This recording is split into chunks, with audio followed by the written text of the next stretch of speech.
We are Gucci.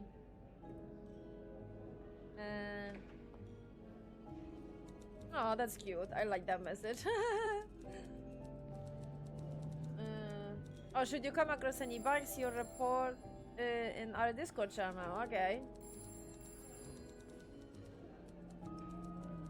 Okay, that's cute. It's actually quite interesting for me that now like everyone is using Discord. You know, like everyone. It's a little bit like, I don't know, surreal.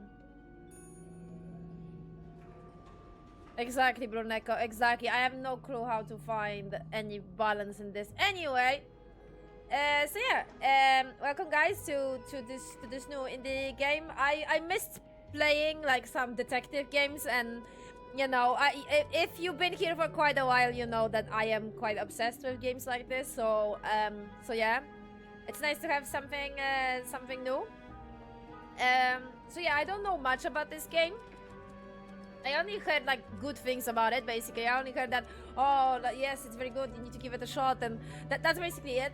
I know that there's gonna be like a murder in this hotel that we are working in.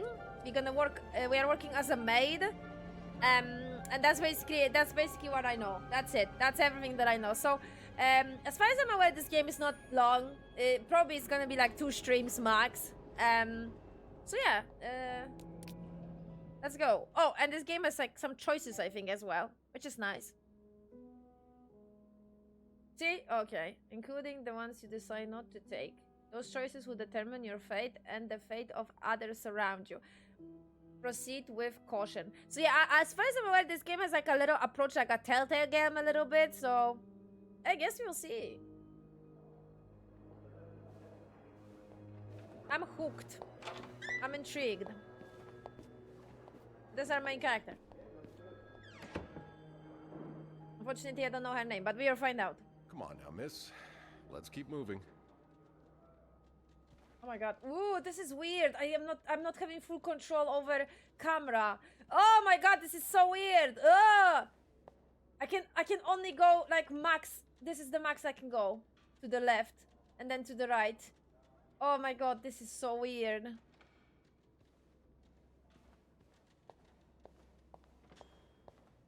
Controller friendly, I see.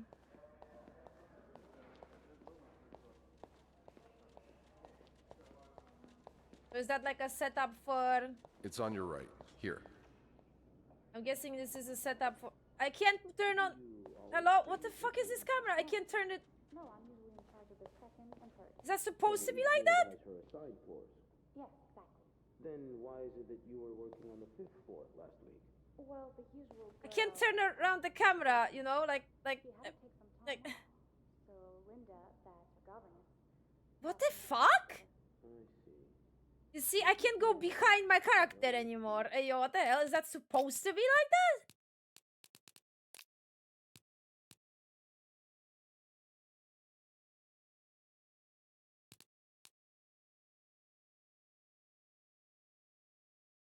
I don't want inverted stuff.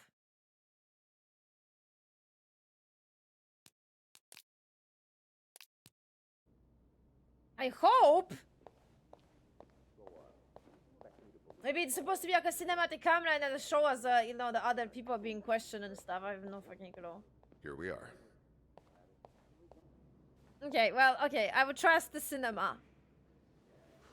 Good luck. Weird choice a little bit, I'm not gonna lie. Confusing for, She's all yours, sir. confusing. Sophie Roy, I'm Sophie. Detective Maurice Tremblay. Let's see.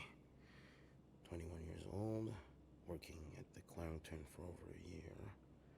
Husband? I'm sorry? Are you married? No, not yet. I live with my mother. She's sick, so I have to take care of her. No father. No. It's always just been me and my mom. All right, Miss Roy. I need you to tell me everything that happened, starting with this morning. Au parc La Fontaine, les filles s'en vont et s'y promènent au bras des garçons.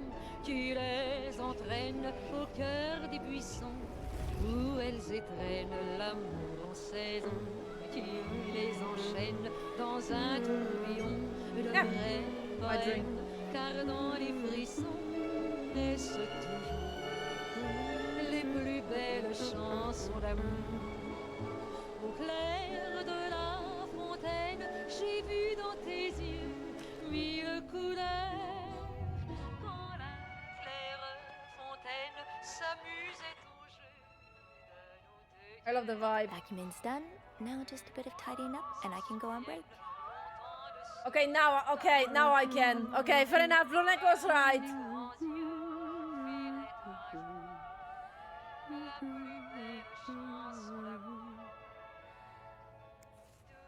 I'm guessing you've seen better days, but you're obviously still important to someone. Wait, the object, put it away. It's physics. That's actually quite nice. I like that. Oh, look at that. Depending on which side I am in, the head is tilting to that side. I like it. Hey, yo, what the hell?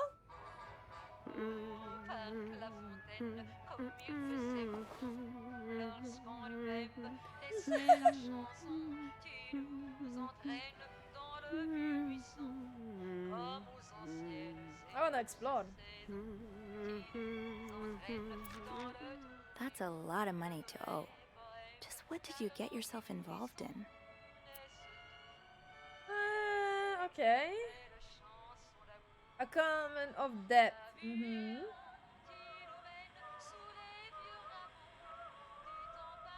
Meow. Okay. On the date of the internal loan, the lender agreed to lend an amount of money, the sum of 1,500.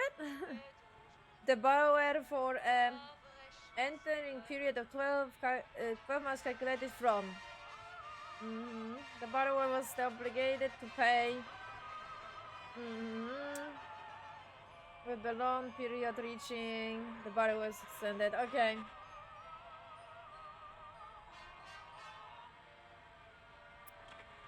So basically, didn't pay.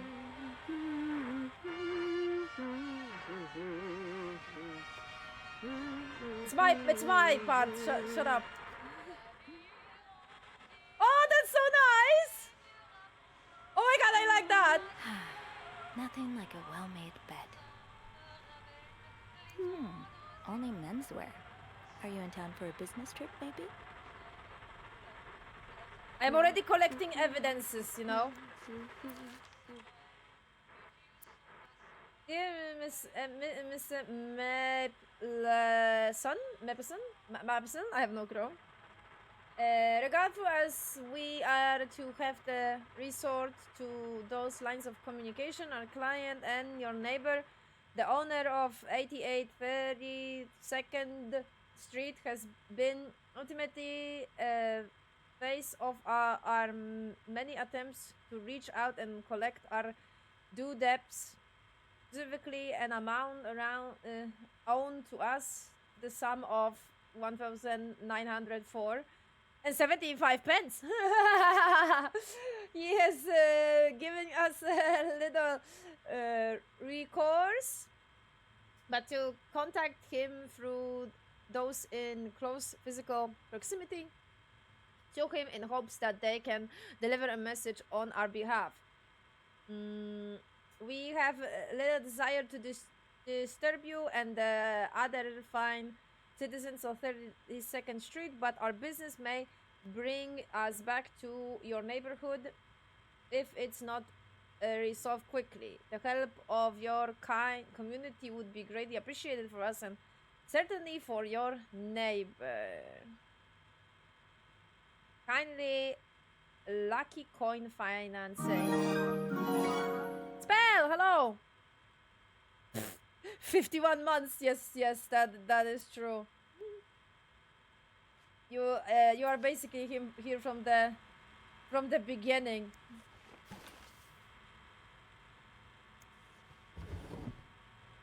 Ooh. So I'm gonna. Oh my god, this is actually quite surreal. Because that's implying that we're gonna look look for evidences like that. What? Oh, yo, that's actually... You brought your own mug? Well, I guess ours aren't quite as complimentary. Best dad. So, a daughter? There's gonna be a mafia.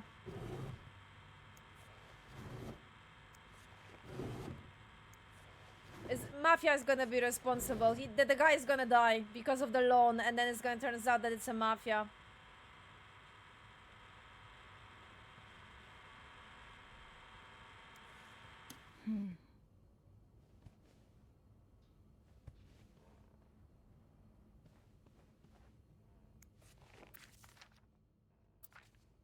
Okay, alright, let's continue cleaning. I'm not snooping. I don't think that's... Never mind, I appreciate the minigame. Good enough. Exactly. A bed's not complete without its pillow. Why is that down? Can we not lift this? Ah, menu. Oh no, stop, I'm gonna be hungry. Guys, look at those prices. Are you Americans having a heart attack? Back in the day when the American dream was a thing.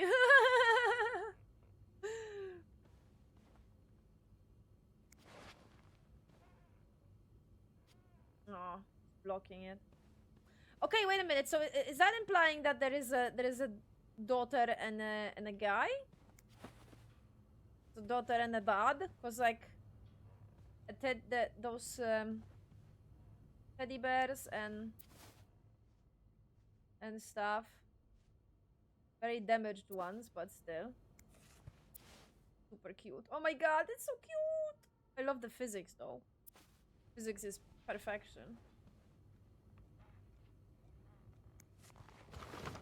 Ah yes, she put it away in her invisible, you know, in her invisible pocket dimension. Are you not gonna put this in like a some nice place?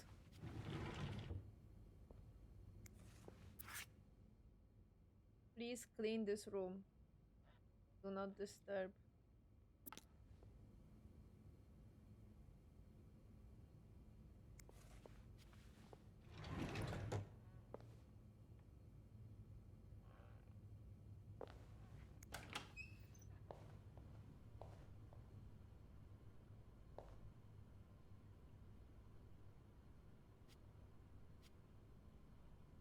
Why not? Is it clean? This is cool. Yo, I like that though. I like that they are giving me like a control. And voila. Good as new. Not just playing like a cutscene or something, you know? That's awesome.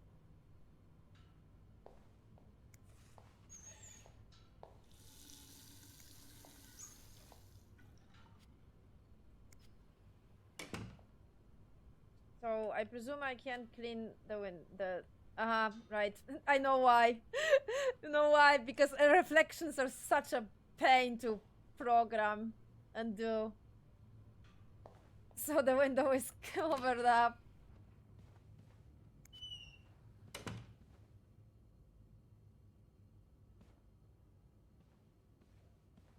The window mirror, I mean. But yeah, it's a pain.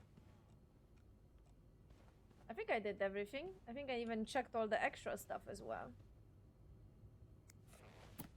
Ah, Bible. I mean, Bible is always in every hotel, so...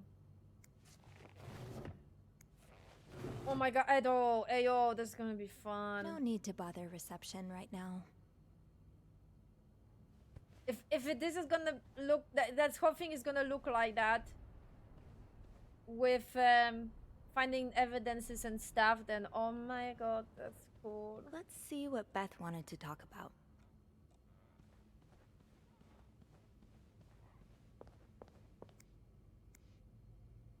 I'm guessing I did everything. Can I check my like objectives or stuff? Is that a thing? Or is that gonna be later on?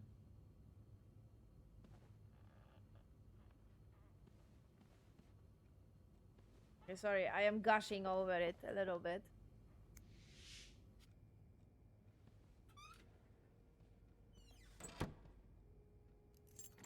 Good start.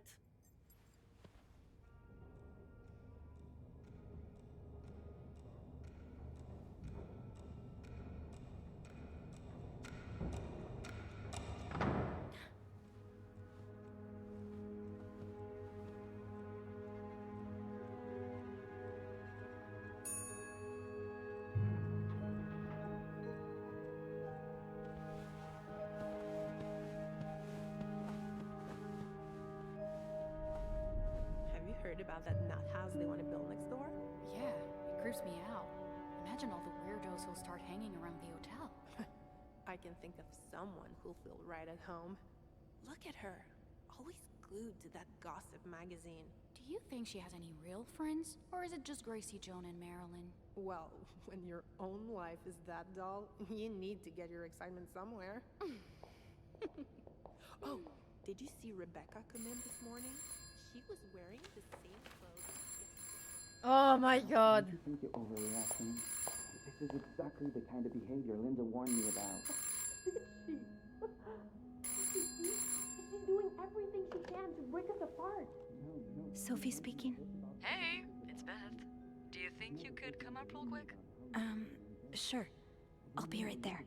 You're right, you shouldn't. Now I realize I've been blind. Because in RPGs, there are more important things, okay? Minigames in RPGs, I don't know. For me, it's like, eh.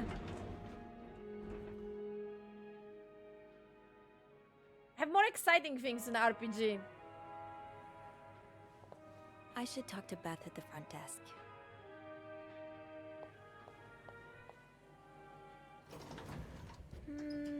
Now's not the time to pick up Smokey and Sophie. Tempting, but every penny adds up, Sophie. Oh, shock. Leaving luggage in the lobby? Are you trying to get Bernard to kill you?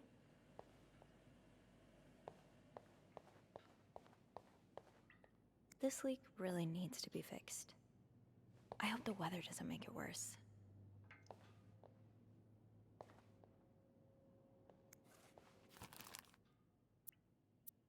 Um, 19 arrests in a Devon's raid. Major snowstorm. Shop owners against new mental hospital. Another bloody Valentine? A murder. Okay. Murder on some street. Does your personal hygiene worry you? Are those worries bother your husband? Oh my god, stop worrying and save your marriage with less oil?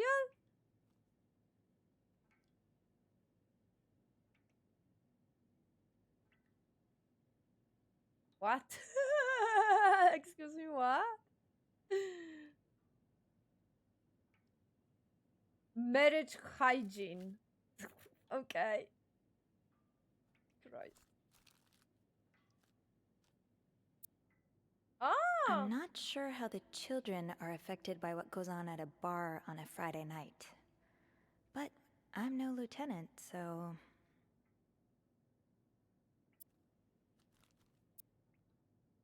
Ah, my new home, according to Suzanne and Yvette.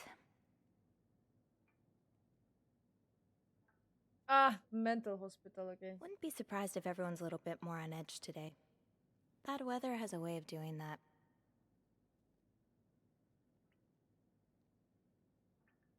I can't do anything about it, Nick, because everything is set up on max. The only thing that I lowered is the music. Voice acting is at the max.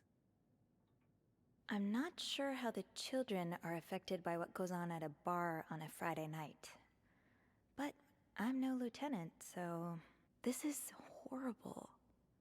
I don't think I'll ever understand what pushes people to go so far as killing. Wouldn't be surprised if everyone's a little bit more on edge today. Bad weather has a way of doing that.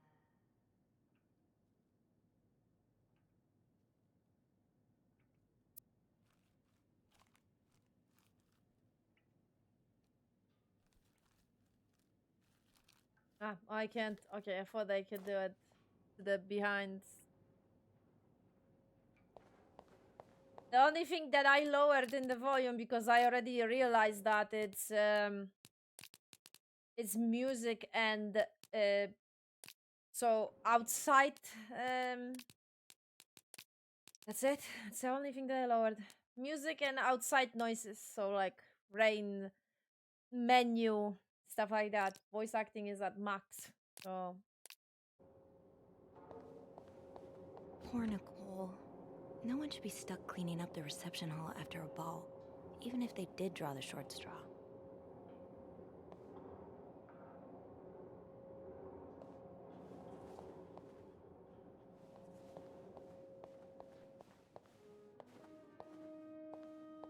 Hey, Beth. the only thing I can do is increase the stream itself, which Hey is... there. So, who's sleeping? Sleep... what? You were whispering just now on the phone, so I thought maybe Eugene or Bobby were napping in the break room again. Oh, yeah, no. It's Jacques and Wendy. They were, in the middle of something. Ugh, it's so awkward when they start making out like no one's watching. Get a room. We literally work in a hotel.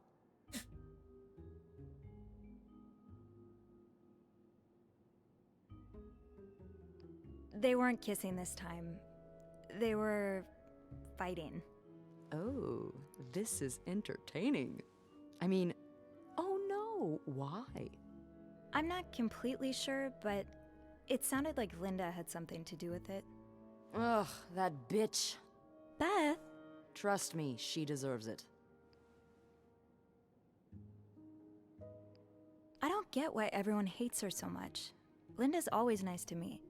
To you, maybe, but she's just the worst to every girl she perceives as a threat. A threat? A threat to what? I don't know. Her place as Bernard's right hand, I suppose. So, you're saying I'm not a threat? I'm not saying that. I'm saying Linda thinks that, but that's her mistake. I know there's more to you than meets the eye. Oh. Thanks. So, you said you needed me? My help, I mean. Oh, right. Wanna guess why?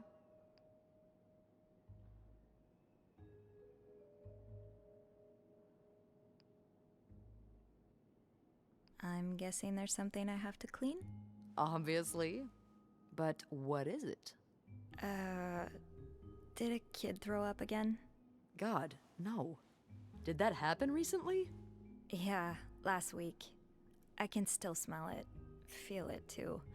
While I was cleaning, some of it got... I'm gonna stop you right there. Keep talking and you'll be cleaning up after me, too. Oh. Sorry.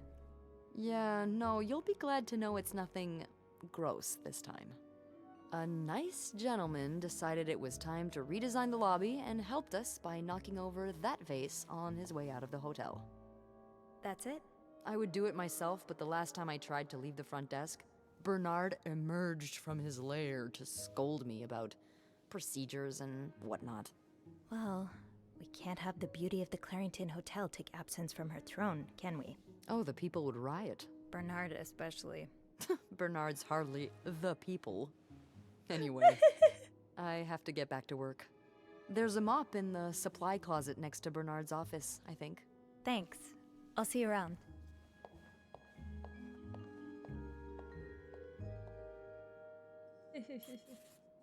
Oh, okay. Nice. Even if only a few minutes out of the day, my chats with Beth are always a highlight. She called me up to clean a mess made by one of our guests, which give us a chance to catch up. I don't think I met someone who can make conversation seem so effortless. Beth has a witty response for everything. It's too bad maids aren't usually allowed in the lobby, chatting with her every day would be a great way to start my morning. I overheard Wendy and Jackie's arguing in the break room. From the sound of it, Linda got to Jackie's head and convinced him that Wendy was flirting with some of our guests. I couldn't believe it. Anyone who's been around them for more than a minute could see how much Wendy loves Jackie's. She would never do that to him. Haunted hotel. Some days I am convinced the Clarington is haunted. It's not that I believe in ghosts normally, but there have been too many incidents for me to rule out the possibility completely.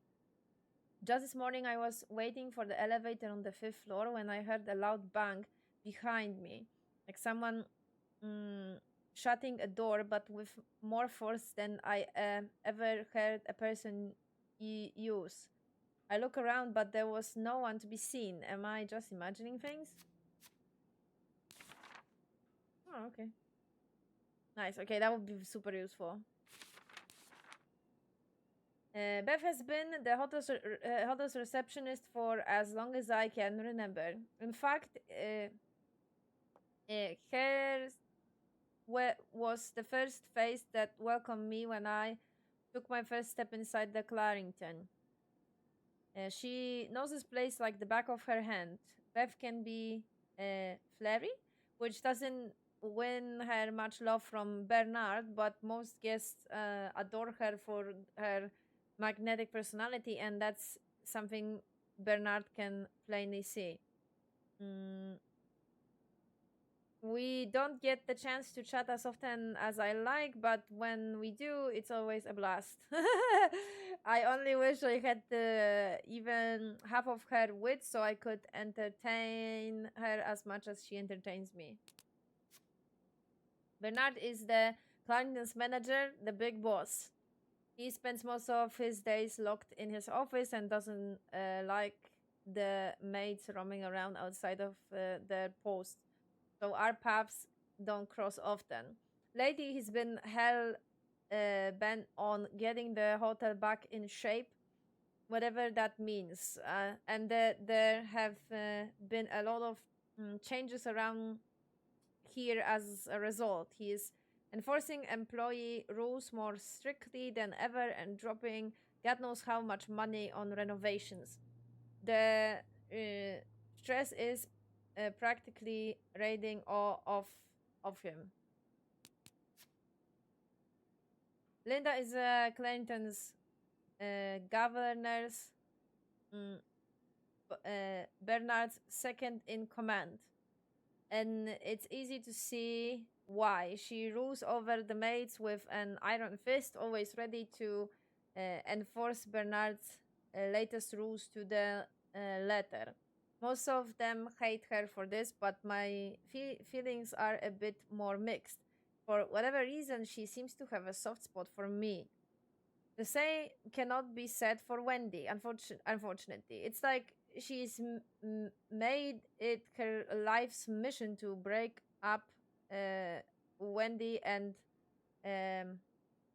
Jackie's relationship, and I am worried that her latest effort may have succeeded.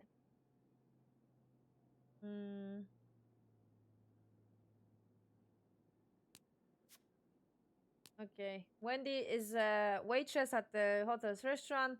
She and her best friend, Yvette, were hired together and they used to be inseparable until 3 or 4 months ago.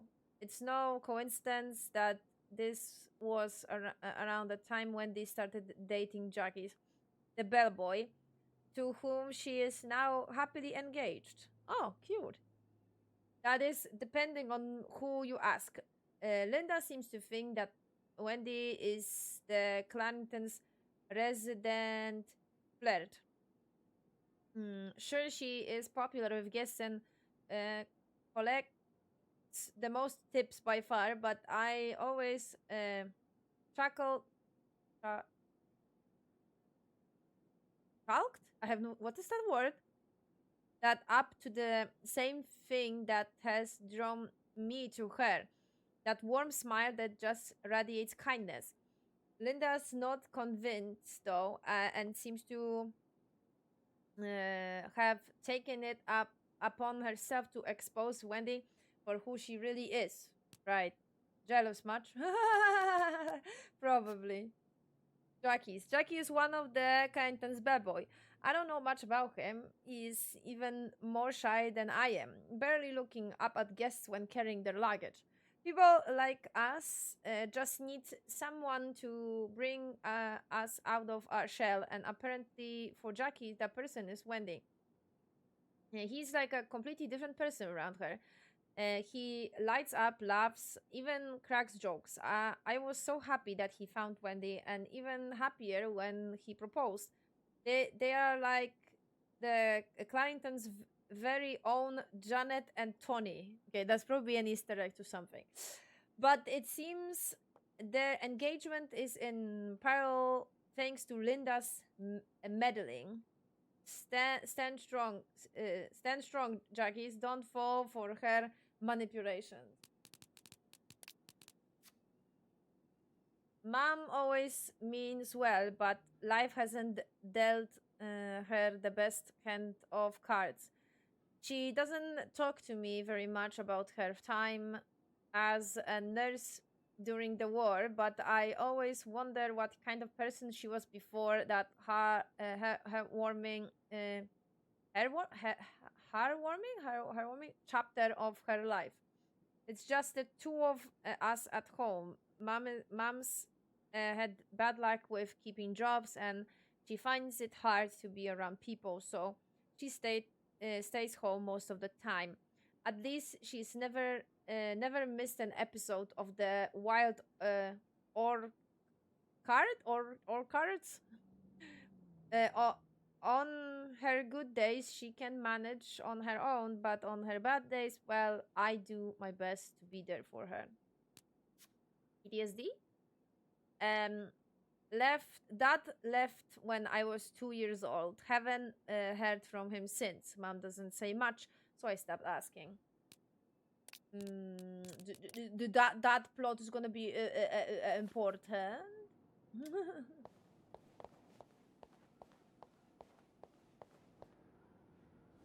I'm wondering if that's gonna come to play or not. Chocolate mousse cake. Maybe Bobby wouldn't mind sneaking me a slice. Ugh, no. Bernard would have both our heads. That smell. If only we were allowed in there. Can I chat with her for a little bit or no? The same newspaper, okay.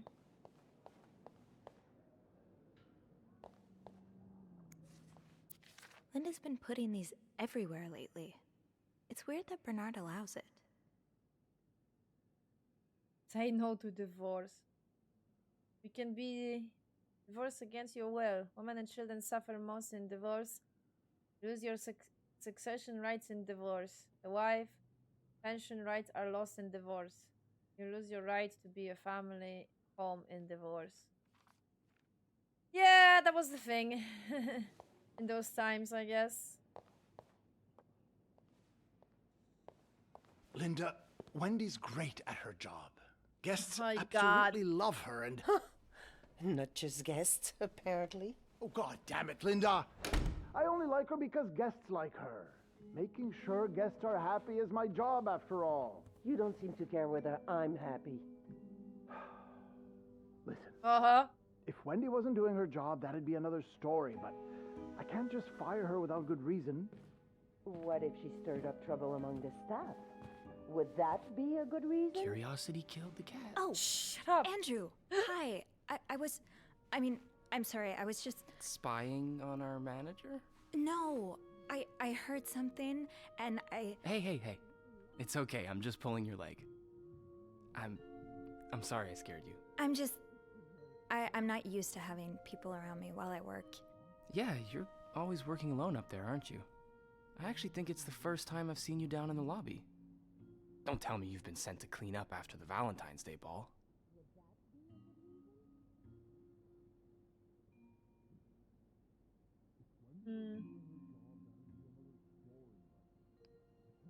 I heard the girls talking downstairs. Apparently, guests went wild. More like unhinged. Mrs. Wilson almost broke a chandelier, and we kept finding chewed up olives in the weirdest of places. I hope the rooms won't reflect that. I hope that too. For your sake. You must see plenty of weird stuff while you're cleaning. Yeah. What's the weirdest thing you found in a guest's room?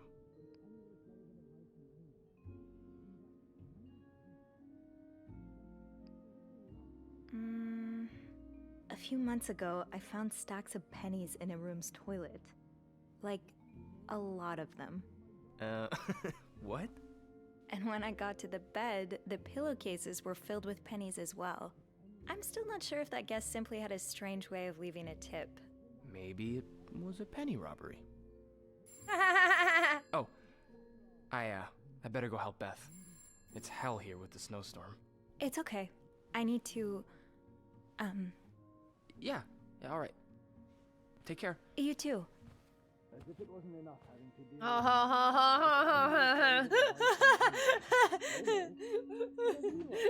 Right. Make sure the hotel stays Okay, let's get that mop from the supply closet. From the same family. In the States, he'd be sent to jail for those communist ideas. Andrew is the Considering listening to him. Of course not. is the concierge and receptionist of the Clarendon. He's intelligent, professional, kind, and well-maintained, which easily makes him Bernard's favorite, but he knows how to have fun when no one's looking. Whenever I see him, he's either dashing off on his latest errand or buying himself a book, so we haven't had a lot of chance to socialize that thing. When we do, though, it always feels easy, like talking to someone perfectly attuned to your wavelength. Maybe I should ask him for some book recommendations. It would be nice to have some reasons to talk to him. Cute! Okay. Bobby is the head of chefs in the Clarendon's kitchen. He takes care of all the restaurant orders and the meals ordered through room service. I love walking by the kitchen doors any chance I get, just to enjoy the smell of whatever Bobby's cooking up. But linger too long and you will get an earful, or worse. I do want to spend another afternoon cleaning macaronis out of my hair. I do not want to get. So it seems that I think they are together, the Linda and the boss. I think, but like, what would be her reason for? Can you tell payments while we're at bacon? I don't know. Hammer. Sausage.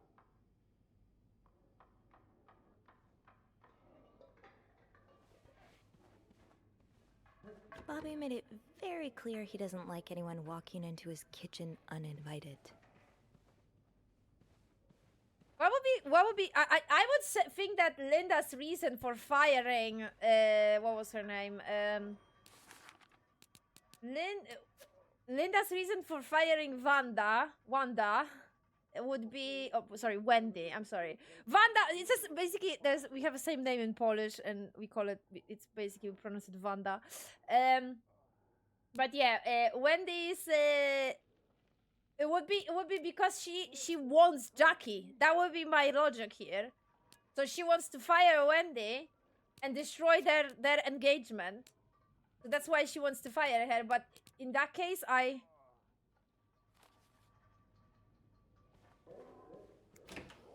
don't. If she's actually with the boss, then what's the deal? Oh, look at that. I've never seen two people more suited for each other. I hope they work things out. They need to. Beth said there was a mop in the supply closet next to Bernard's office. I don't know why, but it was blocked for me for some time.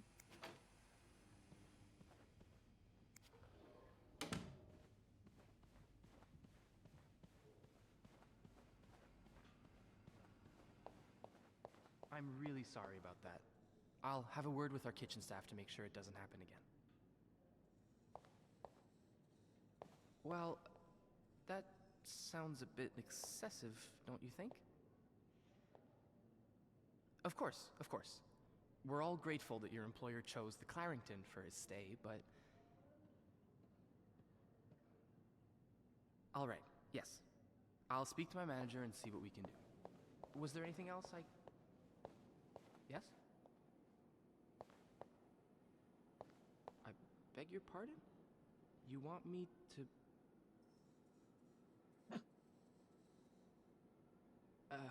all right. Yes, right away. Was there anything else I... Well, that sounds a bit...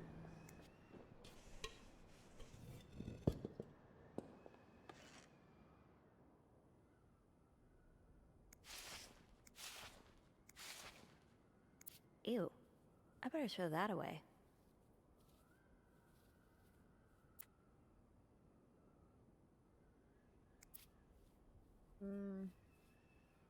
This is a letter, though, I think. I can see some words inside.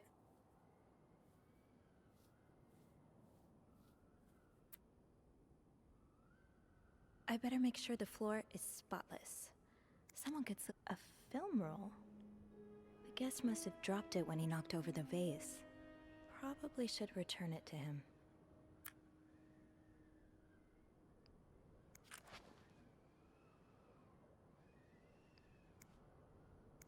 I want to keep this, though. No, why I can't keep this? Oh, this sounds like something... Damn it, that seems like something important.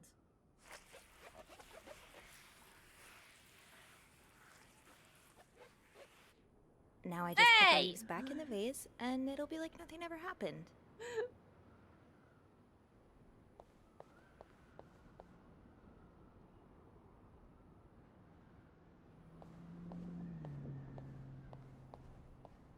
Can we play? No.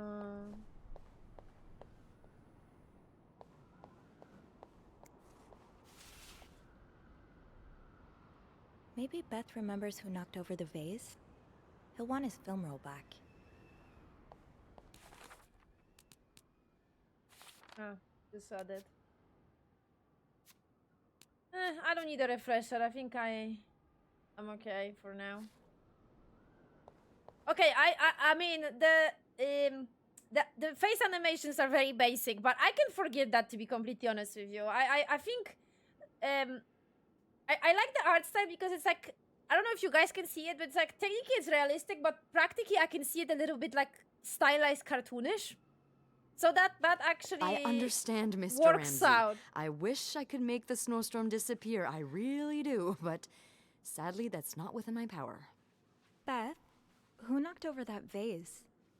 Mr. Spade. Mr. Spade? Well, I can check with the airport and let you know when flights resume. Until then... Yes, I know. You've said that already. But... No, that was very actually unlikely. quite nice. Like, she gave her a wink and give her the guest book. Well, you're... Bernard still leaves these around the front desk? I'm sure Guess he didn't hear Beth when she swore she'd burn the place to the ground next time she had to suffer through one of his sermons. Well, for that, you'd have to talk to my manager's manager. Would you like to contact him? Manager's manager? Sadly, he doesn't have a phone. He's a bit of an old-fashioned fella, if you know what I mean. Yes? Yes, certainly. So, I like the which sauce. room are you staying in, Mr. Spade? Kneel down, all right? Mr. Then you Spade. clasp your hands together and think really hard about just how much you want the snowstorm to end. It may help to repeat his name, too. It's, God G-O-D. I'm sure he'll be very sympathetic to your plight. Making fun of you, sir. No, I never dare. No, I'm dead serious. If anyone can make the snowstorm end, it's him. Hello? Sir? Hello. I mean, she has a point. I like that.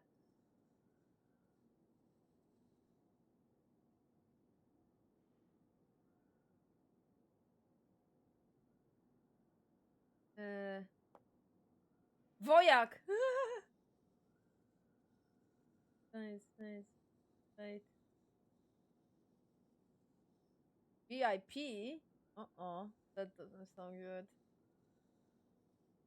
No, that's not it.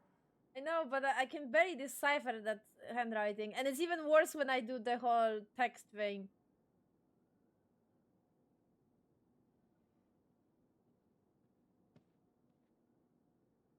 Code cancel.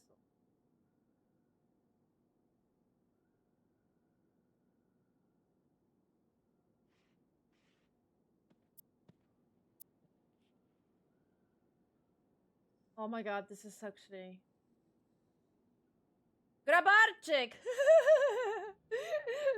Okay.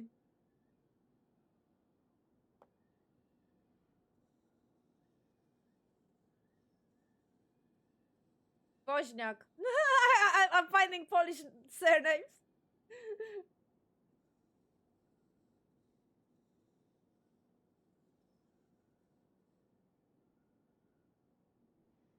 Wilson.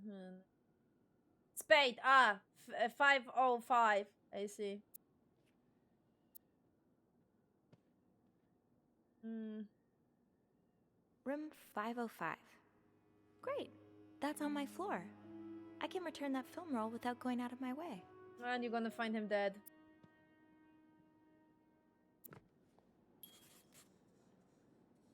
I should go to the 5th floor to return Mr. Spade's film roll.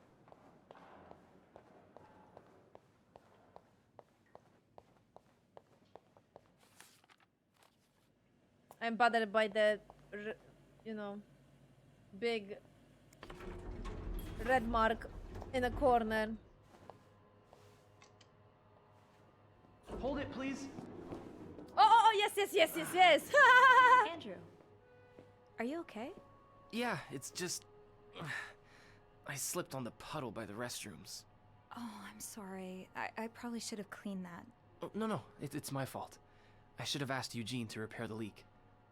Which floor? Oh, 6th. Thanks.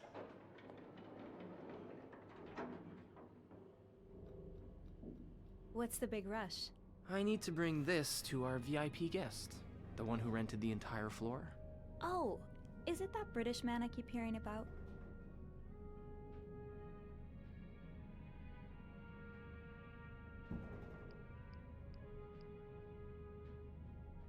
Why does he need a bucket full of snow? No idea. I don't even ask anymore. It's just the latest in a long series of strange requests. What do you reckon he'll do with it? Take a bath, maybe? Sometimes I wonder if he's just pulling an elaborate prank on me. Can't you tell me who he is? I've never actually met him. I always talk to his assistant. Only Bernard knows his identity. I do have a suspicion, though. Oh? But I'm not sure I should say it. Can't you at least give me a hint? Okay, let me think. Whew. Saved by the bell. Hey, come on. Don't leave me hanging. Let's just say I like to prolong the suspense. Wait, is that the hint? Who knows? Fair enough. Have fun up there. You too.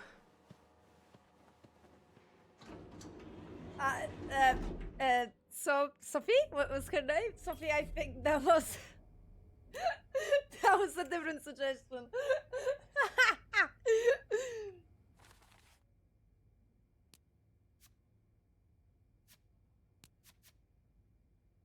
Basically, he set it up on purpose for you to have a reason to talk to him. I I should return Mr. Spade's film roll. Room 505 is on my list anyway.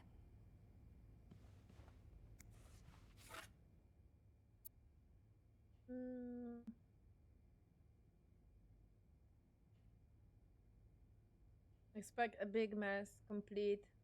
Okay. This is her list. I'm sure I'll find more laundry to add to the pile. Dead. Dead. Dead body. I'm waiting for it, man. Mr. Spade?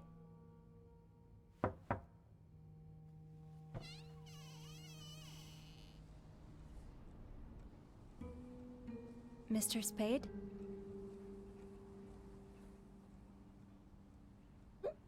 Wait.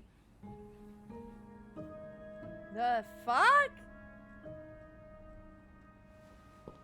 How many do you have? There's like 2,000 of the freaking camera rolls. Yes, he would set up the red room in a bathroom. Oh my god, is she gonna find her own pictures?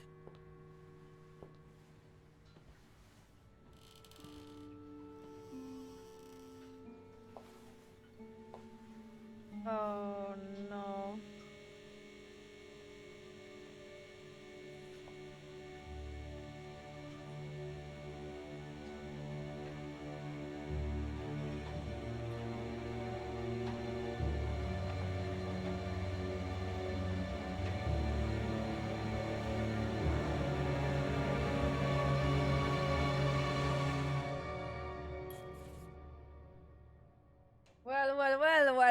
Well.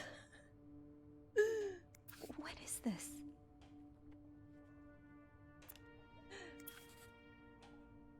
Who would have thought?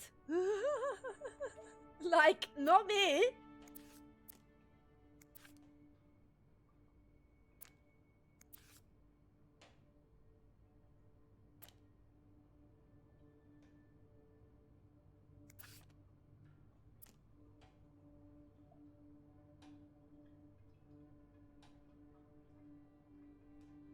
I don't think this is a good idea for you to throw this away, because he's gonna realize that he lost it. Besides, he probably has a film.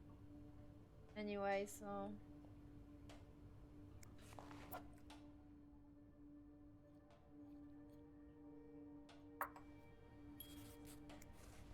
My question is...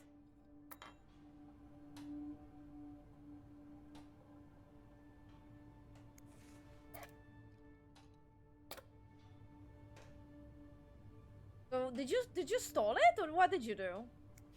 What did you do with this perfume thing? I think she just picked it up from the... She just picked it up, that's it, and then she put it back in anyway.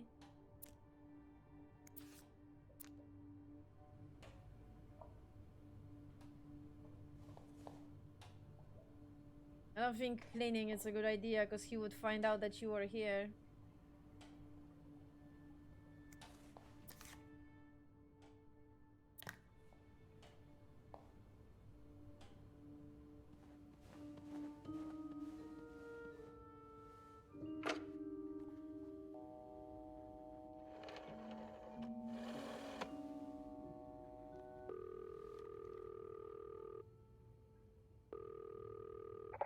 Clarington Hotel reception desk, Beth speaking. What can I do for you on this very fine day?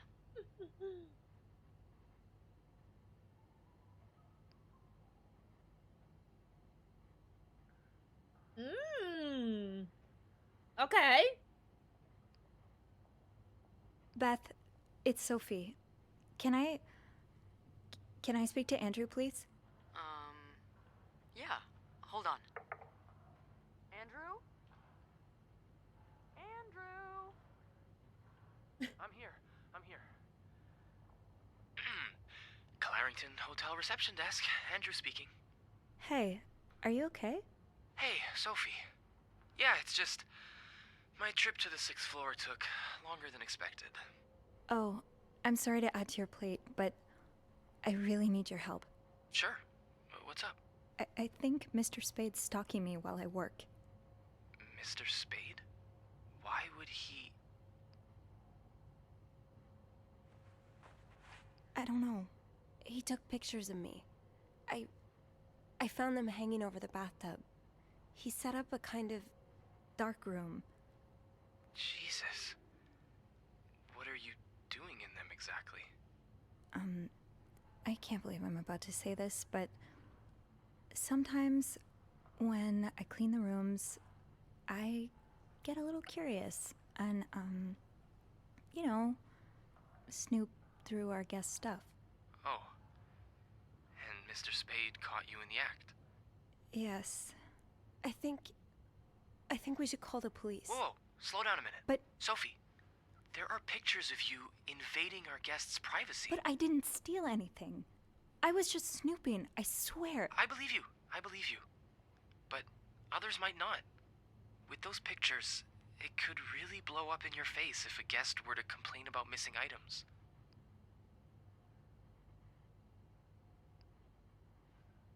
So I just leave? Do nothing?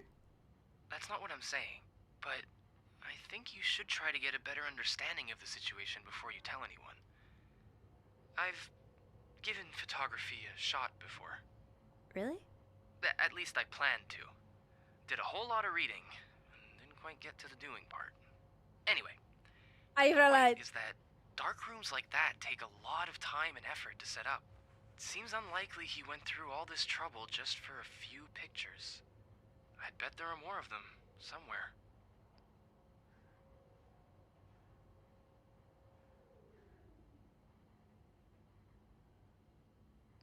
Are you telling me I should snoop around? Well, it's nothing you haven't done before, is it? Andrew? Nah, come on. A little joke's never killed anyone.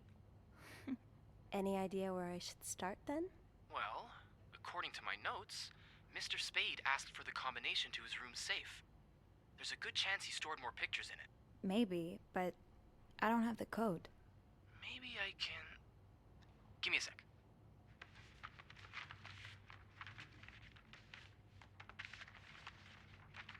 Shoot. What? Bad news is, I can't find the combination list. Good news is, we can probably do without it.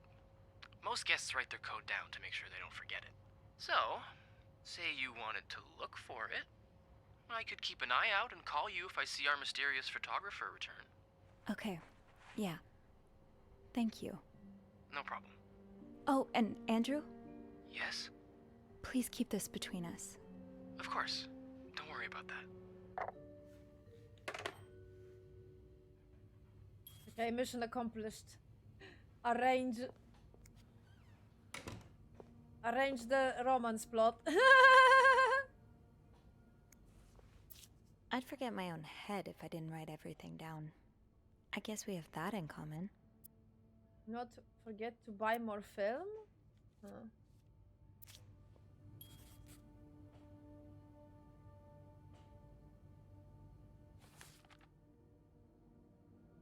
Ah.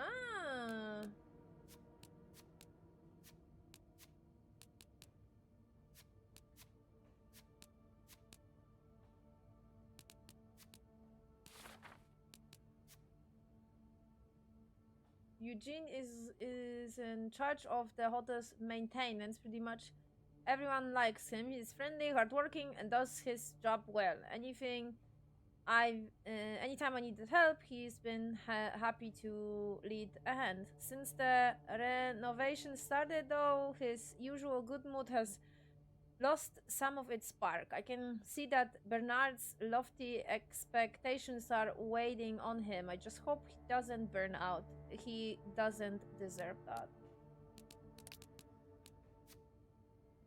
Mr. Spade is a guest here at the hotel. He's staying in a room 505. He seems to carry film rolls around, and he was in such a rush to get somewhere today that he knocked over the vase in the lobby. But other than that, I don't know much about him. I can't deny that I am curious to know more. Well, So, well, Sophie, ask and you shall receive. Now I know Mr. Spade is a stalker and he's been stalking no one other than me. I still can't believe those pictures of me in his bathroom are real.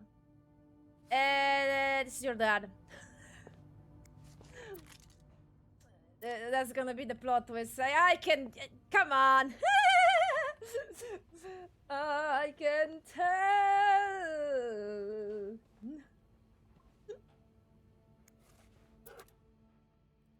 Oh my... you know... Yo, what the... The physics are insane! I love it.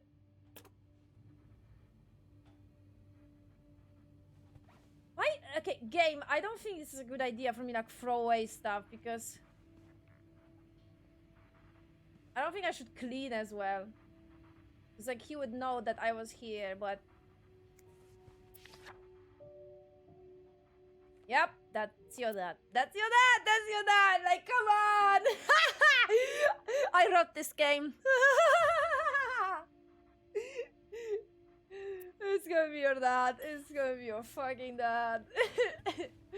So this is not like he's stalking. He was basically like,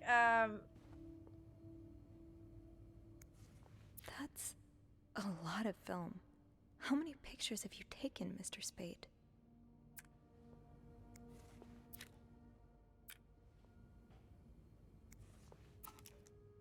Oh, what's that?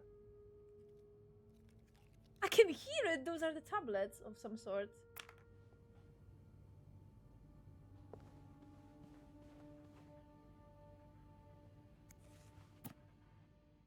French, English, English, French. Oh, he's French. Yep, that's your dad.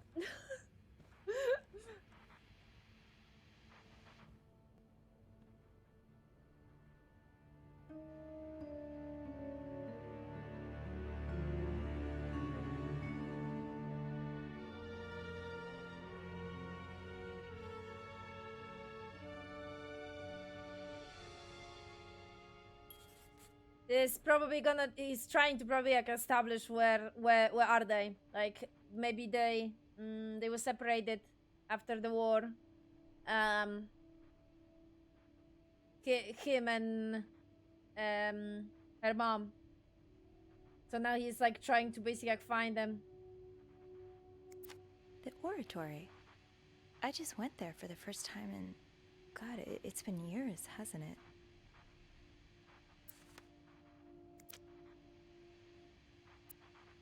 Special occasion, wedding, funeral?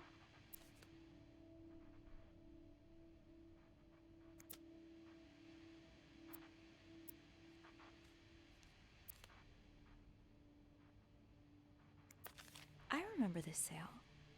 I picked up that new winter jacket for Mom.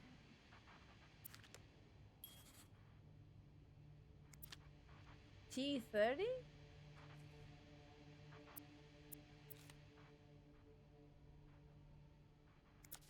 Harry's diner, too. Were we ever there at the same time?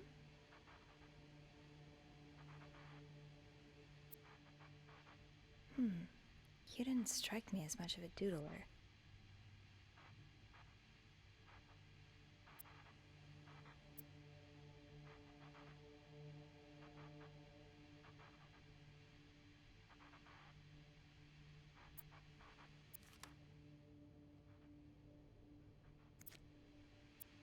Why Harry's?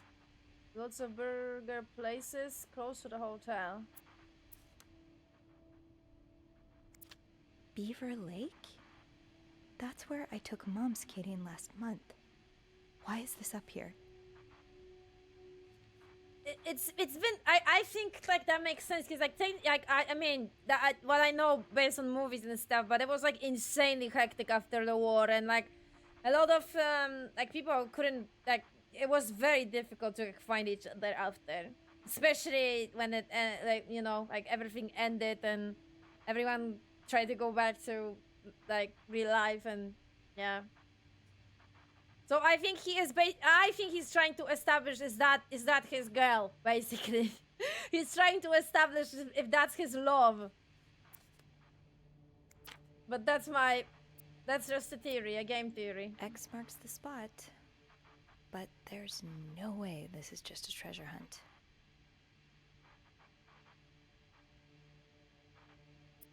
I don't know, I could be wrong, but that's my theory for now.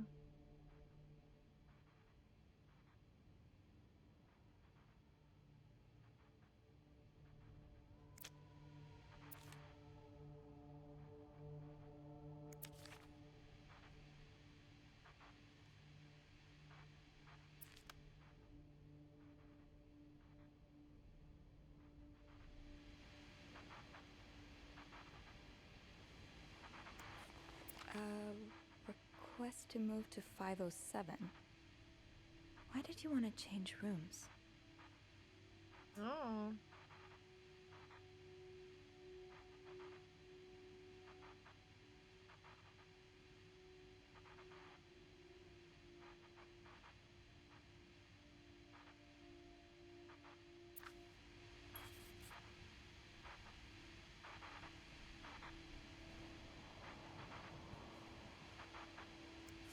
The storm must be getting worse. I hope Mom's not too bored without her TV shows. Uh-huh. Okay, he's watching someone. I don't think you, though. I think this is something else. What do we have here?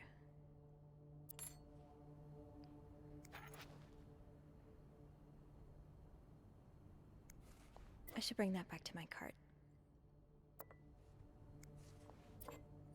Should we, though? Are you actually sure about that?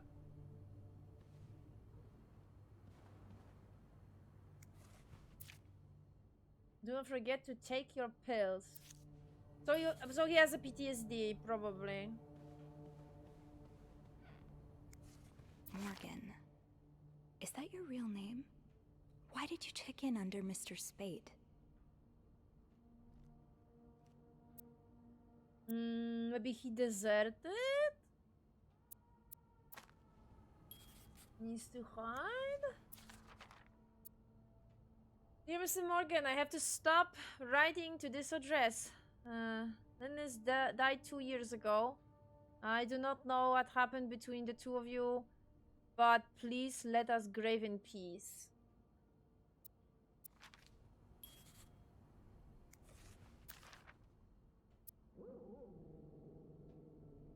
Doggy?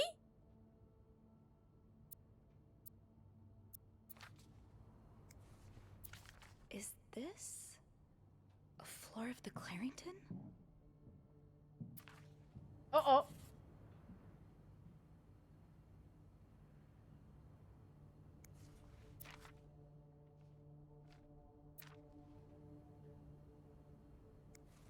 One man's trash is another maid's trash. Something tells me you won't be missing this. I don't think... Sophie, I don't... Why the red... Sophie, I don't think this is a good idea for you to touch this. Because, like, as I said, he would know that you're here.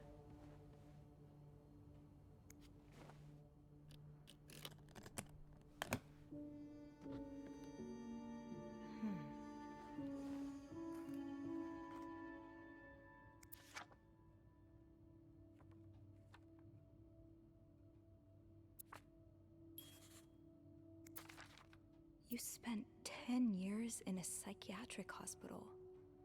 And it looks like you left with a long list of diagnoses and prescriptions.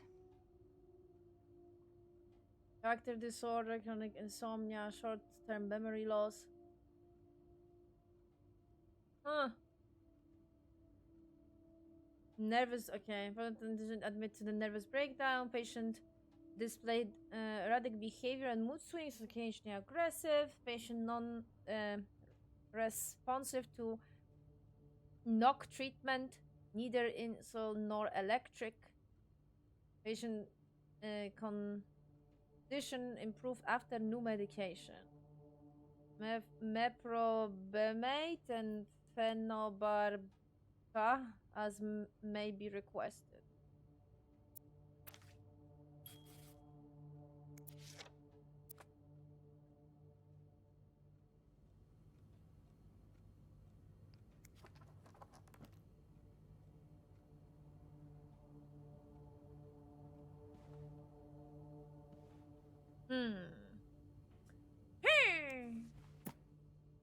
Birds of the North America? Is that supposed to imply why he has the binoculars? He's watching birds. Yeah, I think this is set up basically.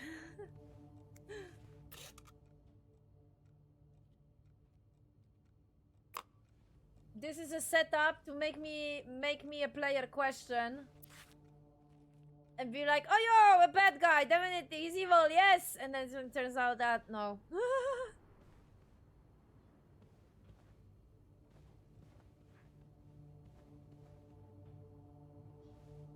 He's a murderer.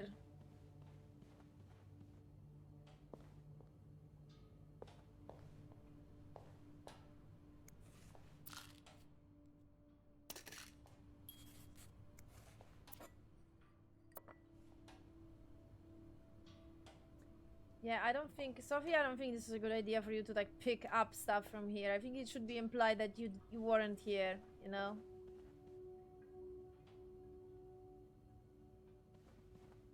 No combination, no entry.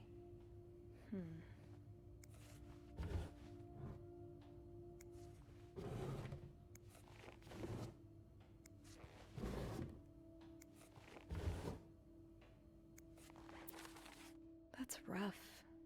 How are you supposed to support yourself when no one will give you a job or a place to live? Understand your situation. I'm sorry that you had to spend so many years in the hospital. However, this does not change the fact that you don't have the qualifications for the job.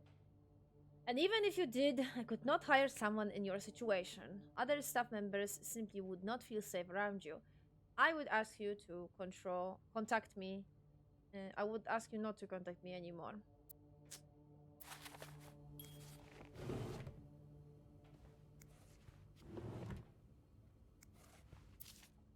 You're pawning off your possessions?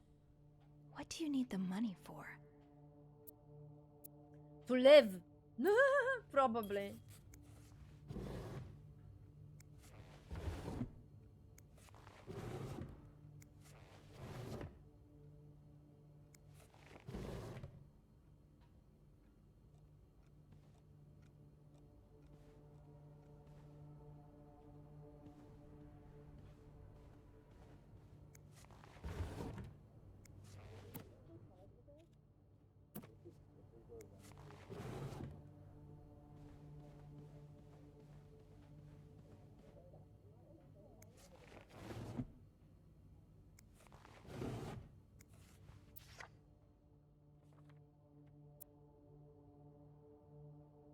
November 1944.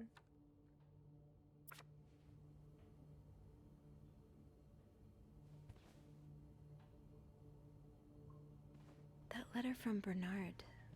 Was there anything on the back? Which letter from Bernard?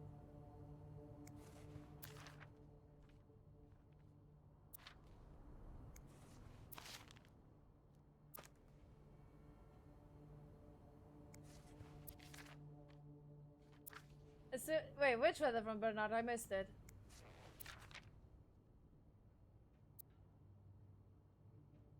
This address in... okay.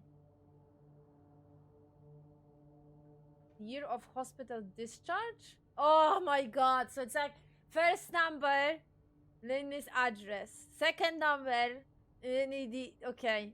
And then... oh. Fuck you too, game. Ah! Ugh. Is he here? Who? Oh, Mr. Spade? No, he's not. Andrew? You said you'd call if he was coming back to his room. Right. I did, right. Sorry about that. Oh my god, Andrew. I nearly had a heart attack when I heard the phone ring. I'm so sorry, Sophie. I couldn't help but check in. Did you find more pictures of you?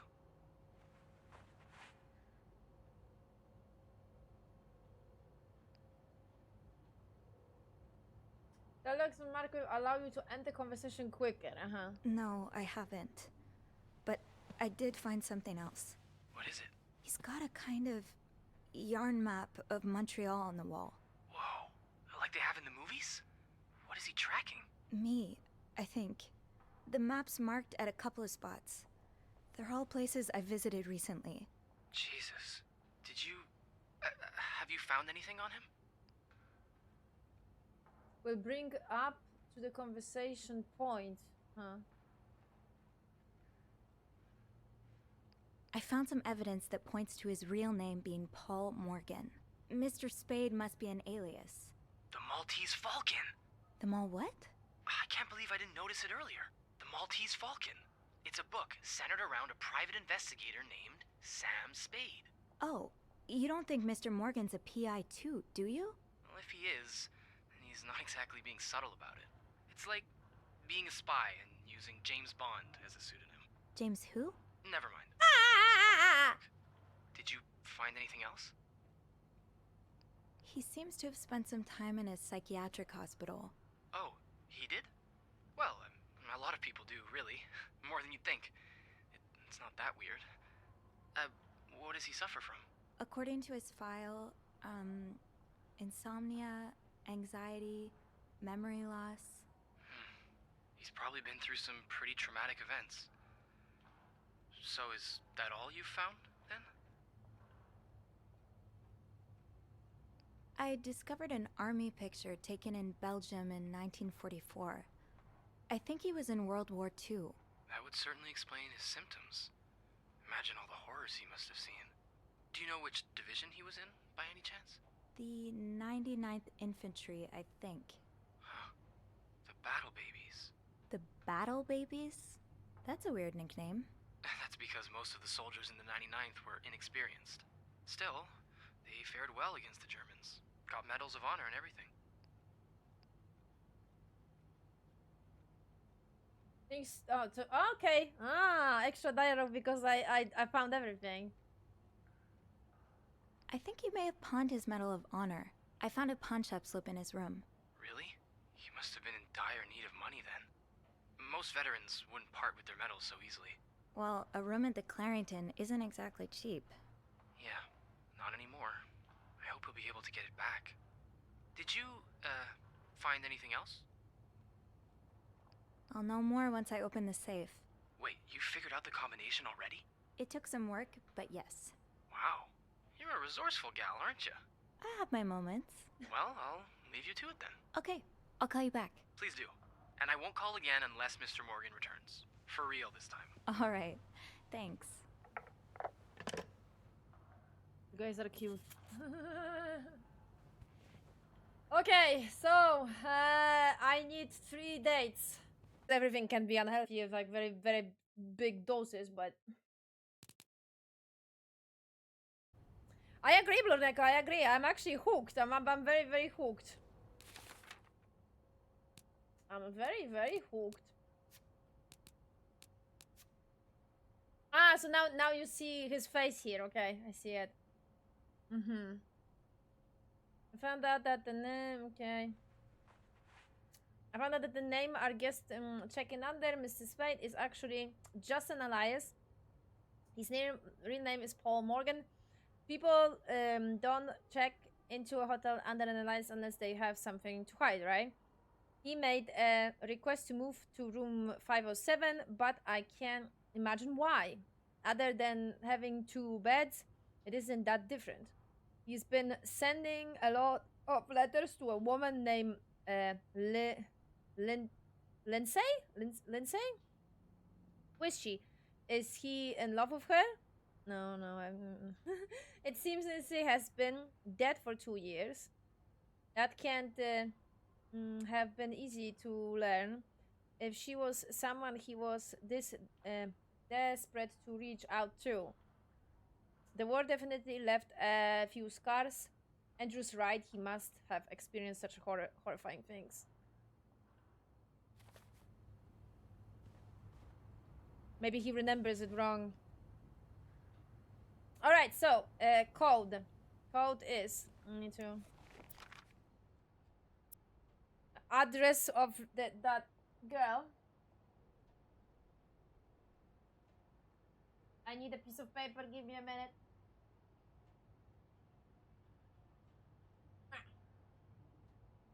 Okay.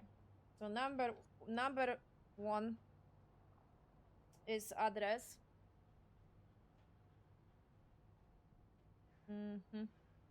Number 2, the division. So it was what was the division? 99, was it? I forgot. And then number 3 is the year of hospital. Year of discharge from the hospital.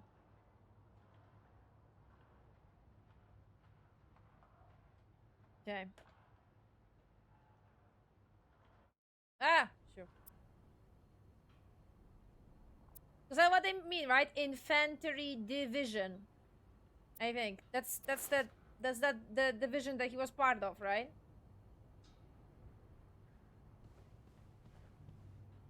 The code can be that long?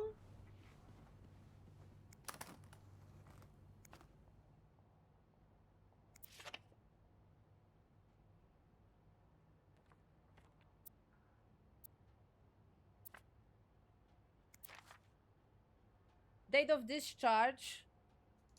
1957. Huh?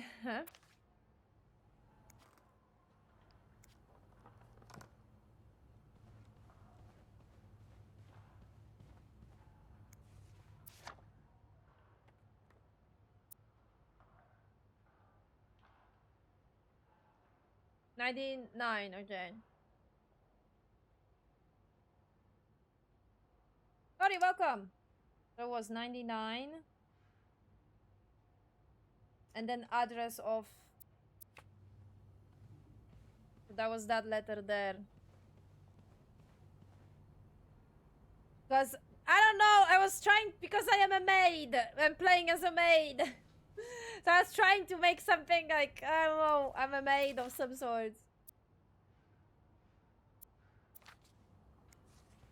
It's here. Oh, Morgan. No.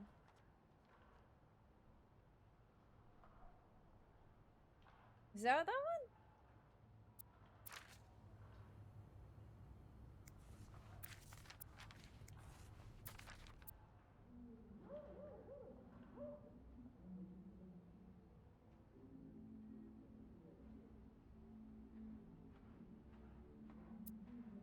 I think.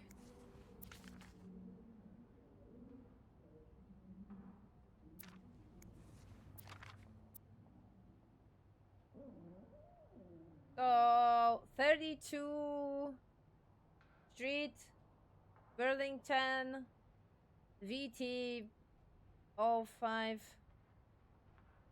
Is that... Which one is important? 32? I mean, because 32. And then it's the code thing, so it's like 0, 5, 4, 0, 1. Okay, so am I supposed to make a code out of this? There's too many numbers. I need to find some clues to decipher that code reminder. 1, 2, 3, 4, 5, 6. Okay, so in that case, that would be... How to... Wait a minute. No. How to switch the things? How to switch the numbers? Ah, okay. Okay, so in that case, that would be 30... 34, I think.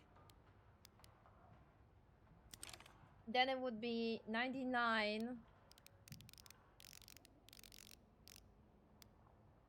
And then it would be 57.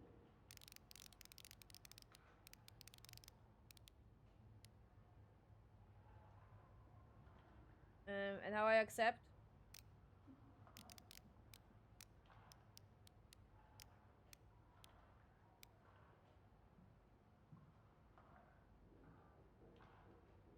Damn it. Oh. No! Damn it. Exactly, damn it. Really? So I should. Oh wait, 57. Why put it 67?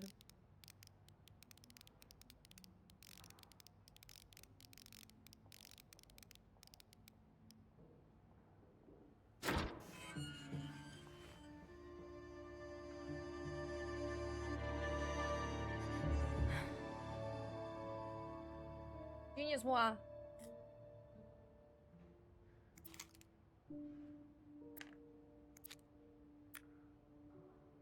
Okay, Sophie, you should probably put this down. Now. Could you imagine that's one of the endings? M and H. M and H. Who are they? Are they guests here? The VIPs! Mafia, I told you!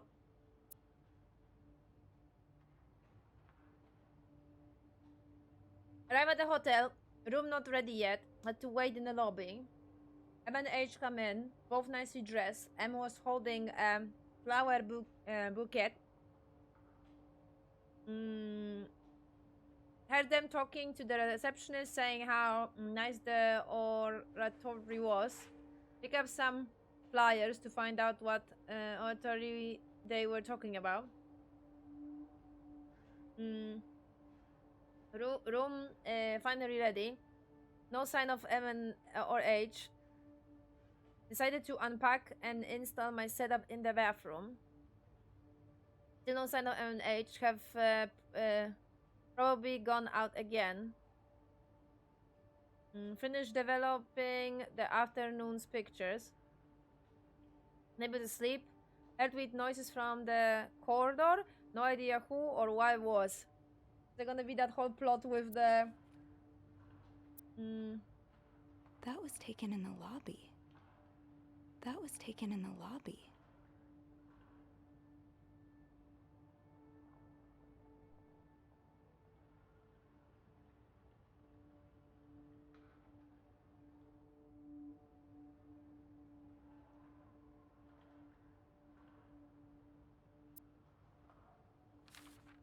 You're going through their trash? You really want to find out what M and H are up to, don't you? H arrived at the hotel's restaurant and ate a quick breakfast.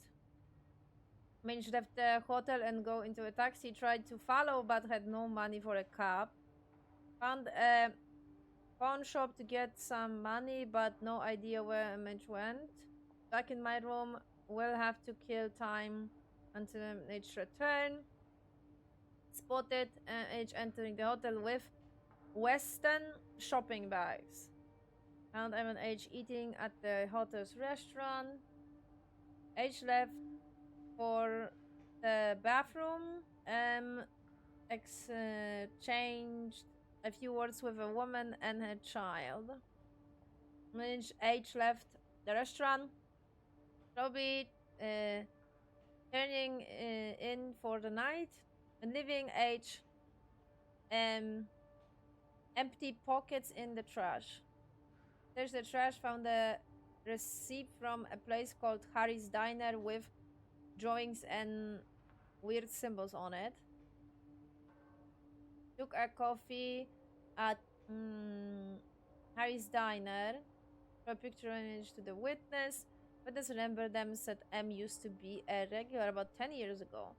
Back in my room, tried mapping each movement since their arrival in Montreal.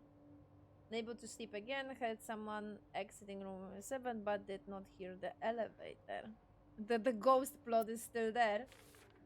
Why are you following them? And who's sneaking out at night? So many questions.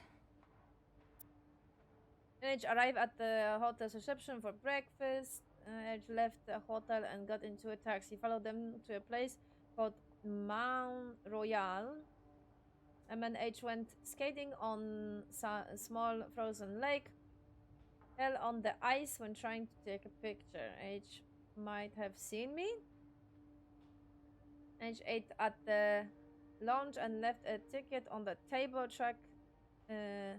Ticket has weird symbols on it, just like Harry's diner receipt.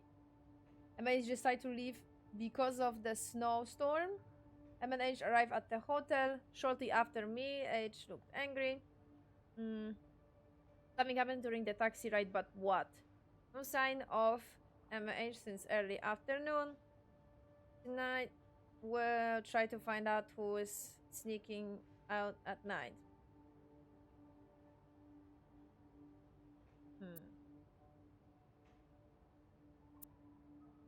This looks like Beaver Lake.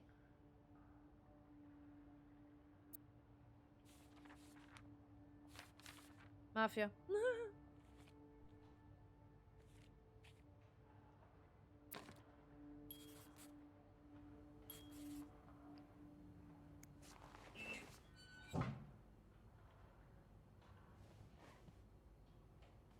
M and H.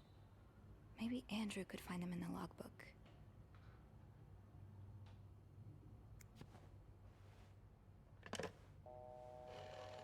Those are the VIPs. He's not going to be able. Clarington Hotel reception desk, Andrew speaking. It's me. Oh, hey. Just a sec. Beth, could you cover for me? Again? Pretty please? Sorry about that. So, I take it you opened Morgan's safe. What was in it? A journal. Oh? Does it say why he's stalking you? No, but it seems he's stalking 2 other people as well. 2 other staff members? Who is it? No, they're guests. I don't know their names, though. I was hoping you could find them in the logbook. Oh, yeah, sure. Are you alright? Of course. Sorry. I'll just need some more info to narrow the search. What do you know about them?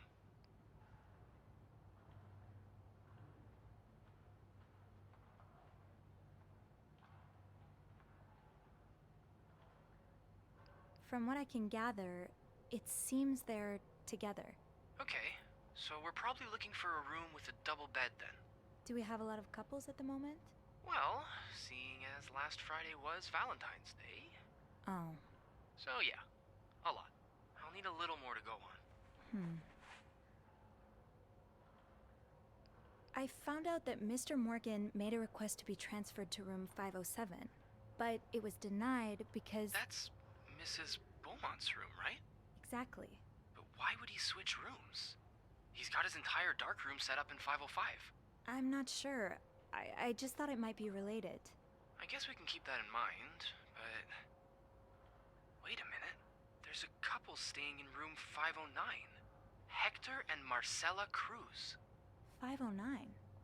Oh, Mr. Morgan must have wanted to move to 507 to get closer to them. My thoughts exactly. Guys, I'm not VIPs. I was wrong.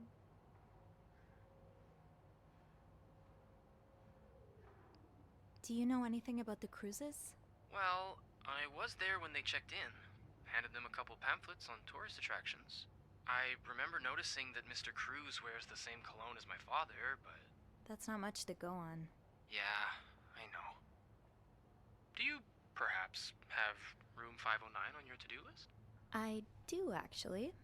Would it be wrong of me to suggest you do some... Snooping? I guess that's what I'm known for now. Nah, don't worry. I'm sure we'll find a better legacy for you. I'll call you if I find anything. Watch out, alright? I will. I promise.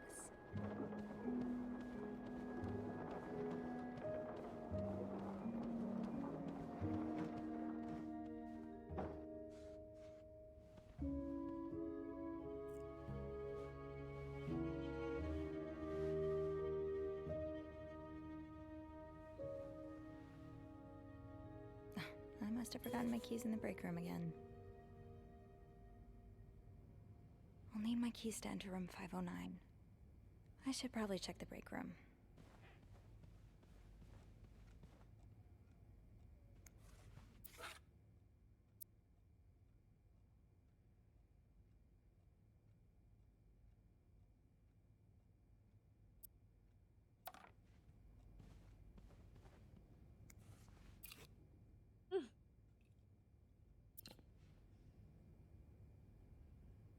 Why would she want to throw it away?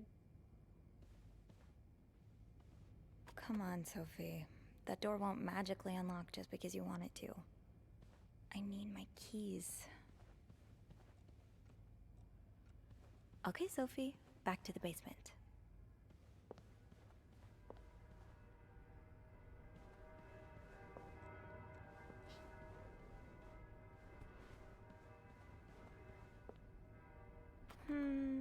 I think I have all the supplies I need.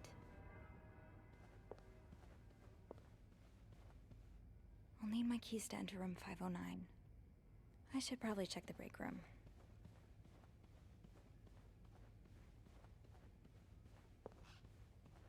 Break room. So we need to go down.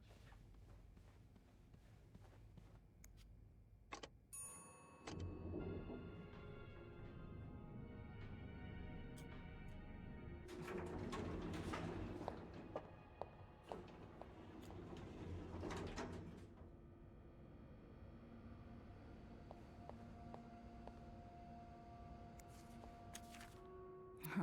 Carol seems sweet. If I wasn't so bad around new people, maybe we could be friends. Oh.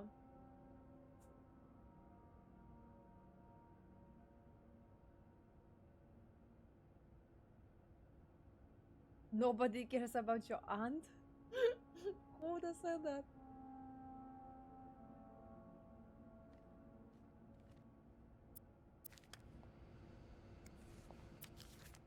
Do not forget to tell guests to avoid blocking corridors with their luggage. The way things go missing around here, sometimes it feels like the hotel just gobbles things up. A great sentimental value if found, return it to Yvette. If there's anyone to be in a book club with, it'd be Andrew. Maybe I should join this.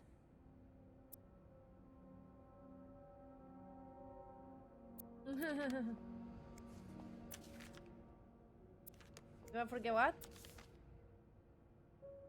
Use the word guest when talking to or about clients.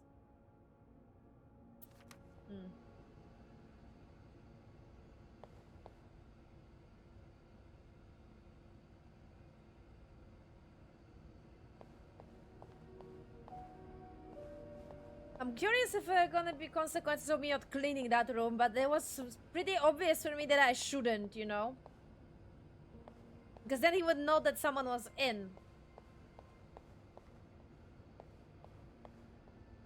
It's locked. Isabel, Fine. Keep your secrets, locker. Keep your secret.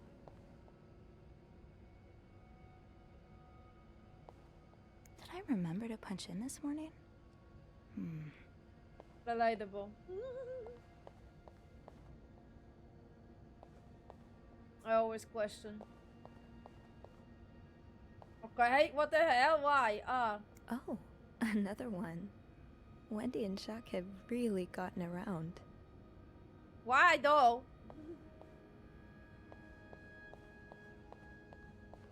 Laundry break room.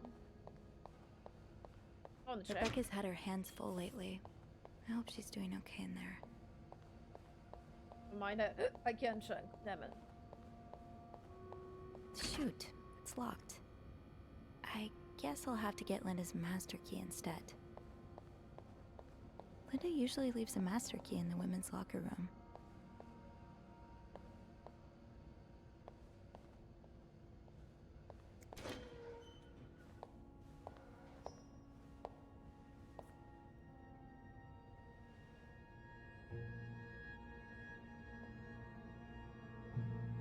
Uh-oh.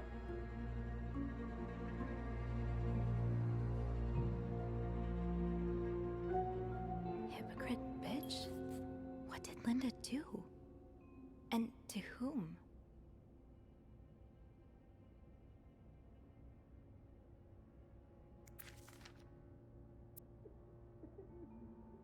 My wife will be at her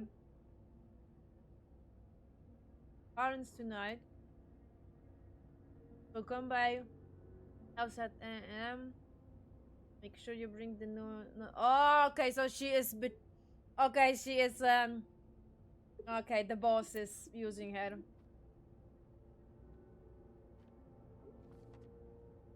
Oh no, poor Linda. I feel actually bad for her.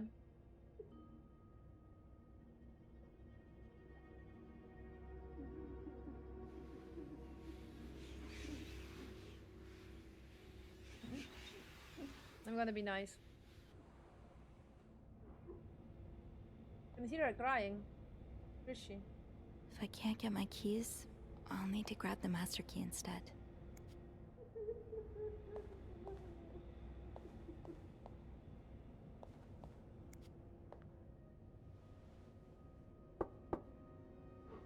What is it? Wendy? It's Sophie. Are you alright? Do I sound alright? No, I guess not. Just leave me alone. I don't want to talk.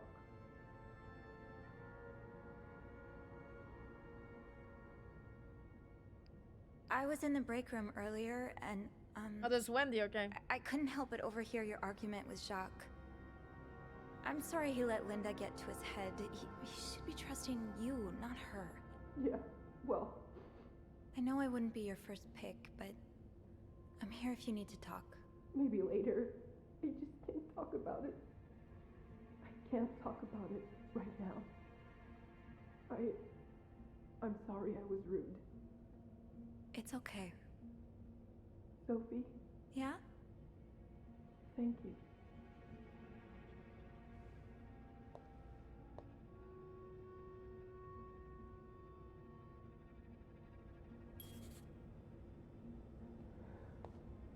Okay, she's better now. To be tossed aside by your best friend like that? Oh, Wendy, that's a special brand of heartbreak. So they were besties. Is she jealous? Like...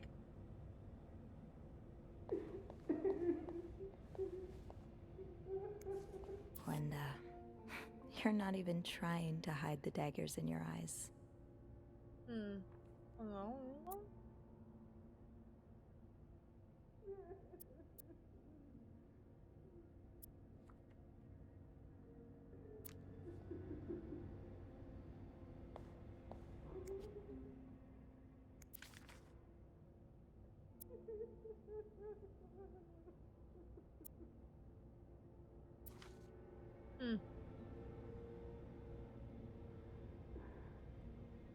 Well, she's still... I think Linda is still, like, in an affair with the boss.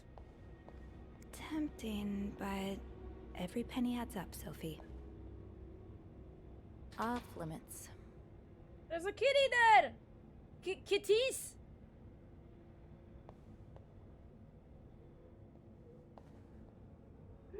Bobby, where is yours?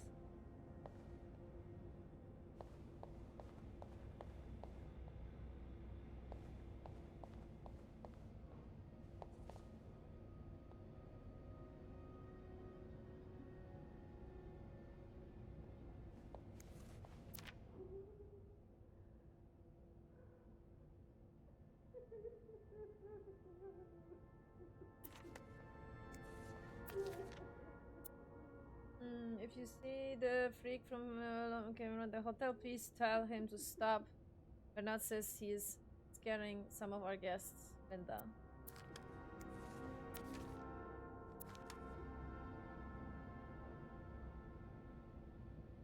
I should have left, bitch.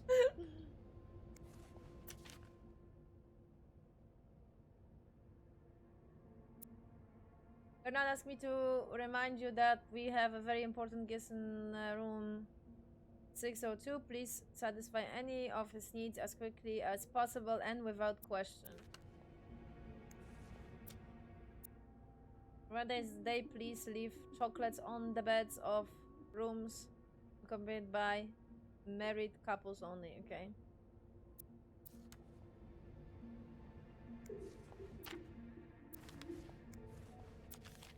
Mrs. Beaumont seemed perfectly nice to me.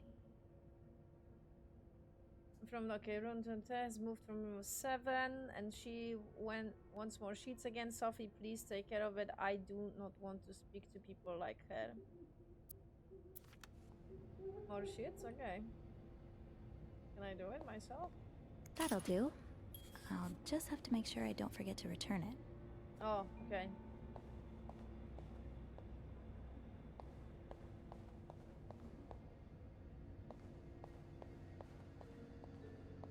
Rebecca's had her hands full lately. I hope she's doing okay in there. Where's your locker though? I'm trying to. Rebecca. Oh, it's yours.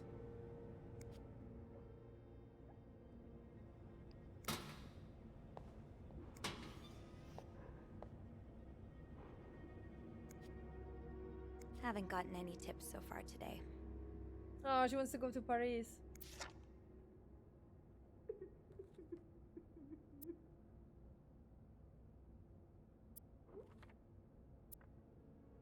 I see what you were getting at, Linda. There's always room for improvement, right? Some guests have mentioned that the rooms were still a bit messy after you went through them. Knowing you, I wouldn't be surprised if you simply forget some of your tasks. If that is the case, please consult the sharing guide that was given to you on your first week of work, Linda. She's perfectly fine with her.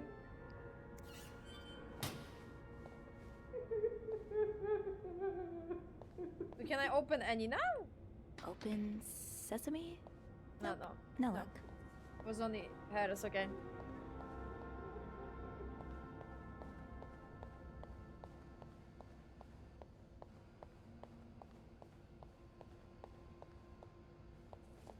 Yeah, I think that's it.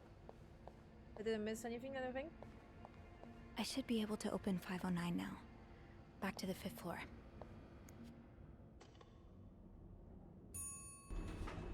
Hey, Sophie. Oh, hey, Andrew. On break already? No, not yet. I have to deliver something to our VIP guest. Again? Yeah, the requests just keep on coming. What about you? Aren't you supposed to be in 509? I'm heading up now. I just had to grab Linda's master key before I could continue our investigation. Ah, gotcha. What a day, huh? Tending to an eccentric VIP guest, discovering, well, what you discovered in 505. Pretty exciting as far as a workday at the Clarington goes. Yeah, that's definitely one way to put it. That's not all, though.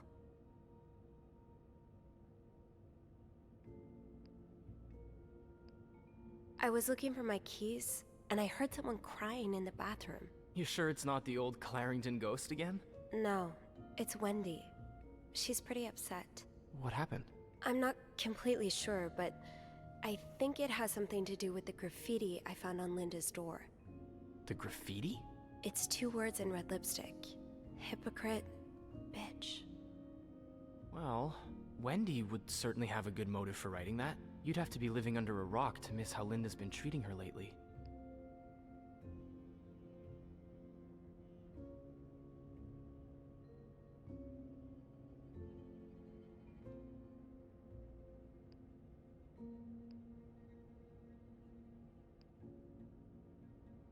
Bernard's already on his last nerve today. If he catches wind of more drama between Linda and Wendy, the stress might kill him. Well, that would certainly make Beth very happy. I don't know the first thing about running a hotel, but the amount of pressure he must be under, I don't think any good would come from adding to that. Yeah, you're right. Heads would definitely roll. I don't even want to think about the drama. Interpersonal conflict makes for a good read, but in real life it can be a bit much to deal with. You've always been good at staying above it, though. You get along with everyone. Hey!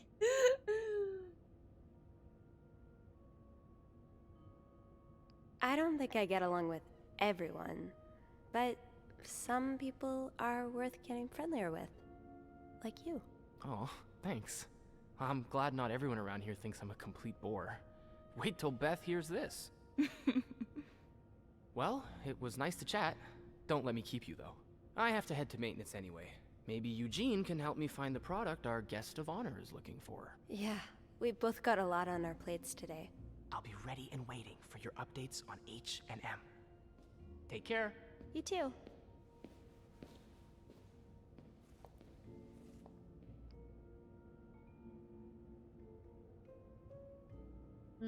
Ooh.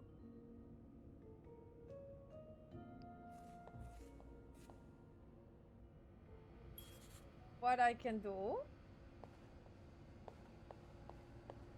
Yeah, Linda's not exactly, my door's always open, come on in kind of boss.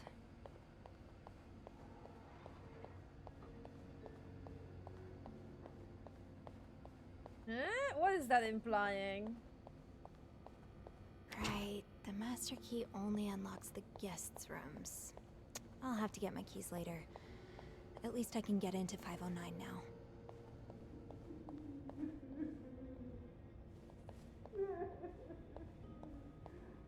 That's interesting. The game is giving you that option.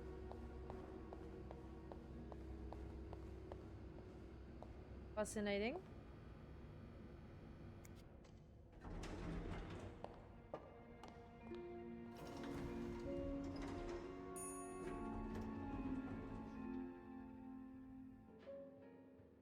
Getting into 509 will be no problem with the master key. Let's get to the bottom of all this. Oh, I do have 506 next on my list. Should I pop in before checking out 509? Oh boy, someone's been living it up.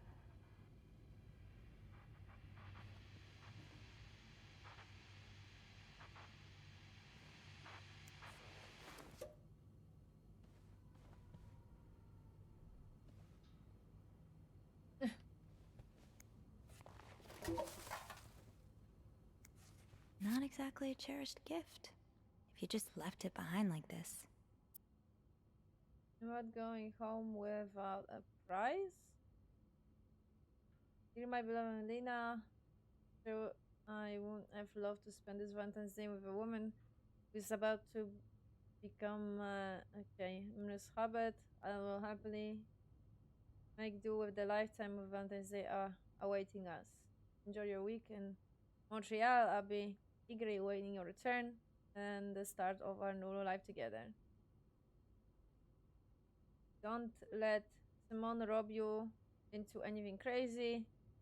Let her, tell her I need my bride back in one piece. Valentine's Day, I'm on a hunt and I am not going home without a prize.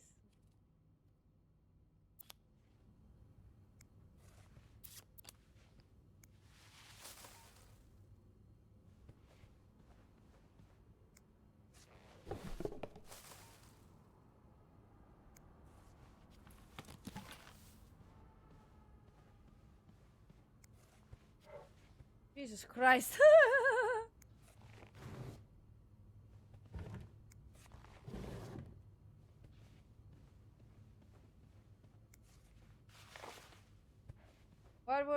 What was happening here? The fighting in painting is you know what? I don't want to know. Another fan of the Gossiper.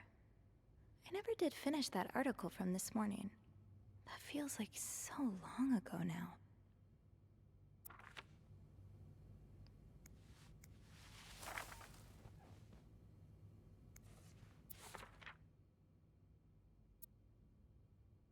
He really just scolded us for talking. The cab driver, I swear. I know, I thought he's appreciate us trying to make a conversation. Thank God for good old-fashioned pen and paper at least. Yeah, it takes me back. The sister Gabrielle isn't here to confiscate them anymore. So, like I was saying, are you ready for your week-long bridal shower? Stop it, Simon?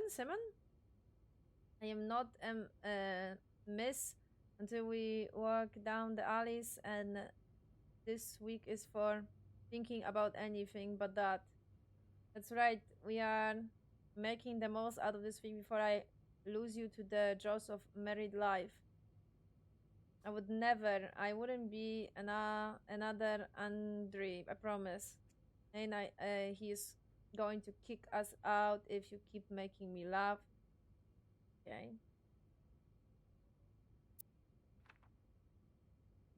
Okay.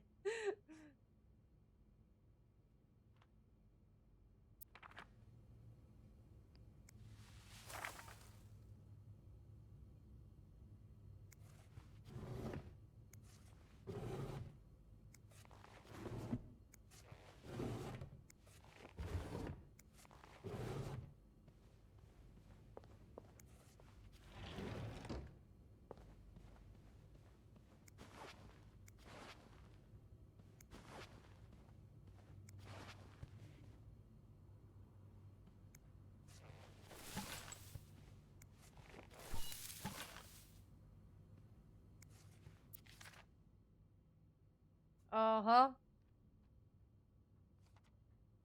I guess they were gay. Good for them, good for them. But why are you forcing yourself to... I mean, okay, those are the times like that where they...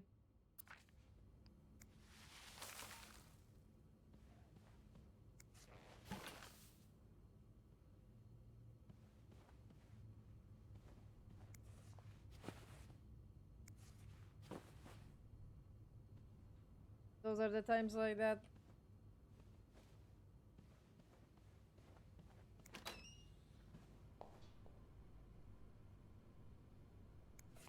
What's the story behind this?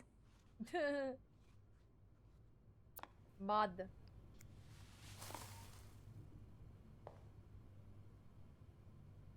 Sorry for the mess.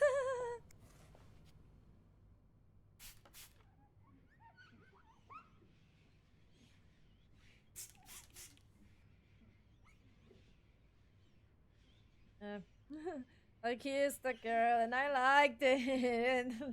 That's what happened. Long story short.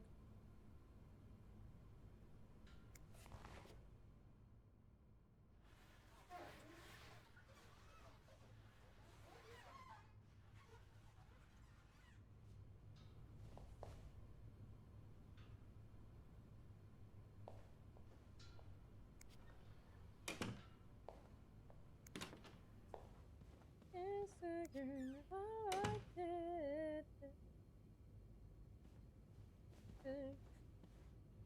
I kissed the girl. Oh, balloon. I hope my boyfriend don't mind it.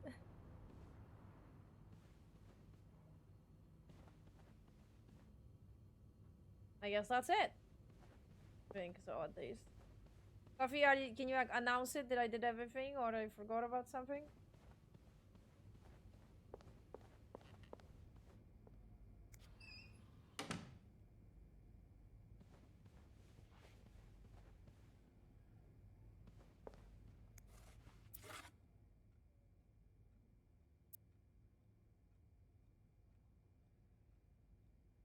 Complete, okay. I think.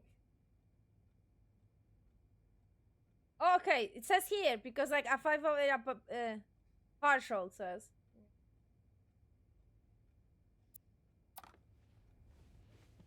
I think it's updating like, when if I do stuff.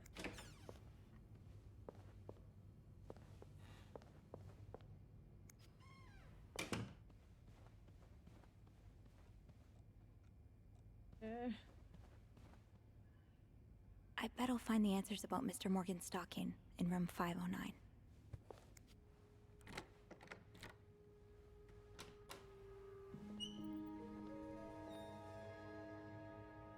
Mafia. Thing I'm wondering is that why? Looks like someone had quite the shopping spree. More work for poor Rebecca. Hang in there, Reb.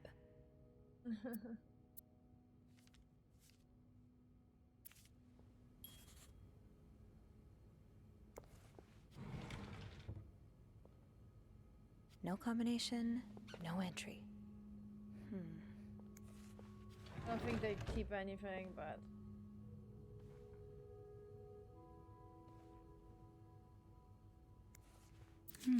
What were you apologizing for? I'm sorry. And were you forgiven? Please forgive me.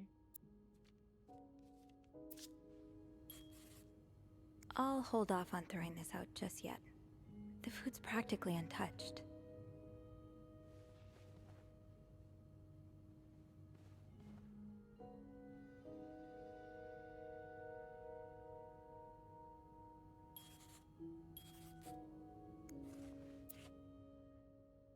Insurance agent. Protect the dream.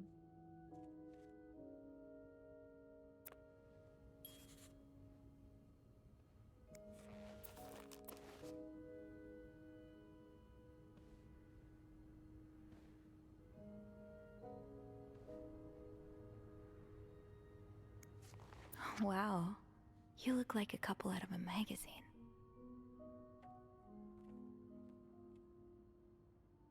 February. Oh, on the Valentine's Day.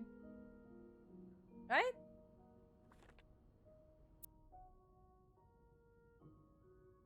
Why can I zoom in? Don't see a point because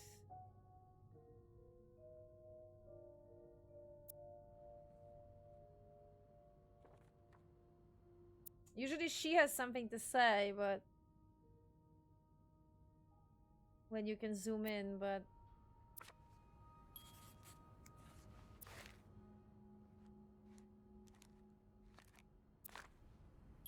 okay, he was kicked out. Maybe he cheated. He was sleeping here.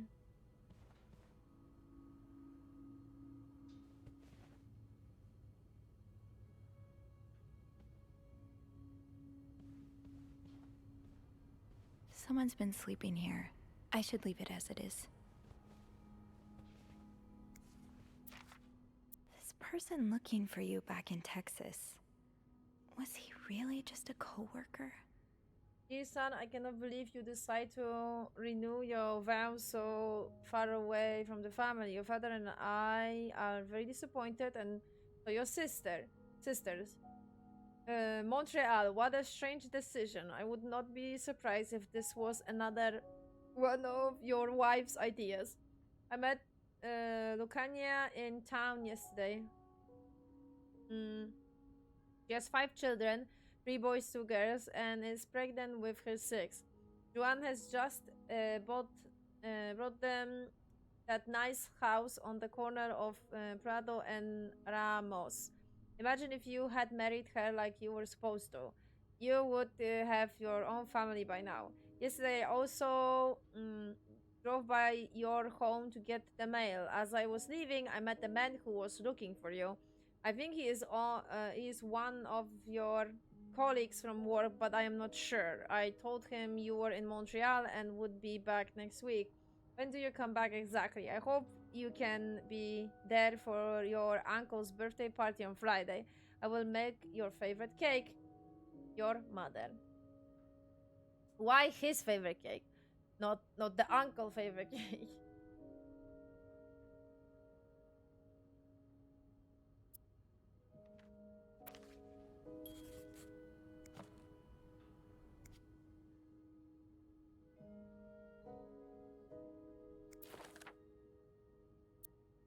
Meeting with John. Regional meeting. Bank appointment. Notary appointment. Wedding anniversary, don't forget. Vows. Rose petals on bed. Return trip. SW. Looks like you had a few appointments with him, Mr. Cruz. Or her.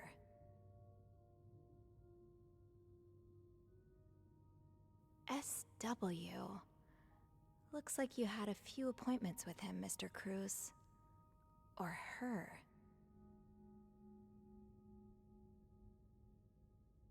Guess that's it. Usually it's just one thing as far as I can see.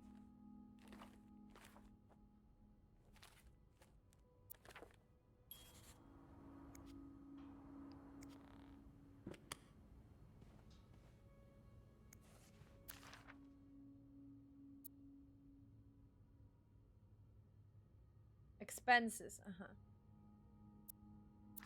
Expenses, alrighty then.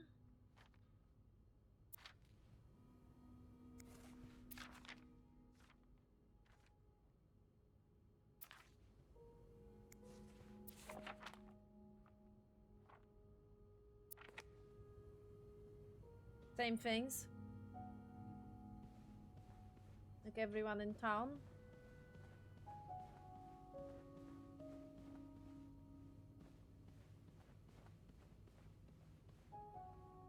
Guess that's it here.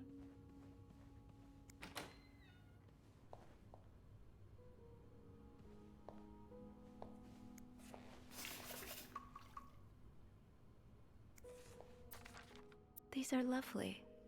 I wish you'd had more confidence in yourself. I still love you as much as I did on the day I met you. I will always remember the first time I saw you in that beautiful blue-red dress on the... It seems like only yesterday when I first... 10 years ago I promised I would always love you. Today I vow...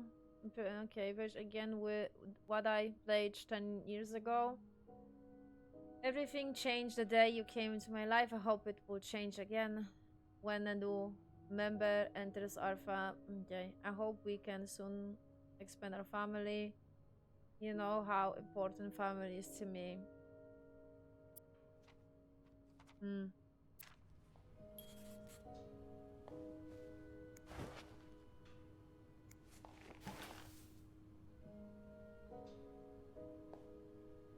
Looks like someone tore that note apart, but I'm missing some pieces. I can't make out what's written.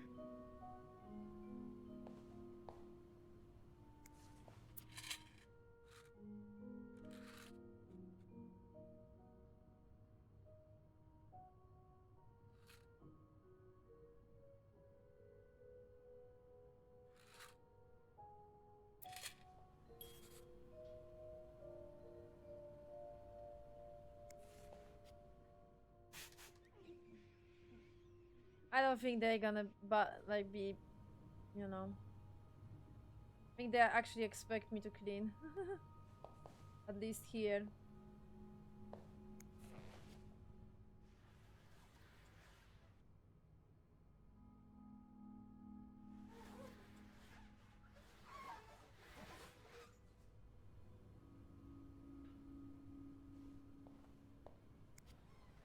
What is the last piece of paper? Maybe I'll find more of those torn paper pieces if I keep cleaning the room. I wanna...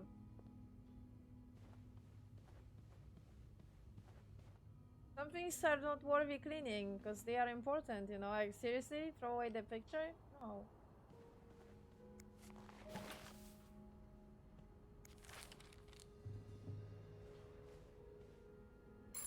Oh, Jesus. Andrew! Where's the phone? Oh, it's here. Hello? Oh, that's not good. Oh, that's not good. Hello? Andrew? Is that you?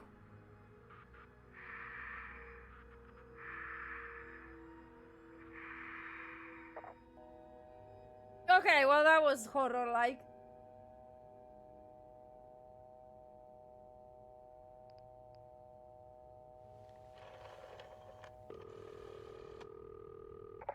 Clarrington Hotel reception desk. Andrew? Hey, Sophie. Did you just call me? No, I didn't. Then who called? I'm not sure I understand. Someone just called, and they said nothing. All I could hear was static and breathing. That's pretty unsettling. Hang on. Hey, Beth? You got a minute? No. Give me a second, Sophie.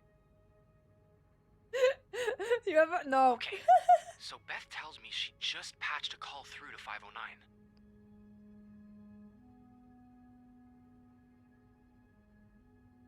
Did she recognize the caller's voice? Oh, do you think maybe it was Mr. Morgan? Yeah. Let me check. Okay, it was a male voice. but she's not sure whether it was Mr. Morgan's or not. Did she notice anything else? She says it sounded like a bell rang in the background. Like an elevator bell. So she assumed whoever was calling was one of our guests. You didn't see Mr. Morgan come back to the hotel, did you? No. I get why you're on edge, but I don't see any way he could know you're in 509. I haven't spoken to anyone about this.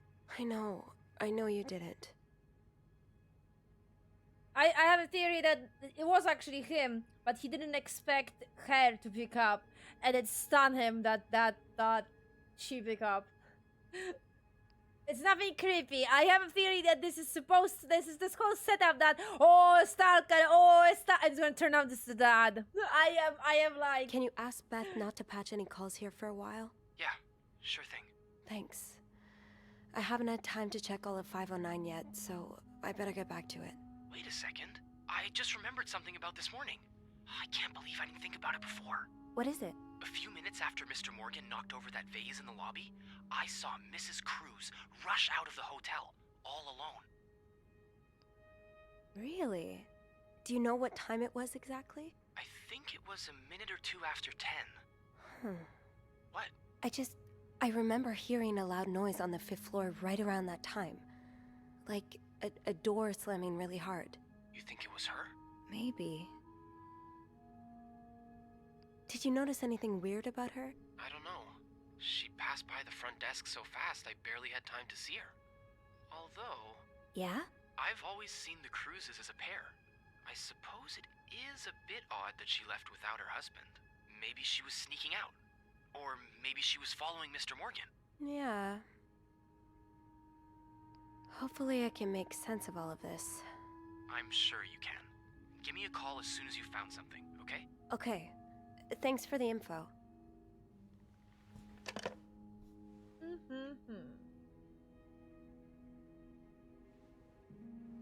Yes, camera, I get you.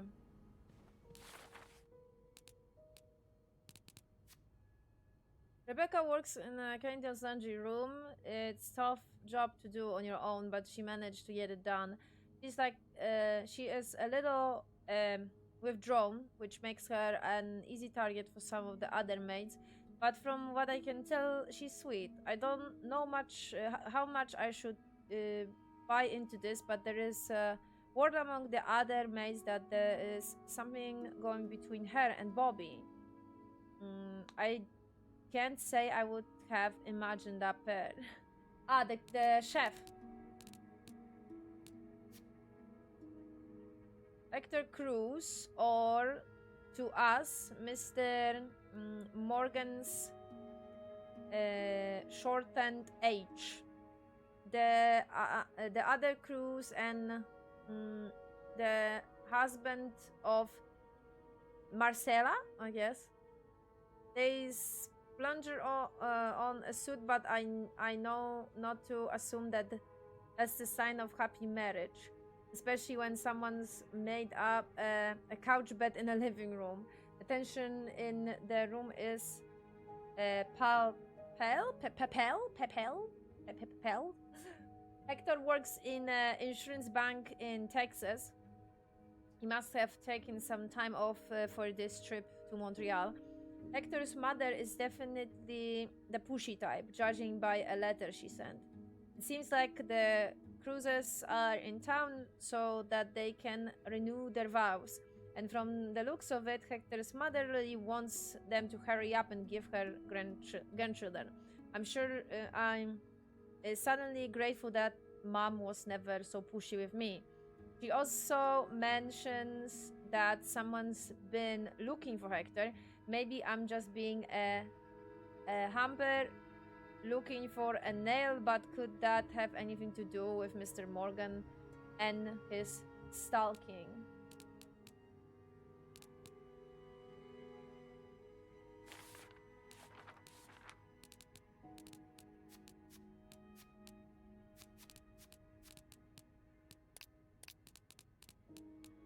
I just don't want them to flashy, but I mean those are just the things that we just had, so this bothers me.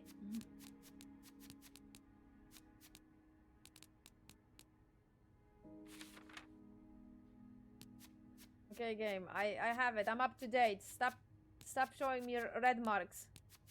It's annoying. All right.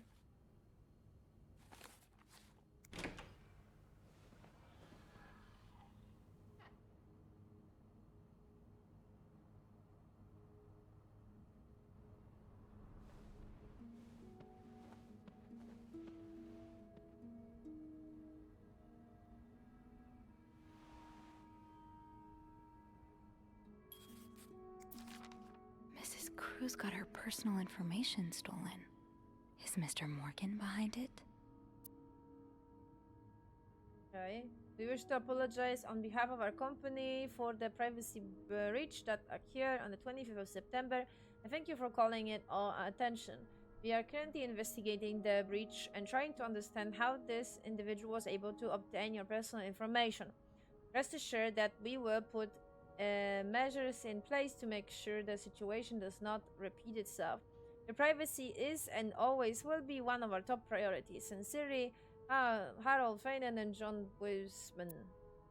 SOS? What? SOS 5? SOS 5 and 8? Yes, this says SOS 5 and 8.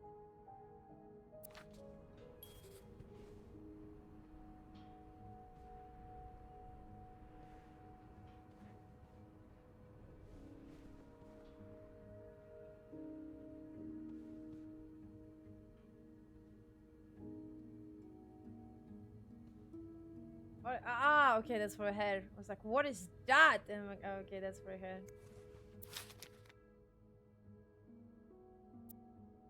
To read. Okay. Game of seeking. Stranger in the night. Murderer? Whoever wrote this is as much a reader as they are a doodler.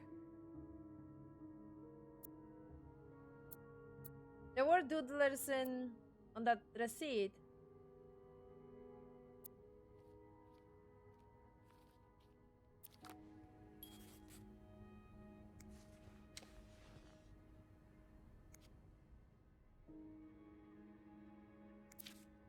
Am I reading this right? The account's been emptied. Oh no, was he stealing money from them?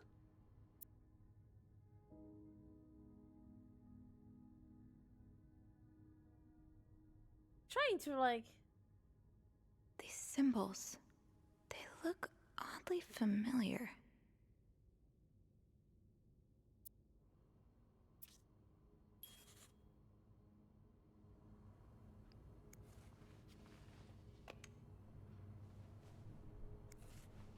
This looks right up Andrew's alley. I wonder if he's read this one. Strange enough.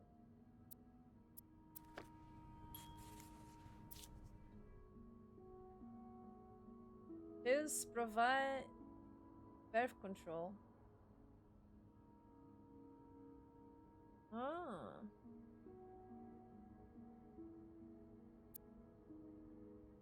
Development on the believed to be the ultimate form of the birth control was reported yesterday to a group of journalists. It was tested among 218 women, despite reports of some undesirable effects. Dr. Tenboom said the pill show greater promise for the future. Members of the Kagi have already... Okay. He doesn't want to have children?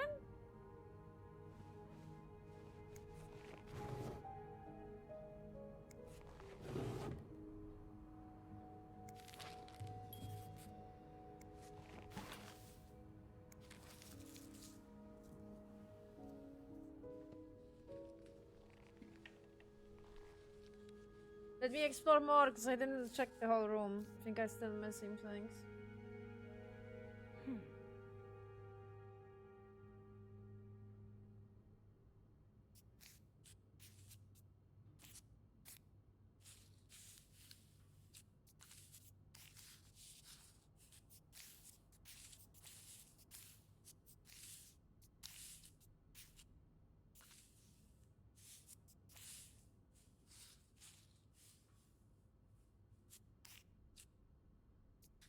That's like that. This is here. Oh no, what the fuck is this puzzle?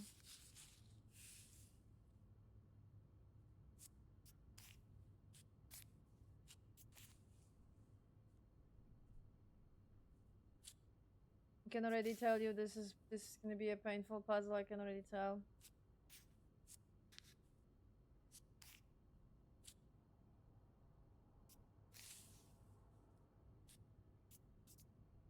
This is some kind of like code type of patterns here.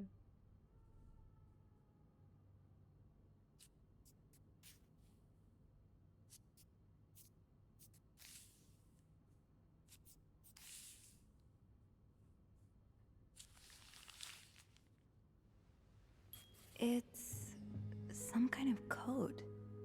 Could I break it?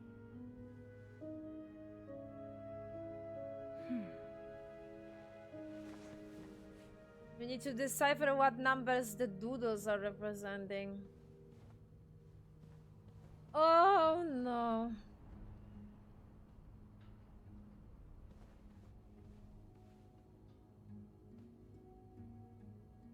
The different doodles are representing different numbers.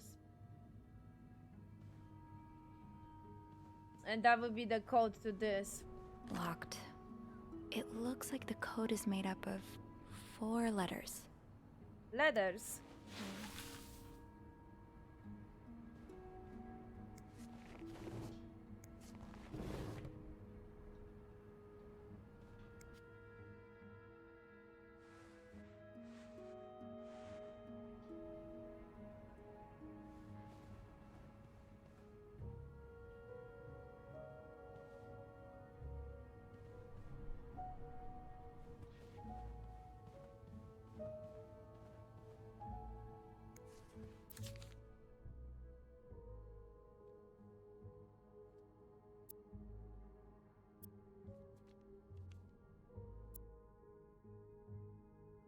Yes, these are part of the same set.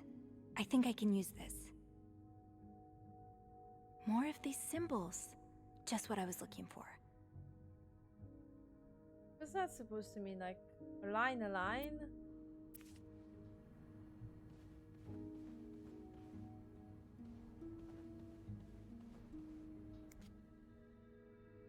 Oh my god. Okay, well, actually. Okay, I like how this is. I like how this is made. Aha! So okay, I see.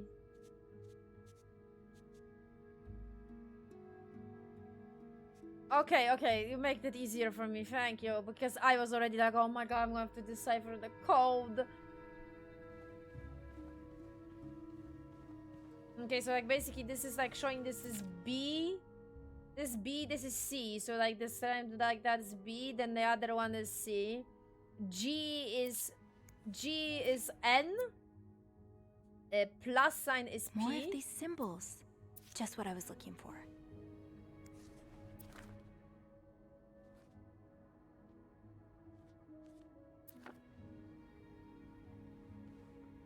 Then there was more here.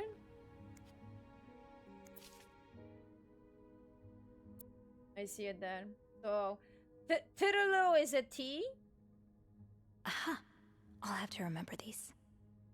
This sign, this Y thing is X. Aha! I'll have to remember these. Another Tirulu. Then 6 is U. Aha! I'll have to remember these. How she's remembering like, all of them. Straight line is N.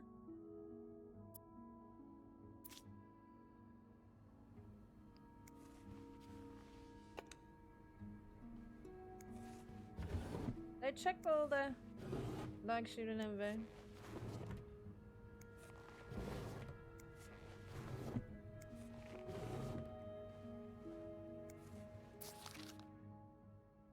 Oh, there you go. Yeah. I think these match the symbols on the papers I collected. Murderer, so it's a lot. That would be spelled like that. With that code. Because line, straight line is M. U is 6, P shape is R, O is D. E is 3. And then R is E again. Okay, that's actually... Okay, you know what? That would be actually doable without the... without the whole help from the game, I guess. But I appreciate the help.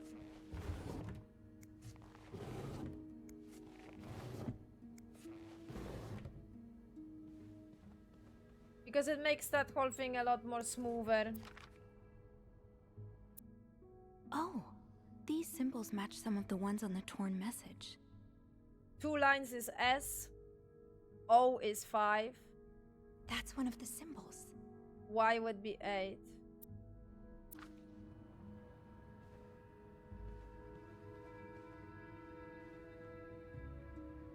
Do we have all of them or not? No, we're still missing some. That yarn map Mr. Morgan has on the wall of 505. Weren't there some peculiar doodles? Symbols, maybe.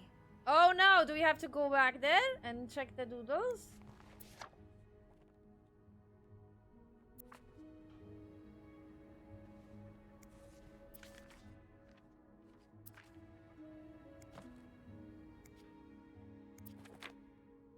No, there was no doodles here.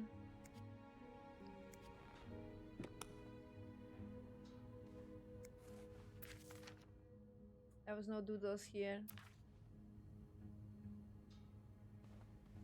I'm gonna bump into someone, am I?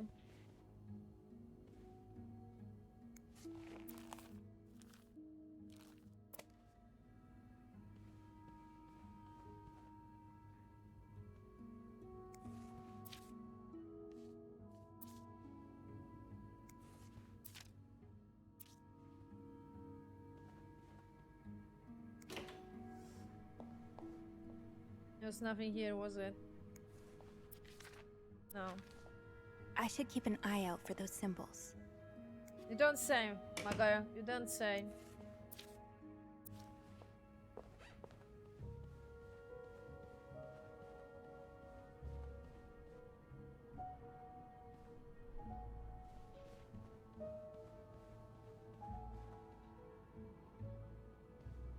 Alright, let's go back to his room then. 'Cause then she's gonna grab those symbols.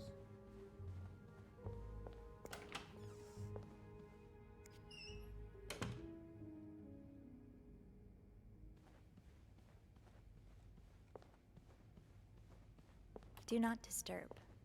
Well, that's one less room to clean today. I won't complain.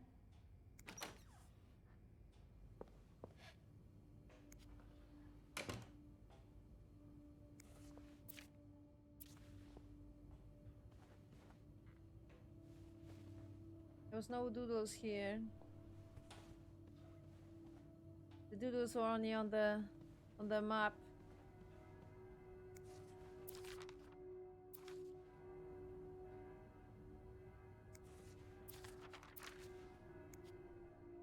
So it was on the bill here? More of these symbols. Just what I was looking for.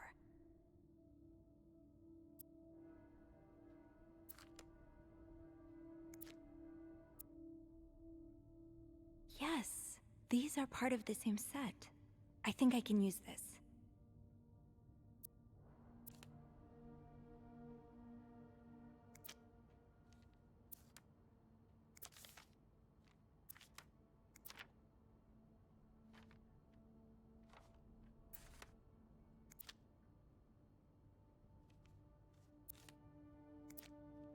I don't know what T30 means.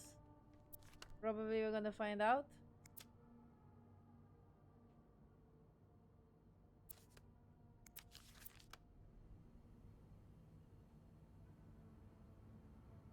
I've definitely seen those symbols on some of the things in this room. Maybe I should take another look around.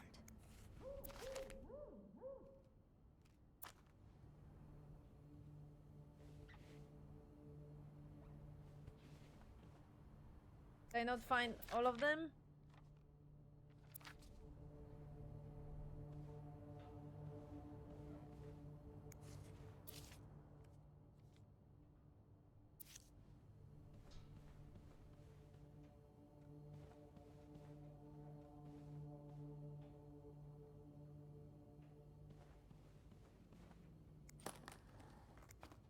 was nothing there, definitely not.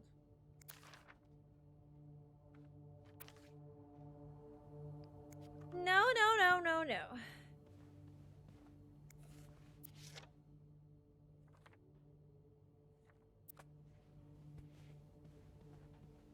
It was only on here, I think.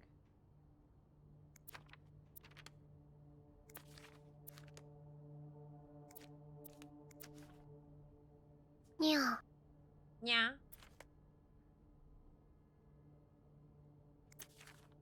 No, no, no, no. Okay.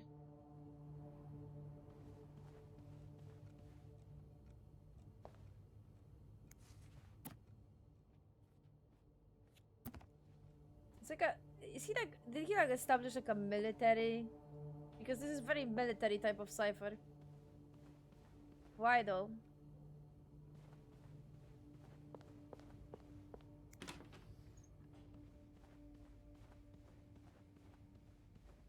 I wanna check.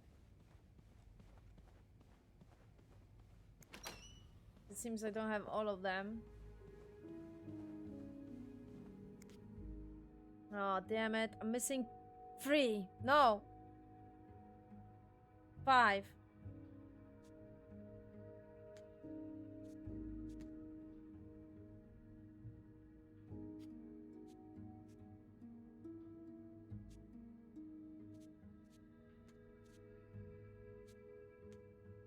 Press any key to enter a letter or press... Aha, okay. That will be I. I...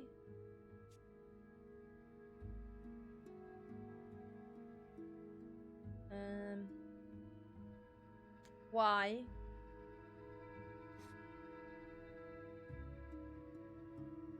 Will, probably. I will meet you.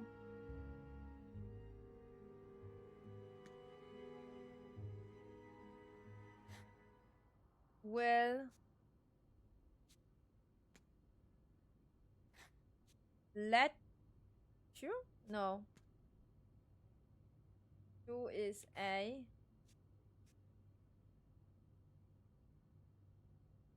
This G-like symbol is V. Leave. Okay. I will leave.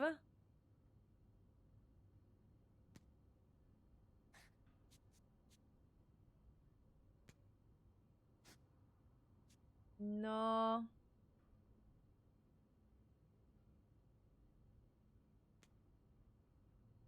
Note. Notes. Okay. I will leave notes in the...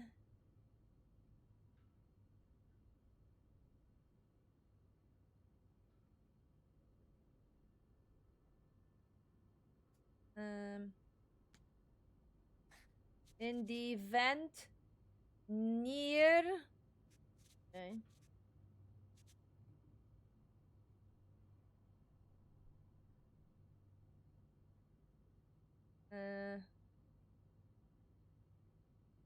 Next, okay.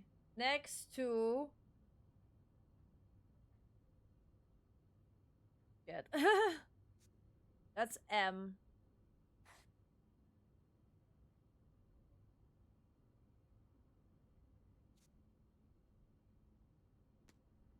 Oh, room. And then it's the number.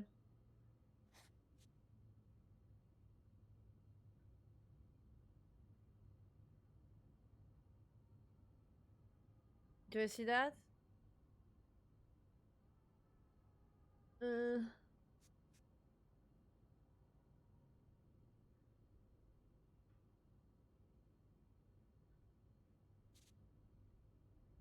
Damn it.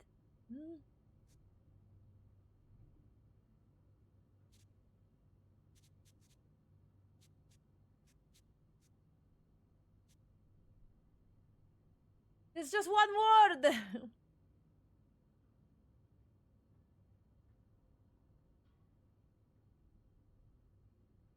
Okay, what word? I will leave notes in the vent next to... Come on, man.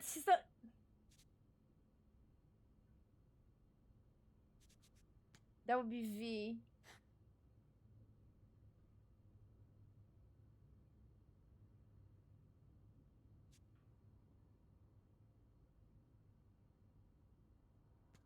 You're missing one. Oh, no. What? What's the... Sacre... I don't know why I wanted to say sacre bleu. fucking clarobscure, man. Ah.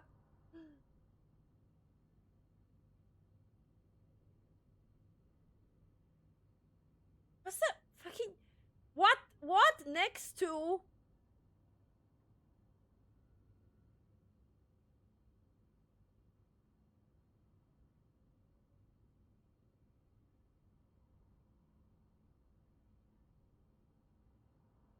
So we're missing... Alright, so we're missing F. No. No.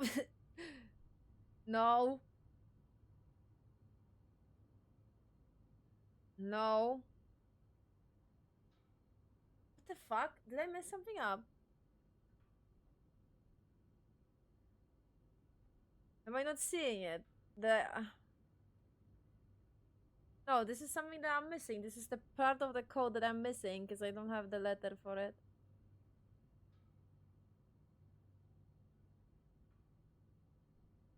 Now basically I'm checking... Okay, so it's like what? No.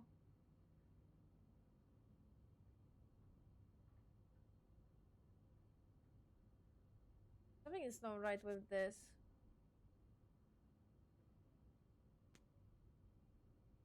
I think. This is...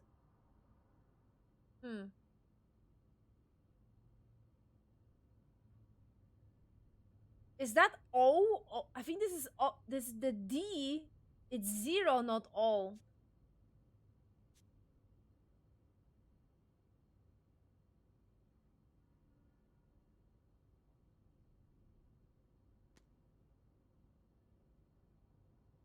Do I have any D here? No. O though. That needs to be O.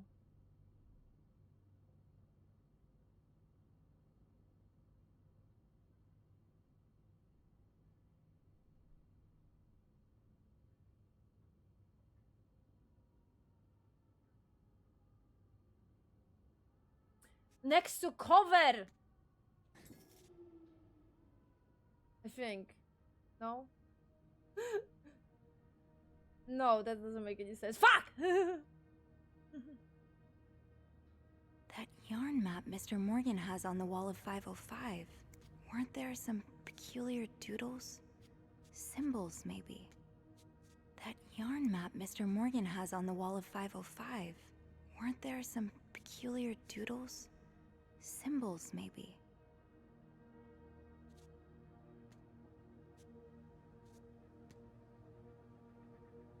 Okay.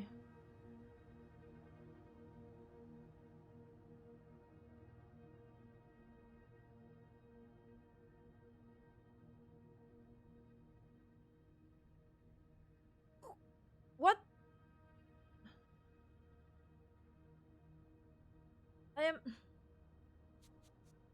Needs to be that. V. Maybe it's not V then. No, it is V. No, wait, that's not V.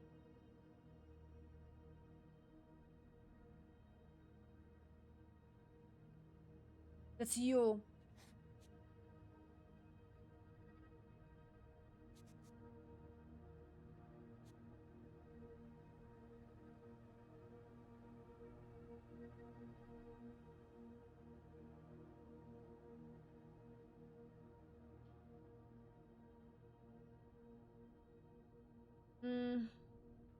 Yeah, that is correct, I think.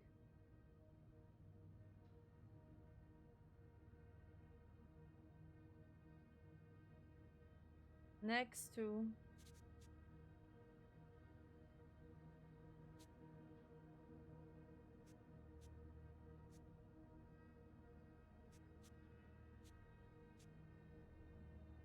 That is correct. So this is a problem here.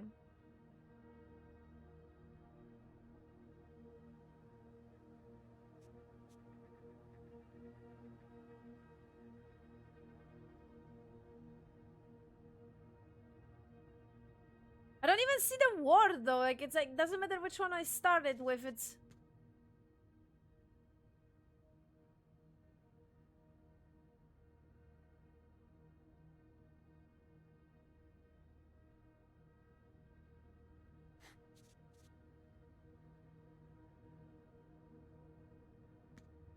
I will leave notes in the vent oh my god. next to your room. My god, I'm stupid.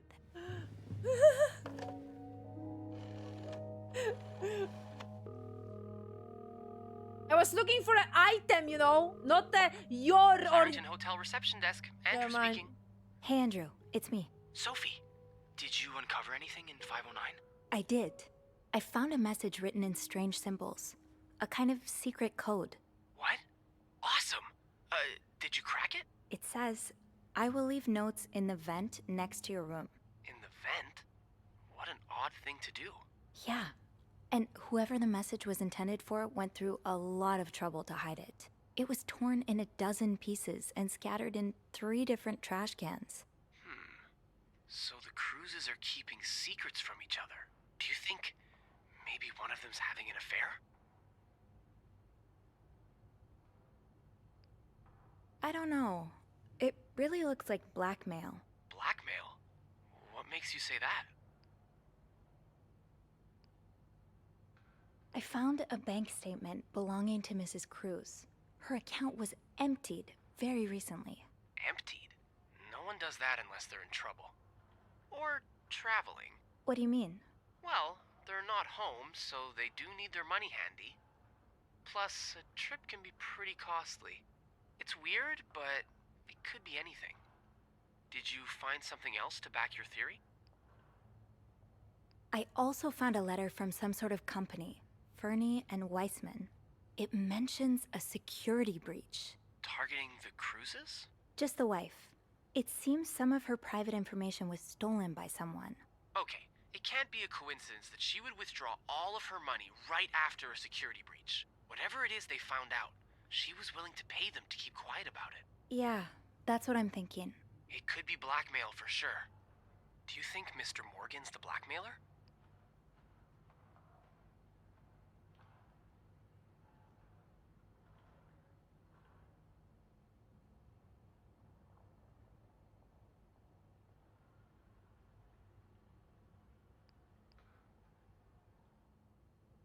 Oh, maybe he's the one who called here before. Yeah. He could have called to ask for more money, and then freaked out when he didn't recognize your voice. I'll go have a look at the vent that's mentioned in the message, just to be sure we're on the right track. Good idea. It's almost break time for me. If you need my help again, you can ask Beth to patch you through to the break room. All right. Enjoy your break. Thanks, Sophie.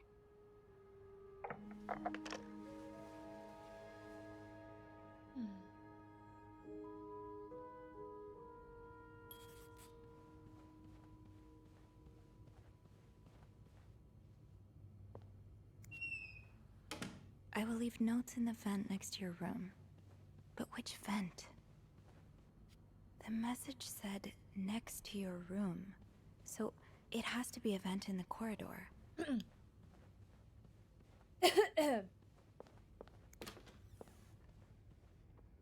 Uh-huh. Yep. Linda.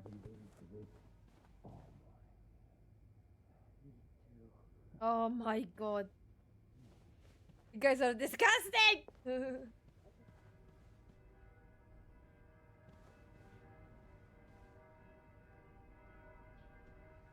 Next to your room. No. Why on earth would I go there? I should start. Oh, never mind. Okay, right, I don't care.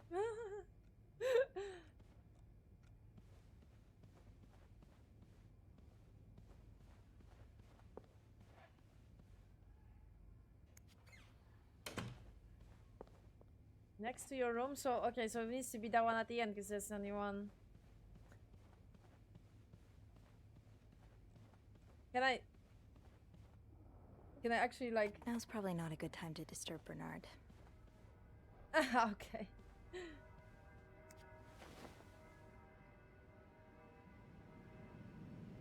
Uh-huh. Another code. Can't open these without a screwdriver. I'm gonna have to go and find I might be able to find a screwdriver in the janitor's closet. Oh.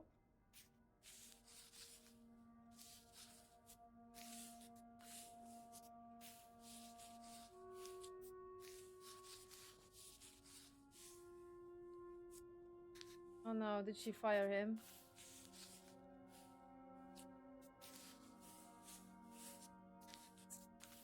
Linda.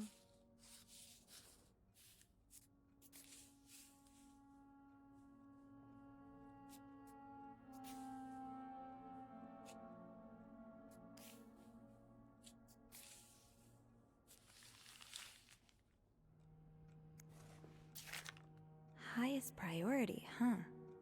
That means Eugene's probably working in Bernard's office right now.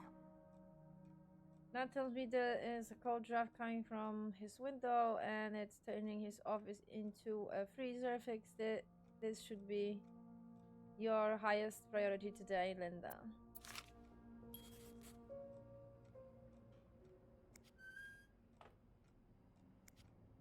Shoot, no screwdriver. What's life without a little challenge?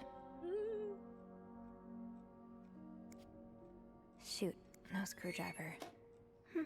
What's life without a little challenge? This must be Eugene with his daughter. He looks like a caring father.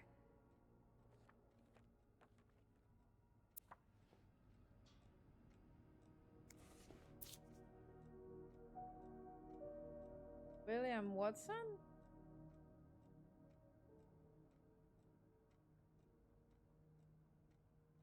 Oh, against no... the mental hospital.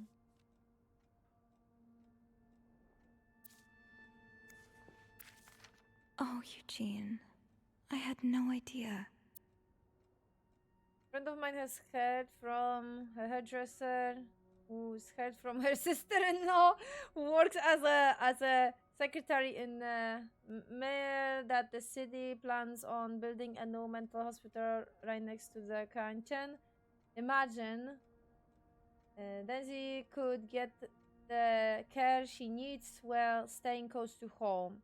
It's almost too good to be true. I don't dare get my hopes up, but still, I will keep my ear to the ground and keep you posted as soon as I have some news. Warm wishes, Joyce. Okay, so the daughter has some problems. I mean, it looks like it a little bit, I'm not gonna lie. She looks like emotionally distant.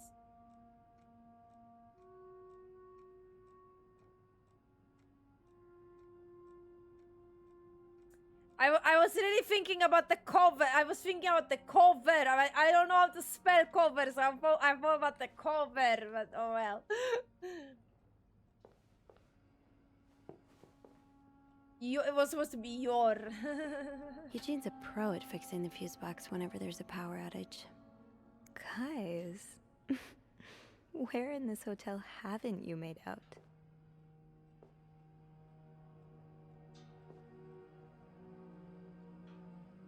Eugene must be down in Bernard's office. I should go ask him for a screwdriver. Wait, Sophie, you don't need these. Be careful. It's a slippery slope towards becoming a hoarder. Okay, so we need Eugene.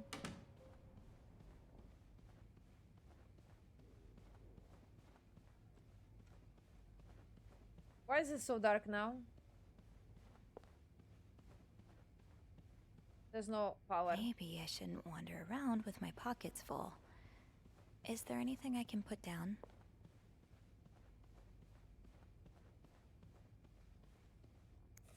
I was actually wondering what do I have there. I was not sure.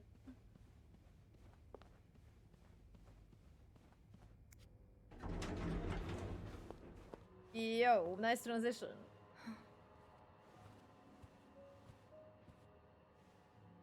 Uh-huh. Oh no. Boss. Is that a boss? That's a boss, right?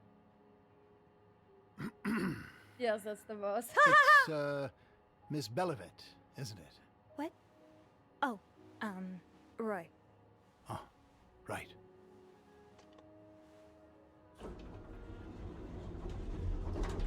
You're the one who took last week off, aren't you? You had to, take care of your sister, I think? Mother. My mother. She's very sick. No, I hope this doesn't become a recurring thing. I need to know I can count on you. I understand, sir. What are you doing here, anyway? Are you on break? Yeah, okay. A lie. This may get out on the spot, but be careful not to get caught in a lie. Oh, okay. Yes, I am. Don't take too long. No, I won't.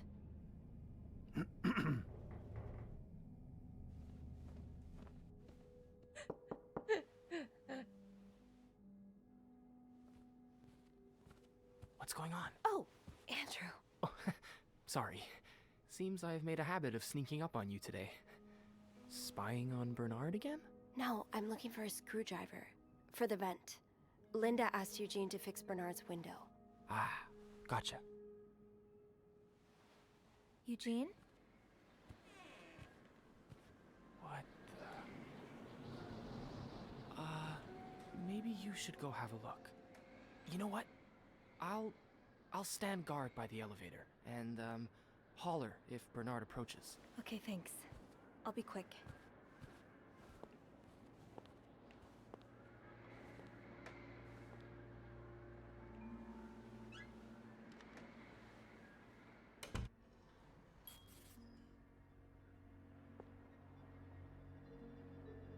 I have to find a screwdriver, but how often do I get to snoop around Bernard's office like this?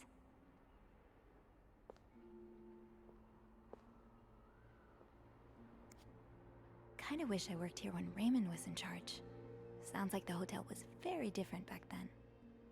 Usually that's the case. Well, just look at these distinguished gentlemen. And a young Bernard. True.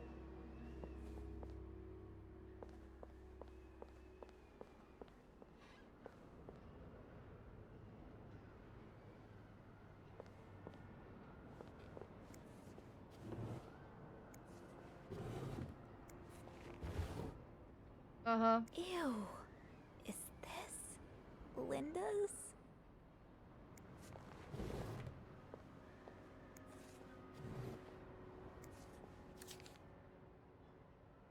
Okay, what? Check on 602. Ask Eugene to fix the radiator. Call Weston's office. Apologize to Mr. Drake for Valentine's ball mashup. Speak with contractor about cost overruns. Call Weston's office. Decide winter for employee of the month reward.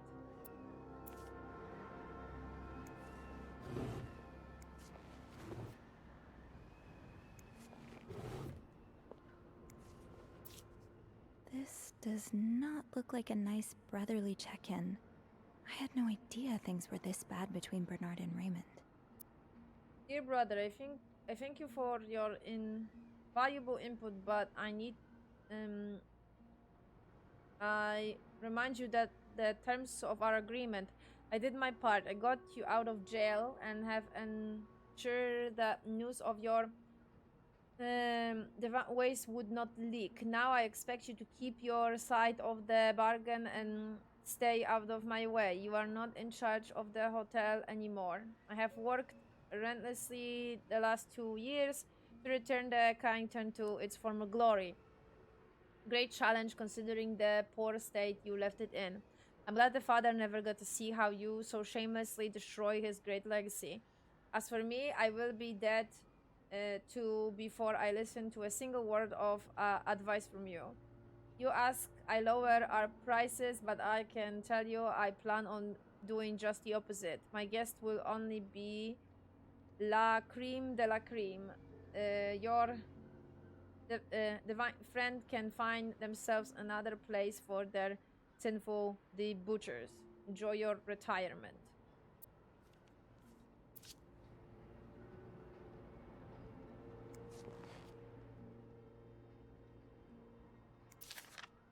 proposing something that could help so many people just because it's close to your hotel?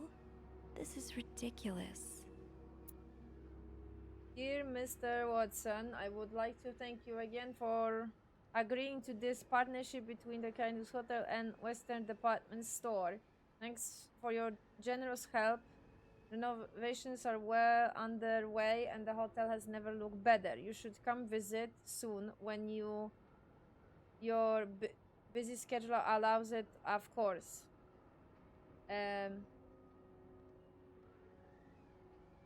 On other note, it has come to my attention that you have formed a group of local businessmen to oppose the construction of the new mental hospital.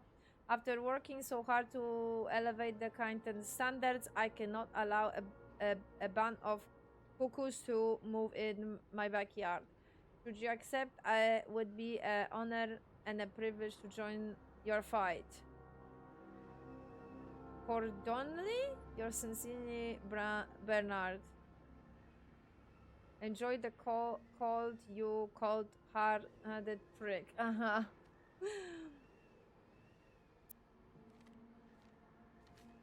The janitor, the janitor, you want that, So, I take it the open window was not an accident. Can't say I blame you, Eugene.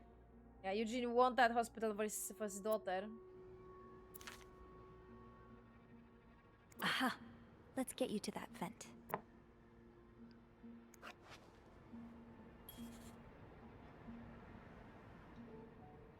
Yeah, I'm not touching anything. Time to see what secrets that vent is holding.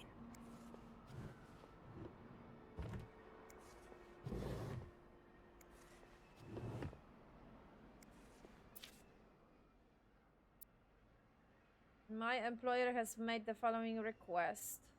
To avoid unwanted attention, his identity should remain secret to both guests and staff. The temperature in the room 602 should be kept on exactly 22 Celsius. The fact there's some kind of illegal shit happening there. His dog should be fed the very best roast beef. That's why we can hear the dog? Cause I thought it was outside. His room should be cleaned every day at 11 on the dot. X should be banned from his room service order. No one should disturb him between the hours of 4 and 5. More requests shall follow once my employer takes possession of his room. Thank you. Which room is that? Wait a minute, which room is that? If I have an opportunity, I would like to. 602.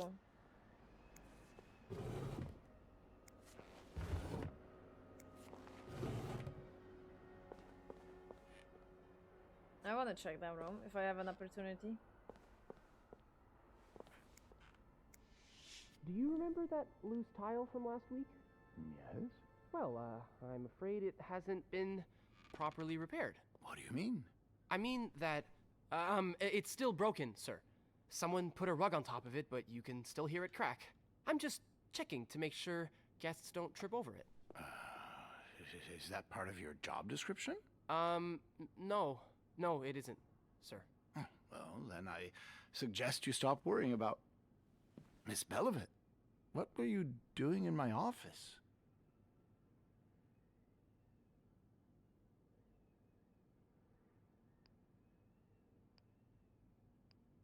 I was simply closing the door.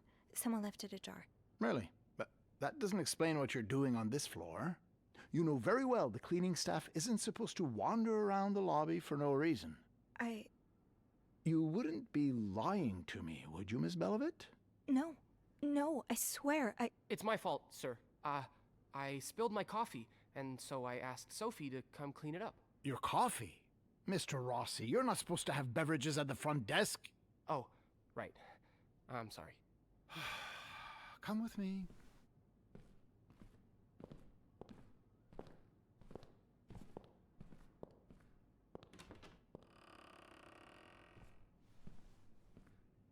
sorry.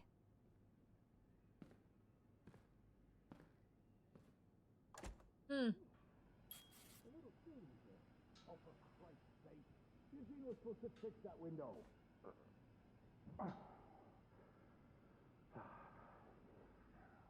Now, as I was God damn it! Jesus. Yeah. Are you okay? Ah. Yes, yes. Yeah. I think I twisted my wrist. It's fine.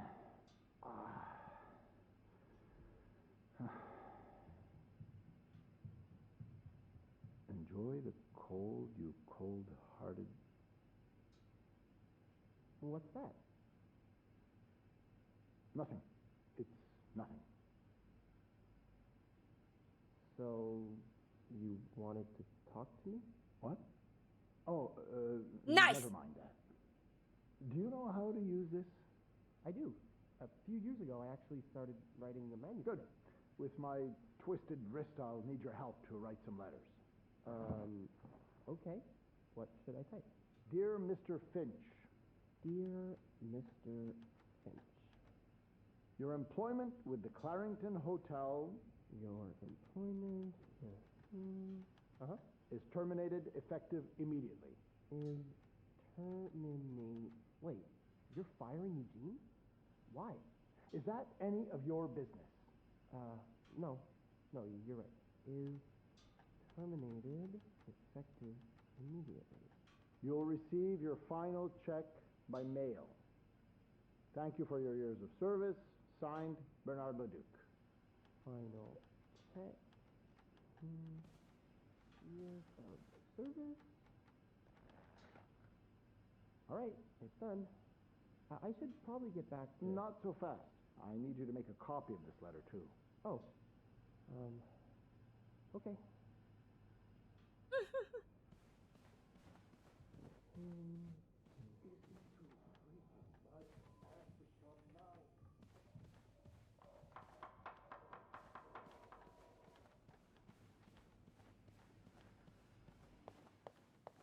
Oh? Oh. Oh, no, you're right. That shouldn't be there. I'll have someone...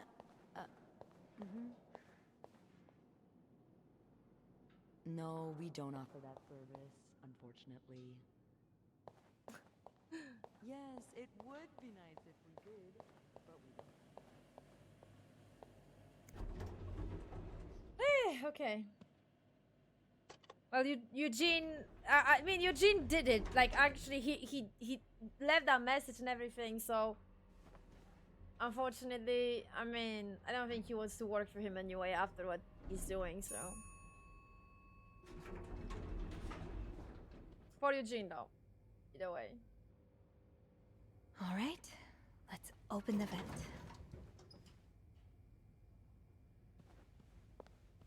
So, which one was it? Three. Was 6. Yeah, 5. I want to open the 6.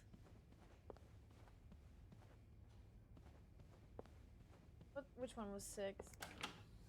Oh, it was this one. That was 6? Okay, I'm confused. Do not disturb. Well, that's one less room to clean today. I won't complain. It's our getting room.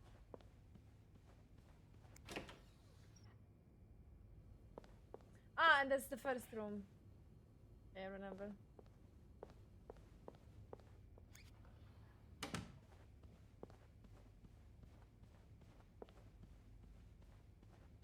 Do not disturb. Well, that's one less room to clean today. I won't complain. Oh, I guess I'm free to disturb room 508 now. But that's where Bernard and Linda were. Ew.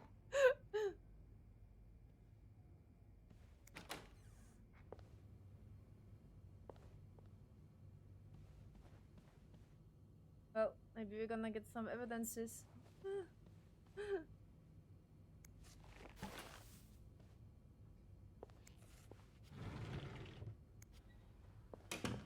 Oh, both sides are openable.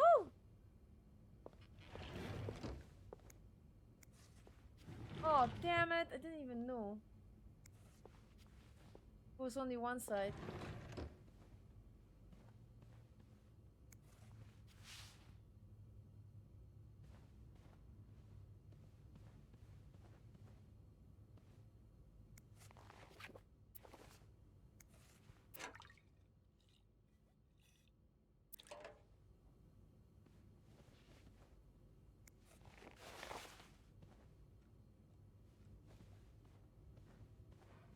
not that bad.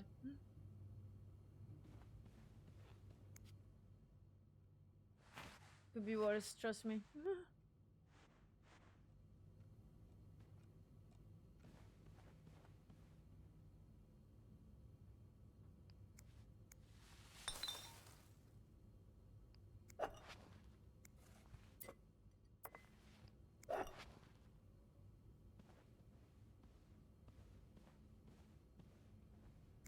I'm guessing there's nothing.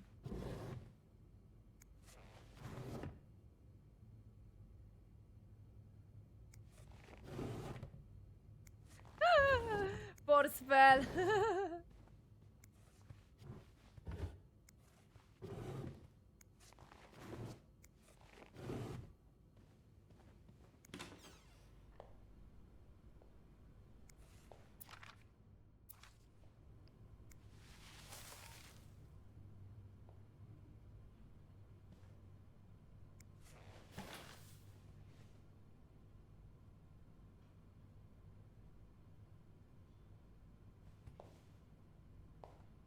Okay, I guess that's it.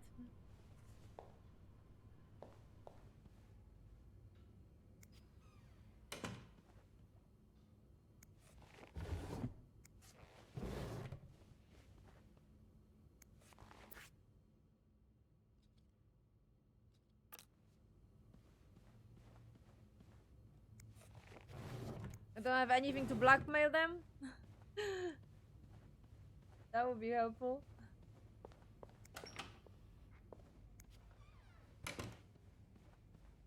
I'm sure I'll find more laundry to add to the pile.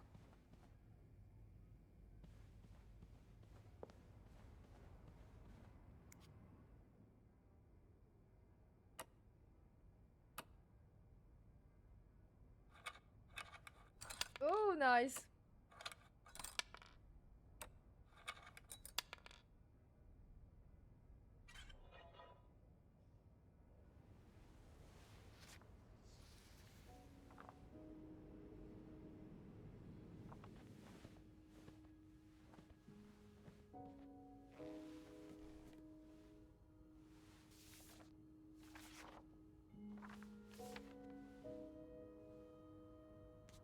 Decipher the. Oh, come on! You don't remember which number I decipher, really? This...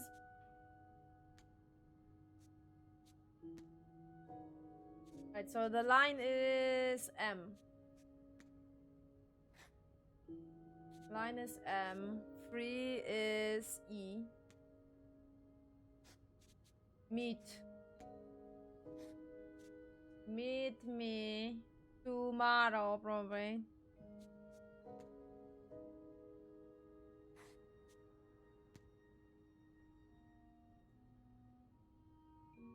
Tonight.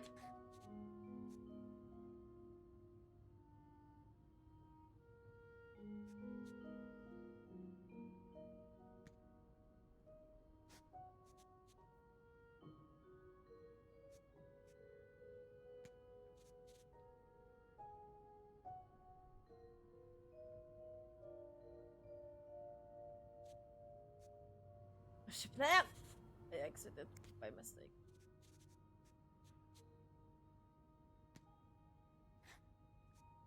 My room.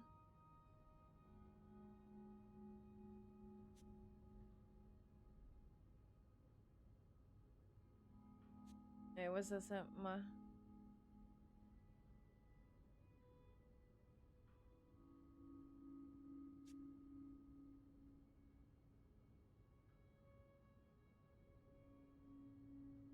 It's not R though.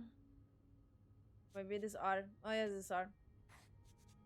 But I thought it was that F like type of, but no.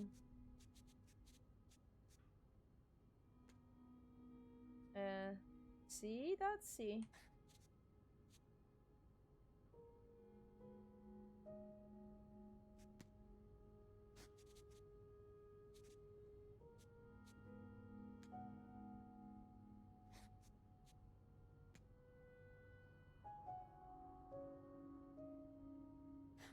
Michael? Ah, meet me in my room tonight, Michael. I think.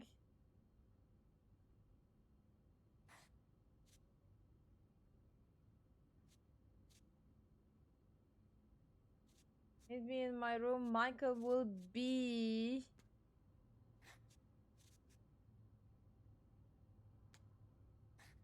sleeping.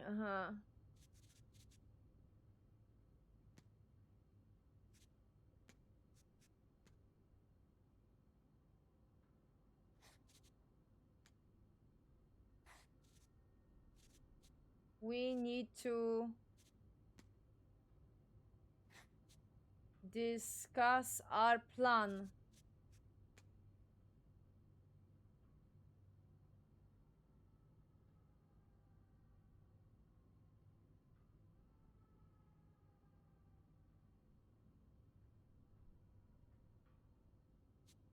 Ah! Stop.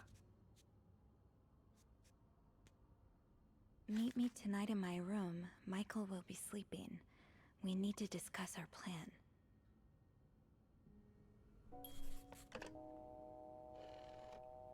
They're conspiring together then?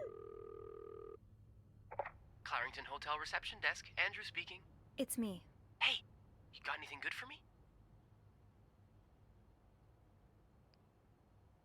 Yeah, but I also wanted to thank you for saving my skin earlier. Oh, no problem. I hope I didn't get you into too much trouble. No, not really. Oh? I might have been if it wasn't for that piece of paper Bernard found. I don't know what it said, but he got really weird after reading it. He forgot what he wanted to tell me and just asked that I type some letters for him instead. I guess that's better than a sermon, but it still sounds awful. It's alright. I'm a pretty fast typer. Anyway, did you manage to open the vent? What was in it?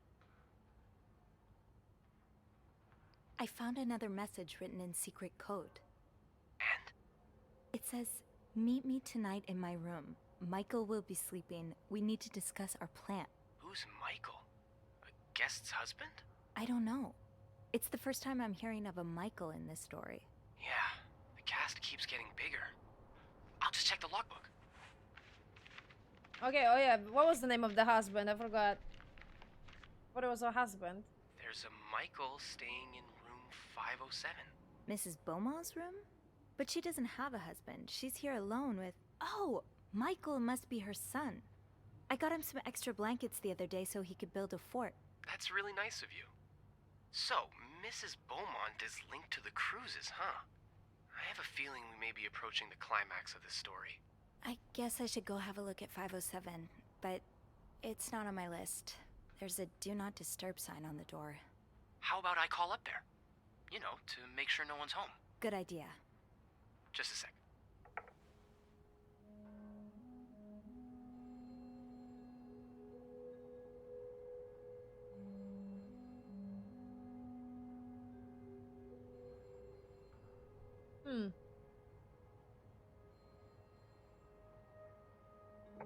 Well, it looks like the room is ready for your snooping, my lady. Thank you, good sir. I'll call you back. Looks like I'm headed to room 507.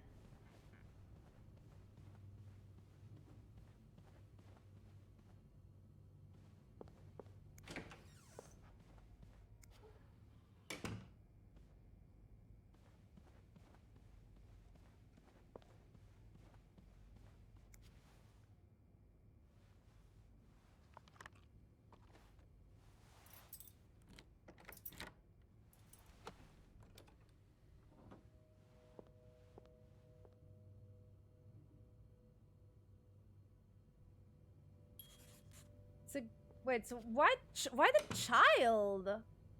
Why child is somehow...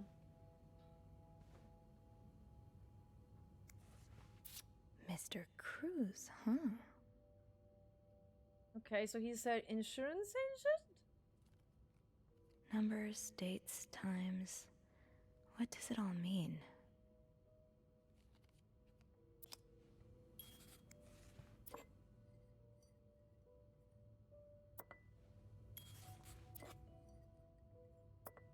Two ladies were here.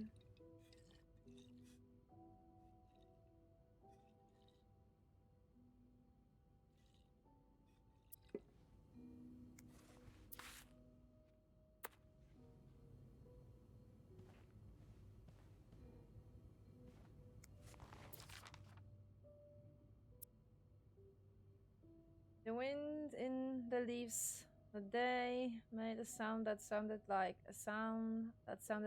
really an. The winds in the leaves that they made the tree whistle a soft melody that came to my ear. I remember every part of this day, for it was the day we met. Jesus, this is bad. I was looking for my cat when I heard the sound of the leaves blowing in the wind, a melody to my ear on this summer day where I met you. So Miss Cruz has a romance with this lady, and then the what's his name?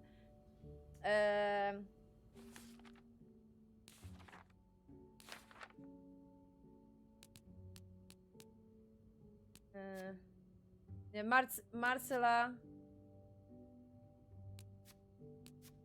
Yeah, so Marcela has a romance with Anne, it seems, maybe. And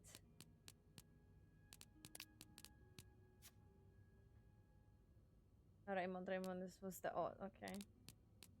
And then the Morgan is blackmailing her. That's why she is paying him, because he knows about the romance and he can't find a job. So he's like completely like penniless. So maybe that's his strategy to have money and survive.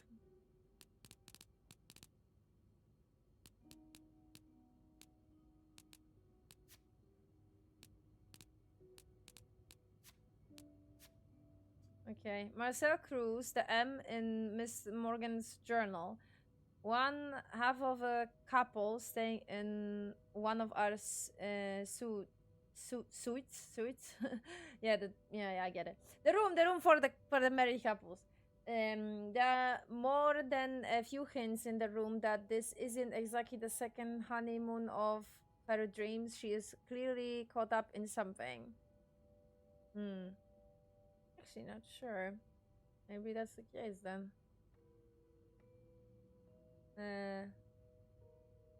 That would explain why she's interested in.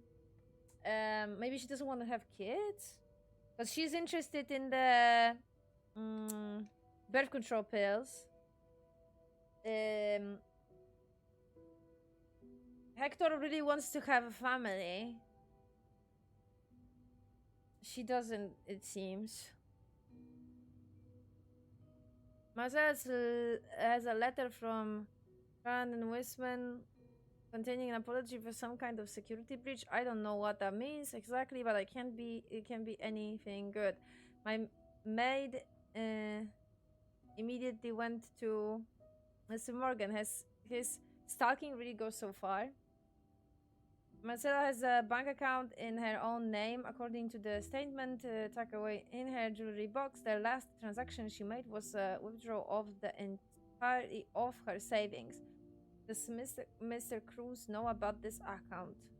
How did she make this much money? What plans does she have that involves 5,000 in cash? Did she withdraw the money willingly? So many questions. Is someone going after the Cruzes with blackmail material? Are they targeting Marcella? Whatever is going on with her, it's clear she has some secret she feels the need to protect. I just hope she's not in some kind of danger. Anne Beaumont is one of two guests staying in room 507, the other being her son Michael. He's a divorcee. I don't know how that information got out the first time, but since then, Linda's made sure we wouldn't forget it. Stay at the Clarendon has been lengthy one, and it shows in her room.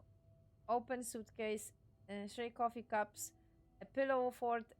It all feels very lived in. Not a lot of guests get as comfortable as she and Michael have. Maybe I will be able to find out just why she come to Carrington and why she is yet to leave.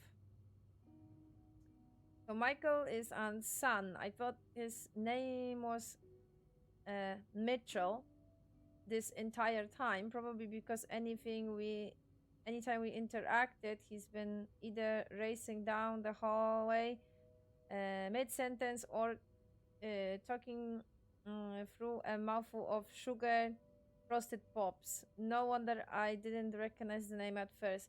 I think Michael must be around 8 or 9. He is a sweet little boy and he's grown on a lot of the maids here since we've been seeing him for around a month now. I think a lot of us will be sad to see him go. His mom asked me for extra blankets once so that he could build a blanket fort. I'm glad he's been enjoying his stay at the Clinton. Staying at the hotel when you are a kid must be such an adventure.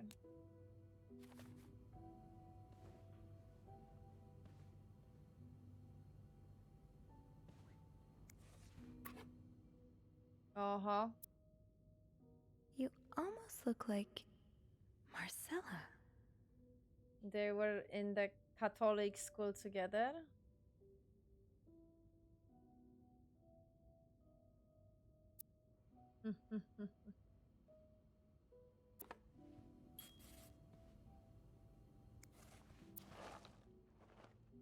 Oh, damn you.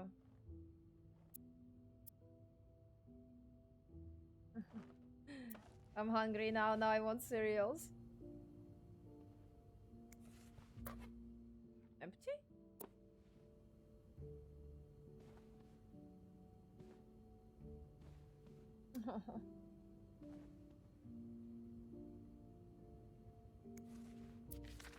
So a husband can abuse his wife and just get away with it?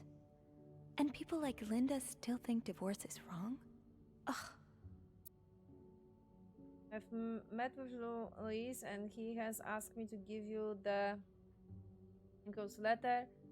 I think I should retain that some of your accusations, such as wife abuse, are not grounds for divorce. Oh my god. In Cuevas, I understand you are hurt, but I do not think antagonizing your husband is very wise at the moment. Oh my god. Do not forget to be in court at 11. Be on time. Also, a friendly reminder that my fees for January need to be paid before the end of this month. I'm happy to help you out, but I cannot work pro bono on this. Siri Howard. Jesus Christ. What a time to be alive. What a time to be alive.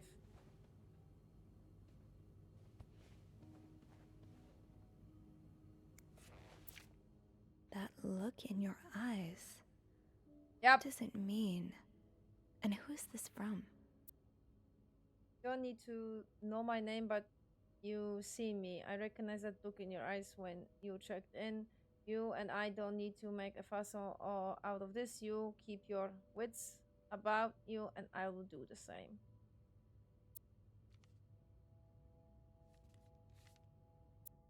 Huh?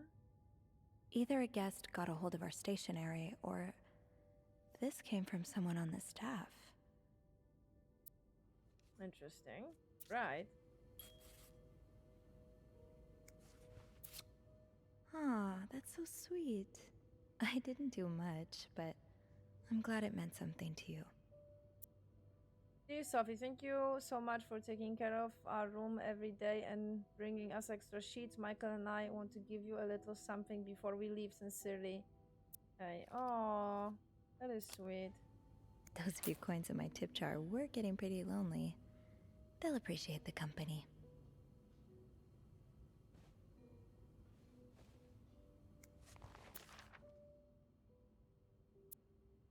This letter has been sent to you and has been around the world 3 times. The one who breaks the chain will have bad luck. Mrs. Smith recovered the letter, made 30 copies, and sent them. 3 days later, he won the lottery. Jones recovered it in made new copies, and then 3 days later he discovered an old treasure in the backyard. He had a letter on it. His wife and 3 kids died in a fire that very night. When he found the letter again, he got a better job than before. In a case, should this chain be broken, you will experience great joy within. Seriously, stuff like that existed in the times like this? What?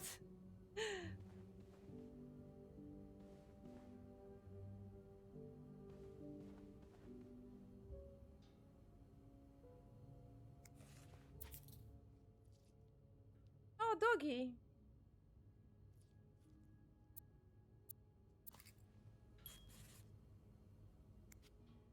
Uh-huh.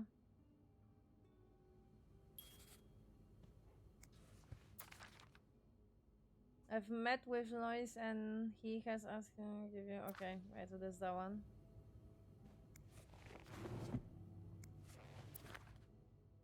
Adam and Eve. Nah, the implication. Fair enough, game. I think I get you. Funny how some games really stand the test of time. I used to play this with Mom all the time. Sounds like this is from your school days, but the name of the sender is smudged. Dear Anne, you were right, I missed the snow already.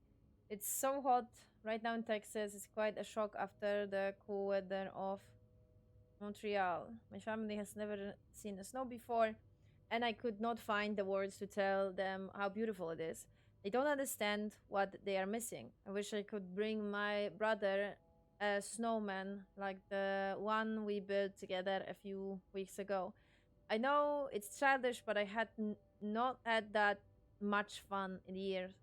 Christmas was exciting. 9 days of eating, singing, dancing.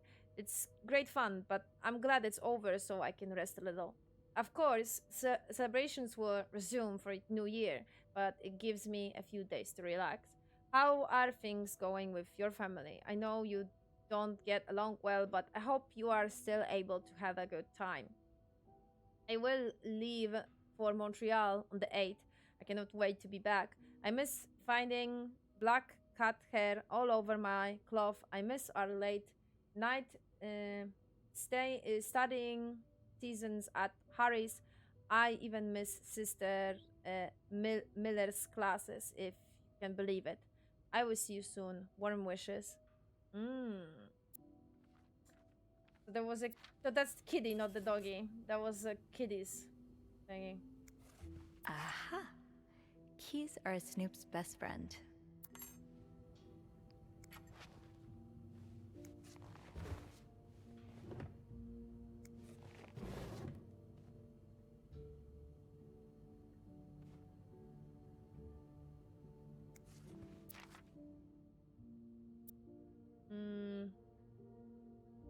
Marcus withdraw from school. You have successfully proceed your request to withdraw your son from his school schedule and system under the agreement that you will continue his education from home. Following this letter, you will recover this letter of books and school materials you need to purchase in order to follow the circumstances from home. A social worker will be in touch to help you understand our milestones so that your son can benefit from our program from the comfort of his home. Thank you for taking off your son's taking off your son's education.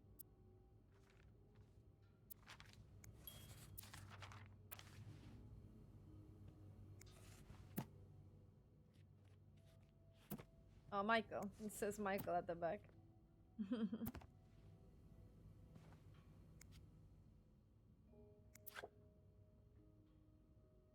So you were eager to set up a meeting, but didn't want anyone noticing. I hope you are well in spite of the circumstances. We've been on the train for 2 days now. The long ride made even longer by the fact I cannot wait to see you again. We are scheduled to arrive in Montreal on the eve of Valentine's Day. I booked room 309. It's a material suit. When we arrive, please refrain from talking to me until we can figure out a safe way to see each other. Say hello to Michael for me. M.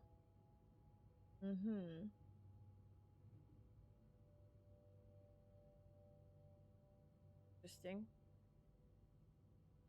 So Marcel.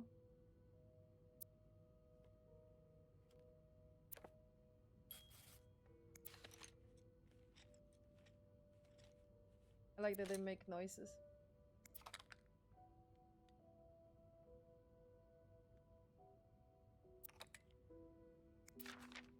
Oh, Michael. Adults can be so confusing. I promise it's not you. Dad, I'm sorry, but Mom asked me not to tell you the name of our hotel. She allowed me to talk about our room, though. We have 2 little beds, a radio, and even a television. Mom let me build a fort, and the maid brought me extra bag, and she's really nice. The hotel is nice too, but I miss home. I wish Mom and I could be happy. I wish everything could go back to the way it was before, but Mom says it's impossible. She says she no longer loves you. Do you think she will ever stop loving me too? Oh no.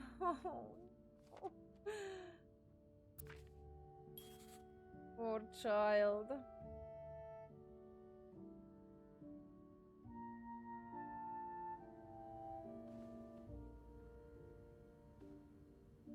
Well, the thing is, I only have key number 1. Let's find out what this key unlocks. No, but I only have key 1. Girl. This should be key number 1.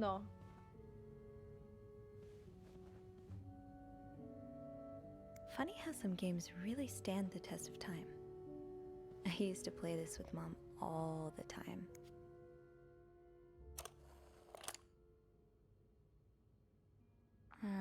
I'll need another key to unlock this. Haven't I seen one just like this somewhere?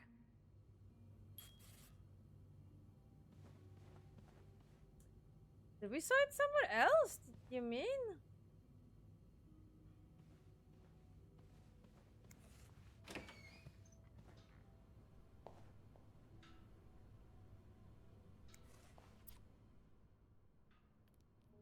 A lipstick. He's all but outright threatening you. Oh, I hope you can stay as far away from him as possible. I just met with your damn lawyer. You got some balls to accuse me of all that, as if we're so inapproachable yesterday. Do you think I don't know where you spend your nights? But most of all is that you wouldn't let me see my son. You wouldn't even tell me where he is. If you think you have a chance to get custody, you really don't know me well. I wouldn't let you take Michael away from me.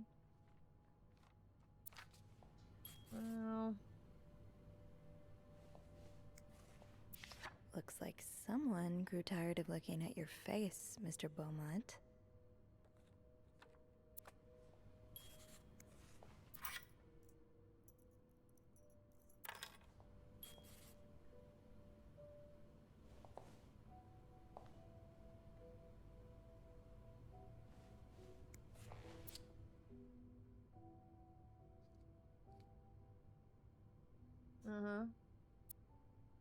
The white cat. They probably met there.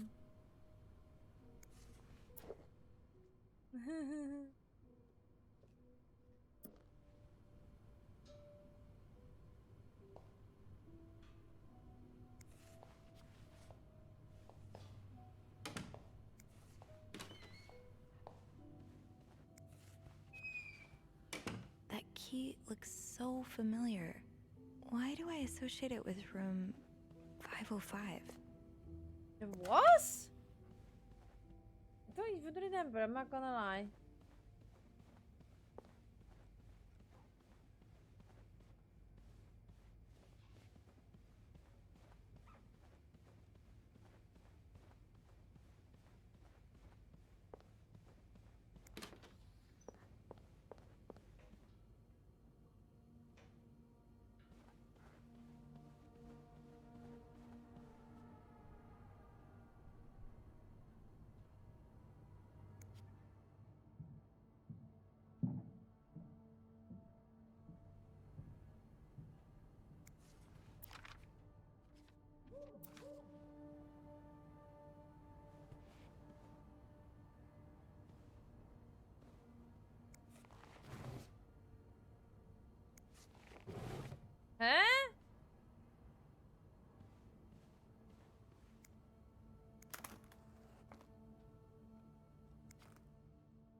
I don't remember finding this key.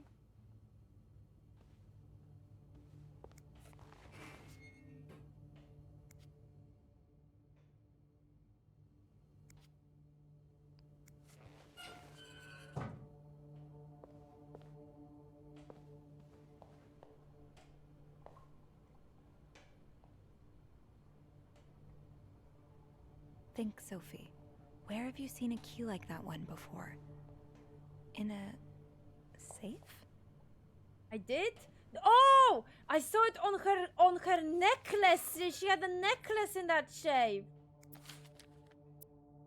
Ah, there you are. With Marcella. God knows where she is.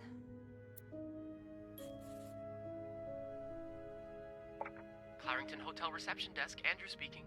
Hey, Andrew. Sophie, crazy timing. I've got something for you. Oh, what is it? I heard a certain Mr. Cruz and a Mr. Morgan had an argument yesterday evening. Really? Who told you that? Jacques did. Apparently, it got so heated he had to get involved. And it sounds like I was on the right track, because he heard a particular word thrown around quite a lot. Can you guess what it is? Cowabunga. Affair? Exactly. How bad was the fight? I think Jacques got in the middle of it before it got too intense. But he said Mr. Cruz looked like he was about to kill Mr. Morgan. So Mrs. Cruz must be having an affair with him, right? And her husband found out? Maybe, but that doesn't explain Mrs. Beaumont's involvement with Mrs. Cruz. What do you mean?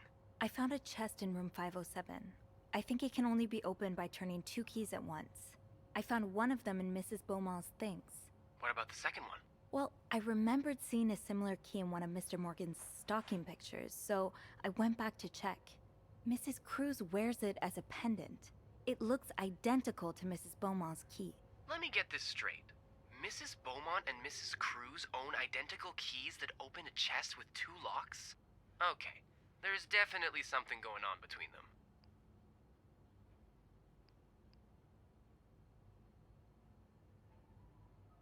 I think Mrs. Cruz and Mrs. Beaumont might be the ones having the affair. Really? Well, it is the 1950s after all. I guess anything's possible. Did you find any clues that might support this? Nothing concrete. I mean, I did find a letter that suggests they may have gone to college together, but they could just as well be good friends, right? Yeah, that's probably more likely. I guess we'd know for sure if we could have a look at that chest, but I don't think I'll be able to open it. I've looked around room 509. I would have seen the second key if it was there. Mrs. Cruz must have left with it this morning. Probably. We were so close. I can't believe it all ends here. Well, if you get me a candle and some plaster, I may be able to do something about that chest. How? I'll tell you later, okay? Ah. Just find those things, and I'll meet you in the basement as soon as I can. He's gonna Alright. copy it. Thank you for not giving up. I would never give up on you. Jason, welcome. Hello. Actually, pretty good. I'm actually super hooked. I wanna solve the whole mystery.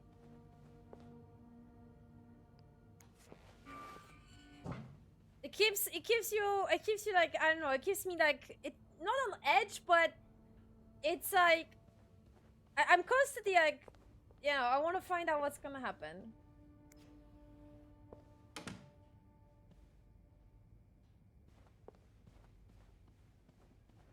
Not much murder happened for now, but still.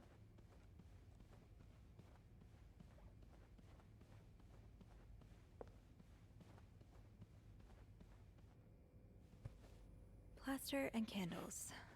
Well, half the hotel's under renovation.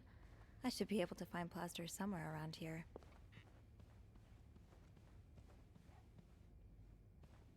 Should we go down?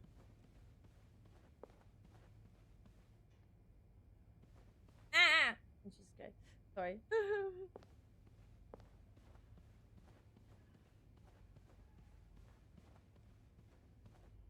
I'm sure I'll find more laundry to add to the pile.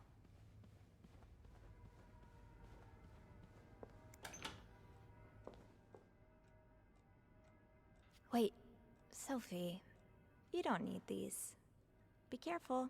It's a slippery slope towards becoming a hoarder.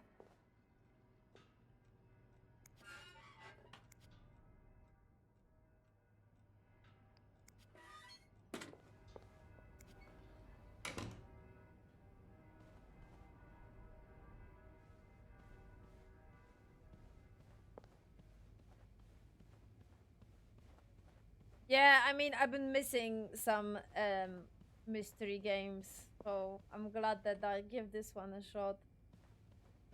With the renovations, there has to be plasters somewhere on this floor. I should grab some before going down. There is? Where? Okay, I will go the opposite side, I guess. Last then. The worst part is she can't run. I was scared.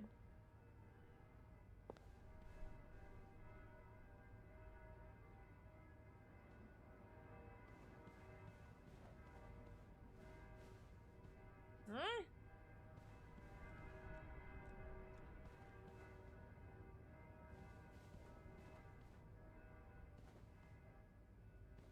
Eh?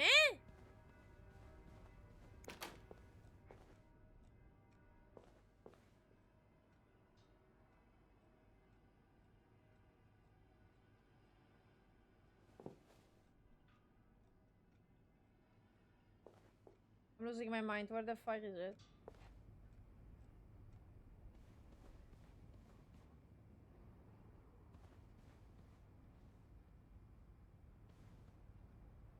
The fuck are you? Eugene's a pro at fixing the fuse box whenever there's a power outage.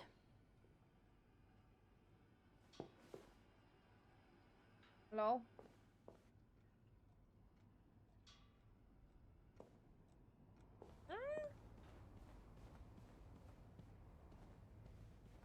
He said it's on this floor, so... Definitely not in a room, I wouldn't say. Didn't I see a plaster bag near the stairs earlier? Near the stairs? Where are the stairs? Plaster and candles. Well, half the hotel's under renovation. I should be able to find plaster somewhere around here. Stairs.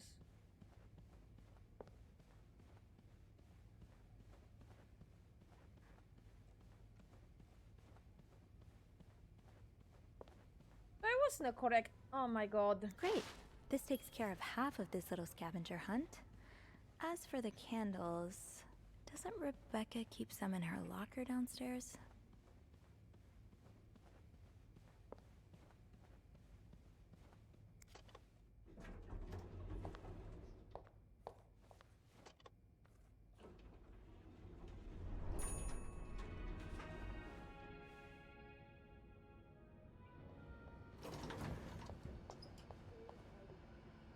Oh, Bernard. I can't believe Eugene would do something like that. He's worked with us for years. He's always been loyal. Is there anything you might have said or done to anger him? What are you saying? That I deserve this? No, of course not. All I need to say is that maybe, from his perspective, well, never mind. What are you going to do now?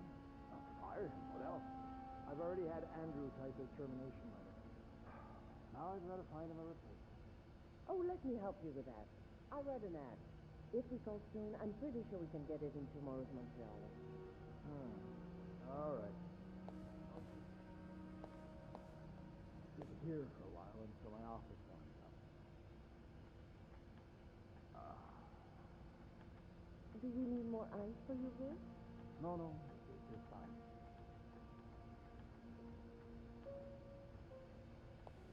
Karma.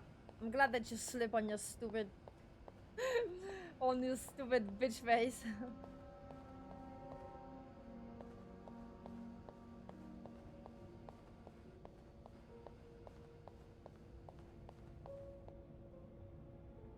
Well, some of the lockers are open now.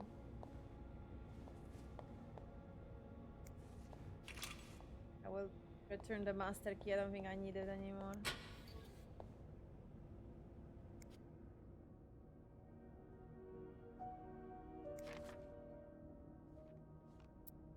Rebecca, the VIP guest in room 602 is getting on my nerves. He keeps ordering food that's not on the menu. We don't usually do special orders, but Bernard was adamant that we made all of his wishes come true. Do I look like a goddamn genie? That's not even the worst of it, though. Every night he barges in the kitchen as if he was at home, asking for meat for his precious little terriers, who feeds dogs $4 roasted beef. I can't even afford $1 roasted beef for myself. Bobby. So you do have a stash of candles. But where is it? The kitchen is out of the power again, and I can barely see a thing. Bernard wants us to continue working, but I am not risking chopping off my fingers for that blowhead. Don't you start hoarding candles since the last power outage? Remember you saying you never want to be caught in the dark basement again? Where is your stash? It's urgent, please, Bobby.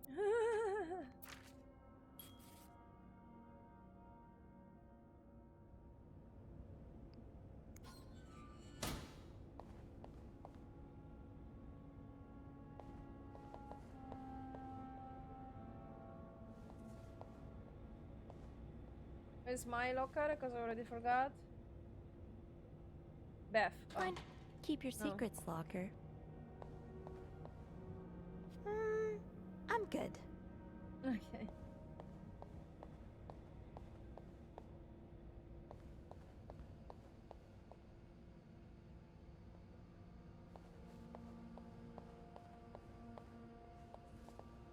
Which one was yours? I already forgot. You are the one inside here, right? Ah, it's here. No, that's not yours, sorry. Rachel. Is that Sophie? Oh, come on. I was correct. Alright, we're getting somewhere. Now, to resist the temptation to spend it on a burger at Harry's.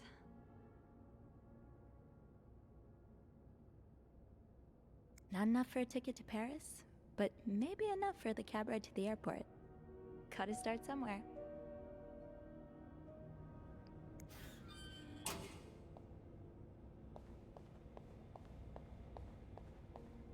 I saw one of the lockers slightly open.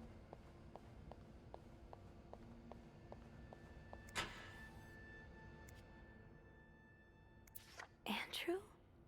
Gosh, I hardly recognized you. Guess this is from a different lifetime. Oh, Andrew as a priest? Figures that if you were going to break any rules, it'd be the ones about which books you can or cannot read.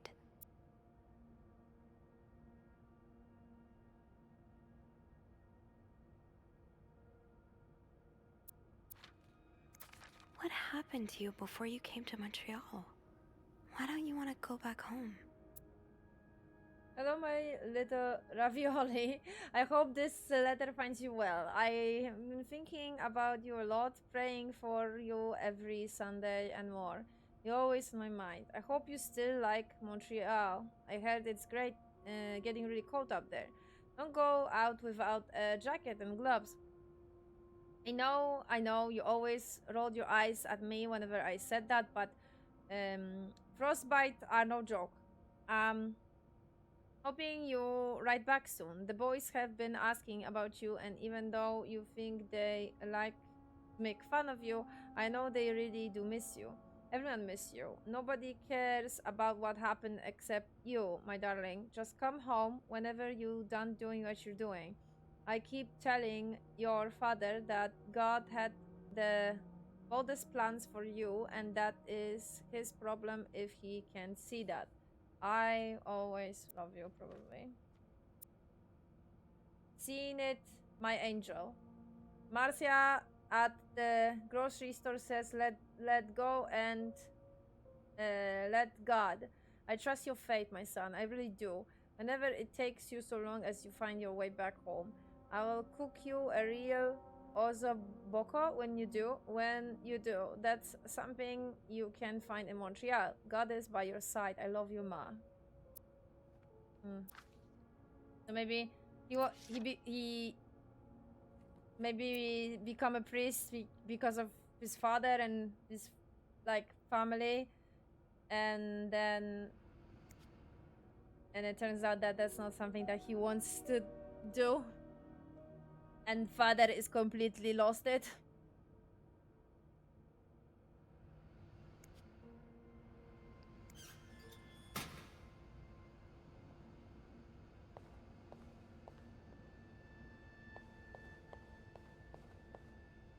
It's locked. Maybe Bobby took some candles from Rebecca already.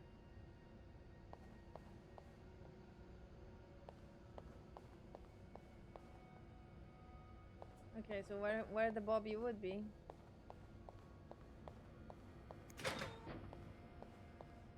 Oh, that's new. Wendy, where are you going? What do you want? Are you here to apologize? Apologize? I'm not the one who should be apologizing. You're such an idiot. I can't believe that I fell in love with you. Wait, What? I want my mother's ring back. There. I don't want it anyway.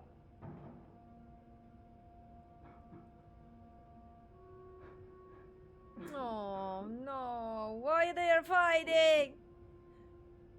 What happened? Why they are fighting? Stupid freaking, what's her name? It's probably her fault. If Bobby has some of Rebecca's candles, maybe he kept them in his locker. What's her name? Linda? Yeah. It's probably Linda. Linda did it. Linda is stupid. Fucking Linda, man. Oh.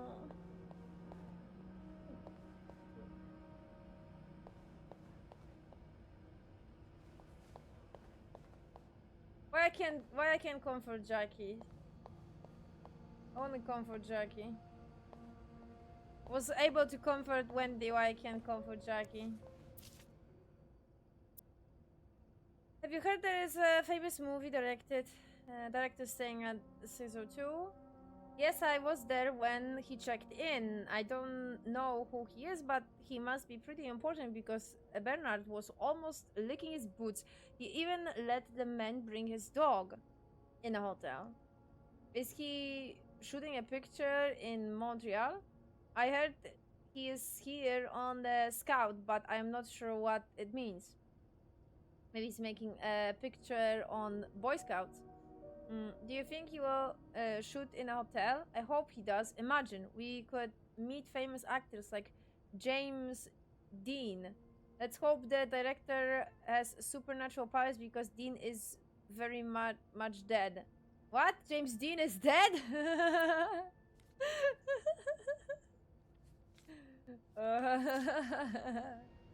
That's funny. Tempting, but every penny adds up, Sophie.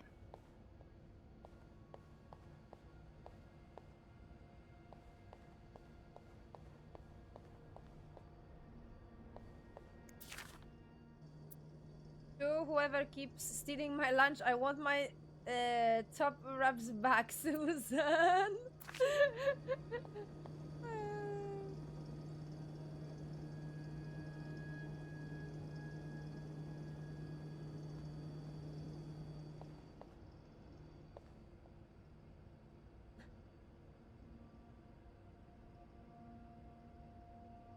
With a fork.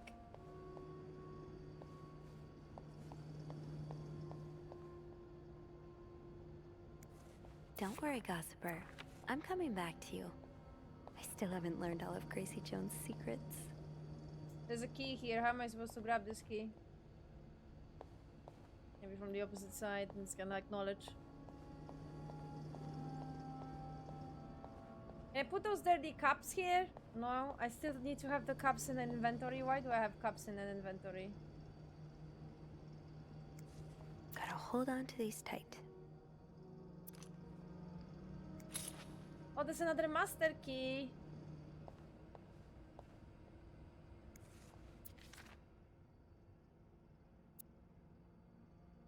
Bobby, you realize it's the person with the lowest score who wins, right?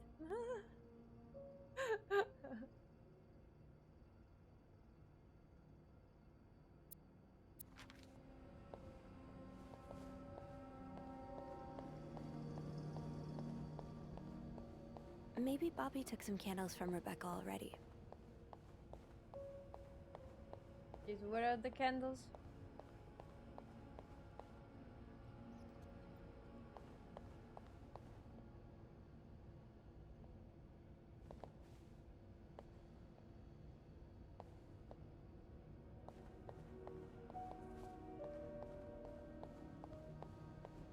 What's the master key that I'm having changing? Can I open everyone's lockers now? Is that the case?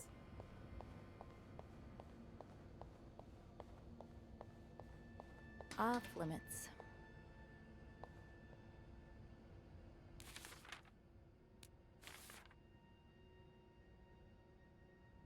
If I recall correctly, she keeps a stash of candles somewhere in the hotel. If I want to find them, I think my first step should be the basement. Okay.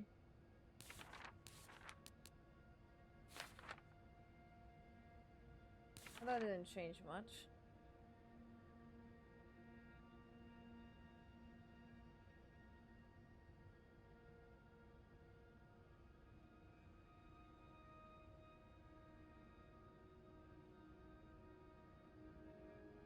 I have to pour. Okay, to poke him for this. His thoughts on them. I get the sense that Andrew curiously would be the idea of that where consider threatening enough to society to be forbidden. As long as there are people out there as curious as Andrew, those ideas can never truly be erased.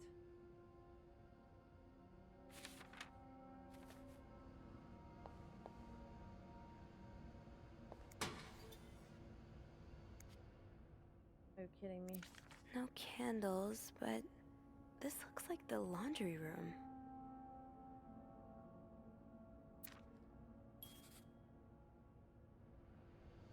Why he has dirty dishes inside his fucking locker?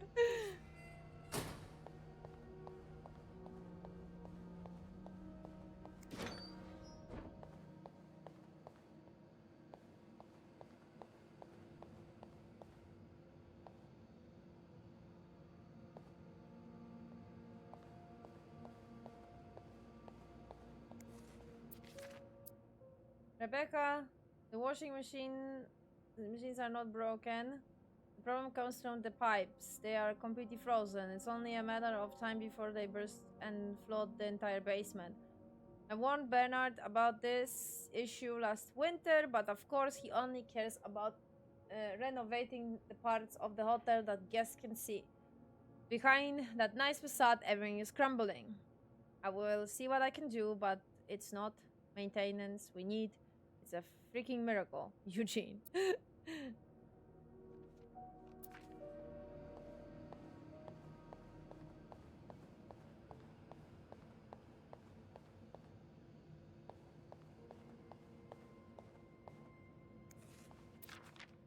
Ooh, is this a movie script? So there is an actual?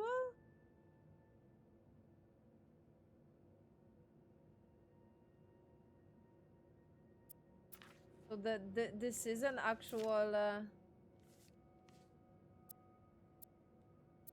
216?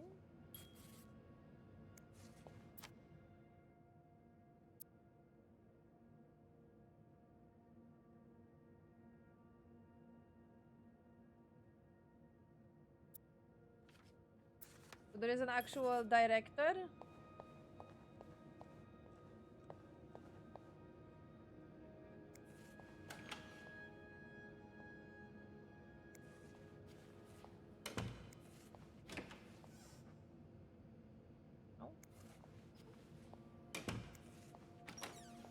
Aha.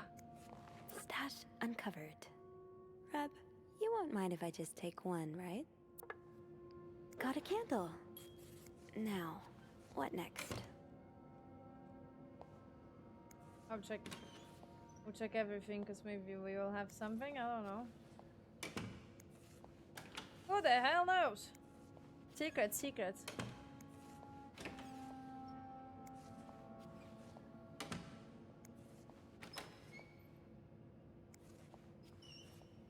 So that guy that has the most random requests and has a dog in a hotel, it's an actual film director?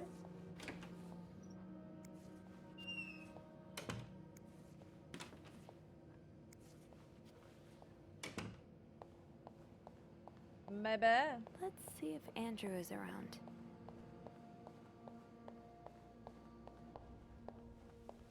There you are. I'm not sure I understand what the plan is here. Well, I remember reading a spy novel, I can't remember the title, it wasn't that good, in which they used wax and plaster to make a key mold. I'm thinking we could do the same. Are you sure it's gonna work? Sure? No. In the novel, they used a special kind of wax, not candle wax. But I think it's worth a shot. Yeah, you're right. So let's do this, shall we?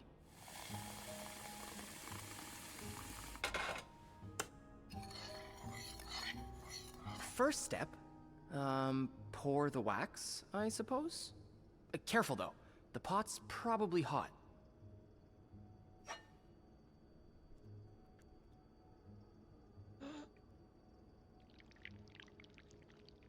That's it. Nicely done. Next step, put the key in the wax, right? Better wait a few seconds before removing it. Looks good. Pretty sure you can take it out now.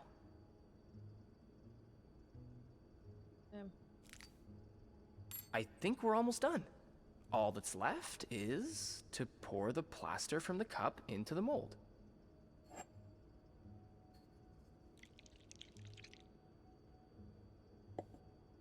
Good job. So now we wait until it's dry, I guess. How long do you think it's gonna take? A few minutes, probably. We can poke it every now and then to check. I bet you didn't think you'd be making a plaster key today, huh? No. But I like it. I feel like I'm in one of those novels I spend my days reading.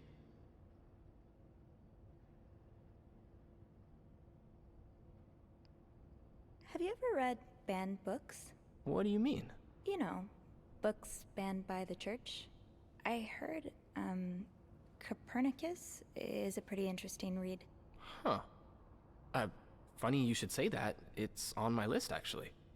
Although I can confirm it takes a more scientific mind than mine to enjoy it. I suppose there's a reason why those books are illegal, right? Well, the church did persecute Galileo for saying the Earth revolved around the sun, and not the other way around. So, even as a man of the cloth, I don't mind saying their judgment isn't always the best. A man of the cloth? Wait, you're a priest? Technically, no. I've gone through most of the classes, but I left the seminary before taking holy orders. Wow, I never knew that. Yeah, I think you're the first person here that I've told. I really can't imagine you in robes. Actually, I can't imagine you in anything but this uniform. Yeah, I guess we've never seen each other outside of work, huh? Maybe we should grab a coffee one day? I could tell you all about the exciting things that happened at the seminary. Yeah, I think I'd like that. Awesome. The corner cafe is not too far from here. Why don't we meet after work one of these evenings? That sounds great. Oh, look. I think our key double is dry and ready to go. I can't believe it worked. I could not have done this without you. Well, I'm glad I was able to be of some help. I should get back upstairs, though. I've been gone far too long already. Let me know how it goes with the key. Oh, and you should probably be careful when you turn it. Otherwise, it could break inside the lock. Yeah, I'll be careful. Thank you for everything. You're welcome, Sophie. That's what I was worried about. I'm like, are we sure that's gonna work? It's gonna fucking break in the... you know.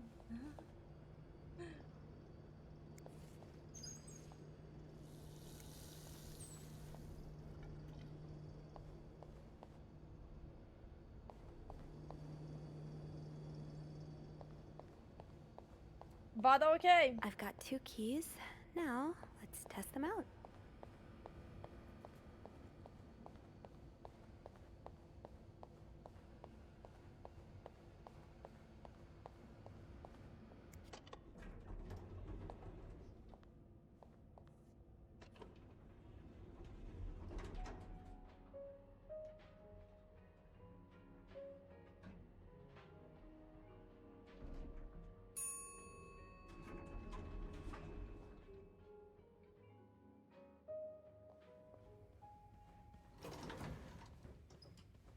So which room that was?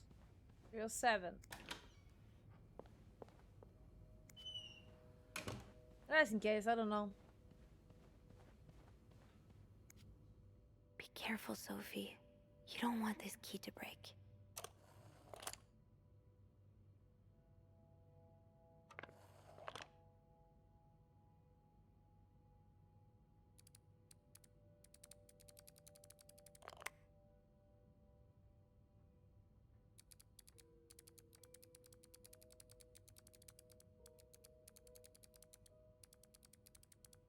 Oh god.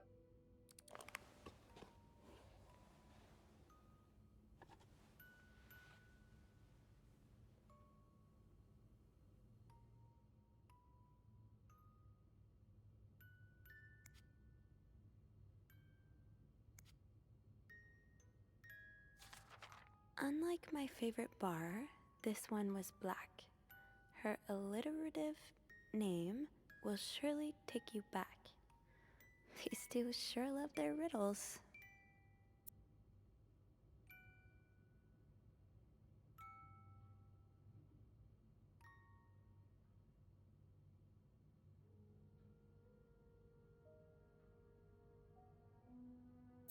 Mm-hmm.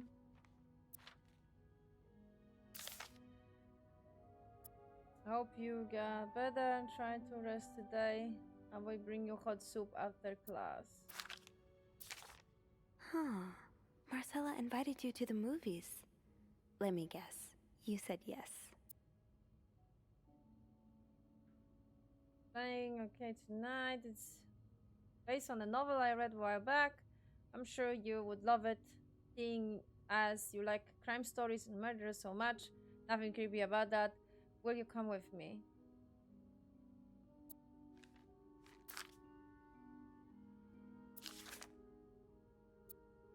Kimberly listened to Sister Mary's lecture today. All I do is look at your lips and imagine kissing you. I can't wait for tonight. Okay. Yeah, see, told ya!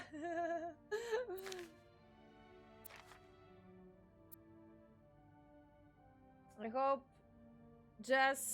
I have just heard Doris Day on the radio and it made me think of you.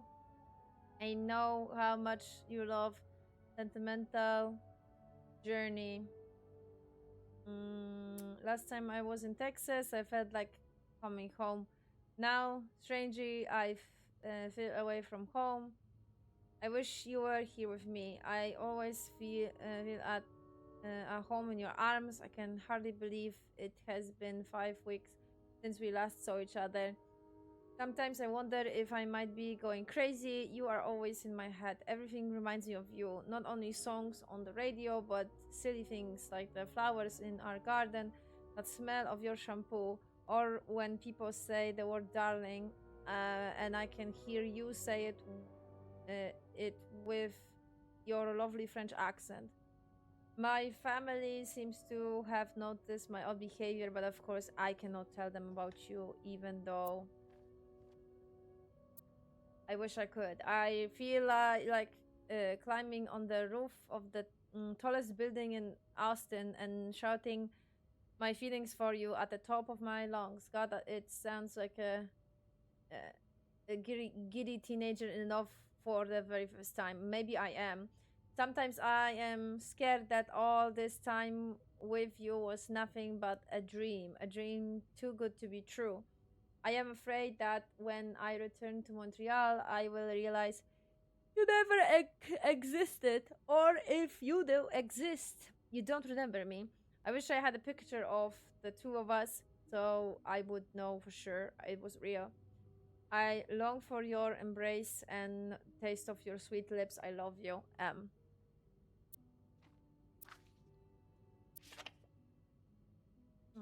you guys are cute.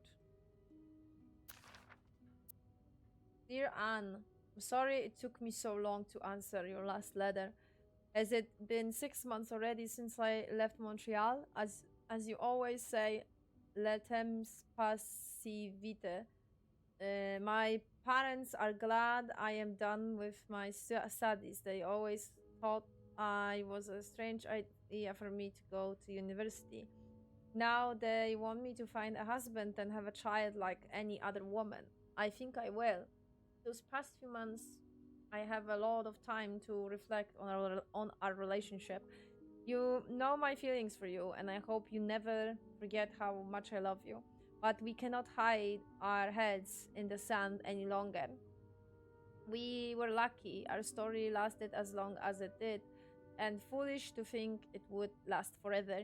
Our love is forbidden, and hiding it from my family is proving more and more difficult every day. You will always have a special place in my heart, but I believe it is time for us to go our separate ways. You made me feel like a teenager. You made everything but the presents disappear. Now I need to be an adult and think about the future. Sincerely, M.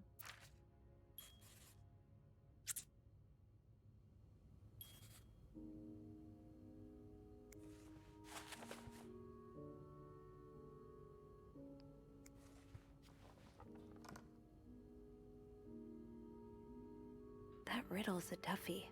Maybe I need a fresh pair of eyes on it. Andrew.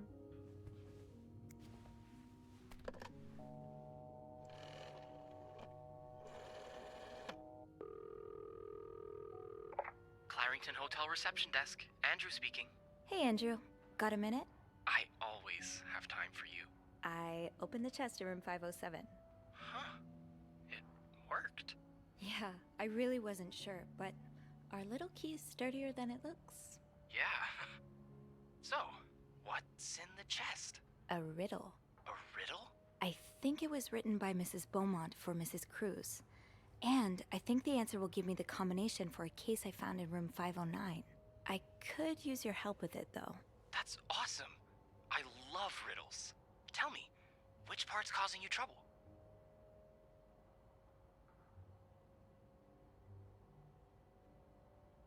A favorite bar is the cat's something. I remember there was in the bathroom there was matches from that bar. I think.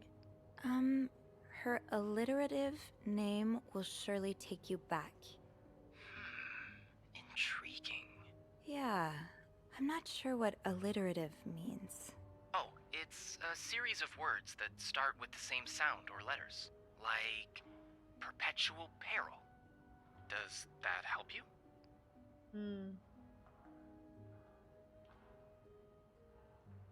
A little bit. It could mean a lot of things, though. You should look for a name and surname that start with the same letter. And I think the take you back part is a clue as well. It sounds familiar. Maybe it's a quote from a book or lyrics from a song. If that's the case, you should look for writers or singers' names. All right. Yeah, that'll narrow my search. You're much better at riddles than I am. And you're much better at snooping, so we complete each other. Is there anything else? Here's another one. Unlike my favorite bar, this one was black. Do you know what this could mean? Ah, name of the cat! This really isn't my area of expertise. I know. Hey, Beth, you know bars, right? Well, not all of them. What about one that has a color in its name? Like the orange chair or the blue lagoon or something? The cat, name of the cat, okay. White cat, but I don't think that's your crowd. Oh, it's not for me, but thanks. Did you get that, Sophie? Yeah, I did. I think I can manage from here. Of course you can. You're a quick one. Anything else I can help you with? So this is the name of the song. No, that's all. Thank you. My pleasure. I'm just glad I could finally put my riddle-solving skills to good use. Call me when you've opened that case. You know I will. Okay, so the name of the cat is here. A cat named Greta. G-R. G-R. A cat named Greta. G-R. And then didn't she say it here about the song?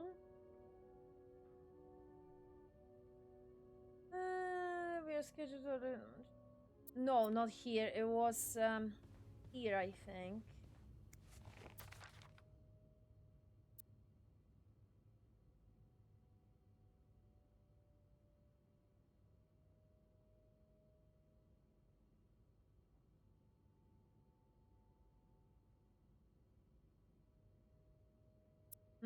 Maybe no. Where did she mention the song?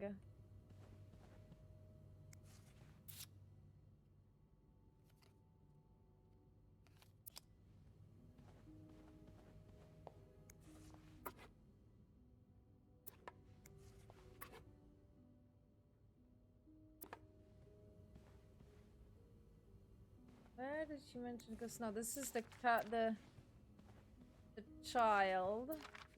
Here. Yes, it was here somewhere, I think. Maybe? No.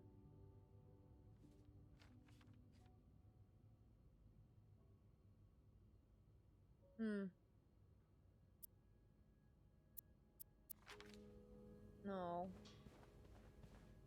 Oh my god, you guys have too many fucking letters. From a lawyer.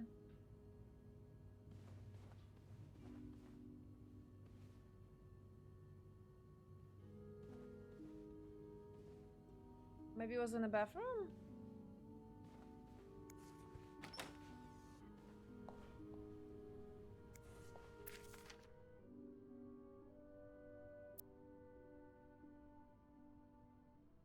Okay, that's from the husband.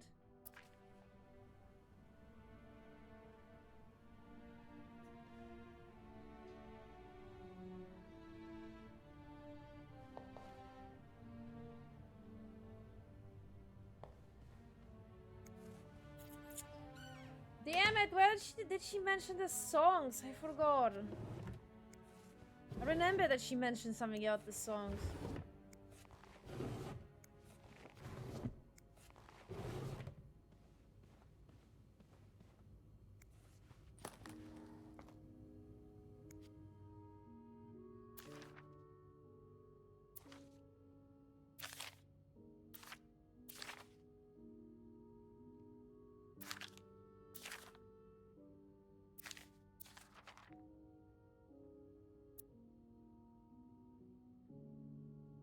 Doris Day. Doris Day. That's an alliteration, isn't it? Doris. I-S.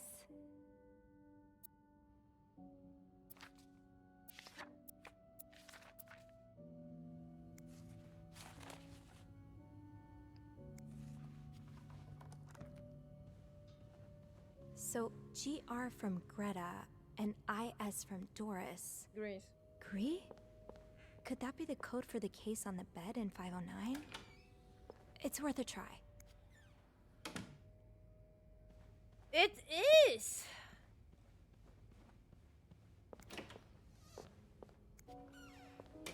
The funny thing would be like I actually like enter the rooms and then someone would be there. That would be funny. Ha ha ha. Okay.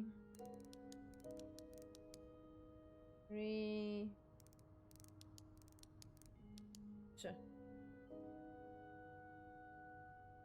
Yes, yes.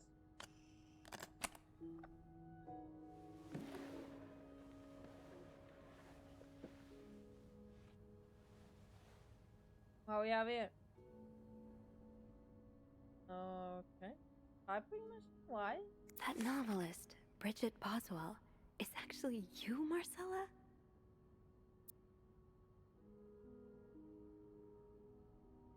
Dear Marcella, or should I say Bridget? Bridget, you know I prefer a good old crime story, but last week I came up on a romance novel with an intriguing title, and they were roommates. I wanted on an impulse at the train station. I read it from the cover to cover during the journey. Could you imagine my surprise when I recognized our story?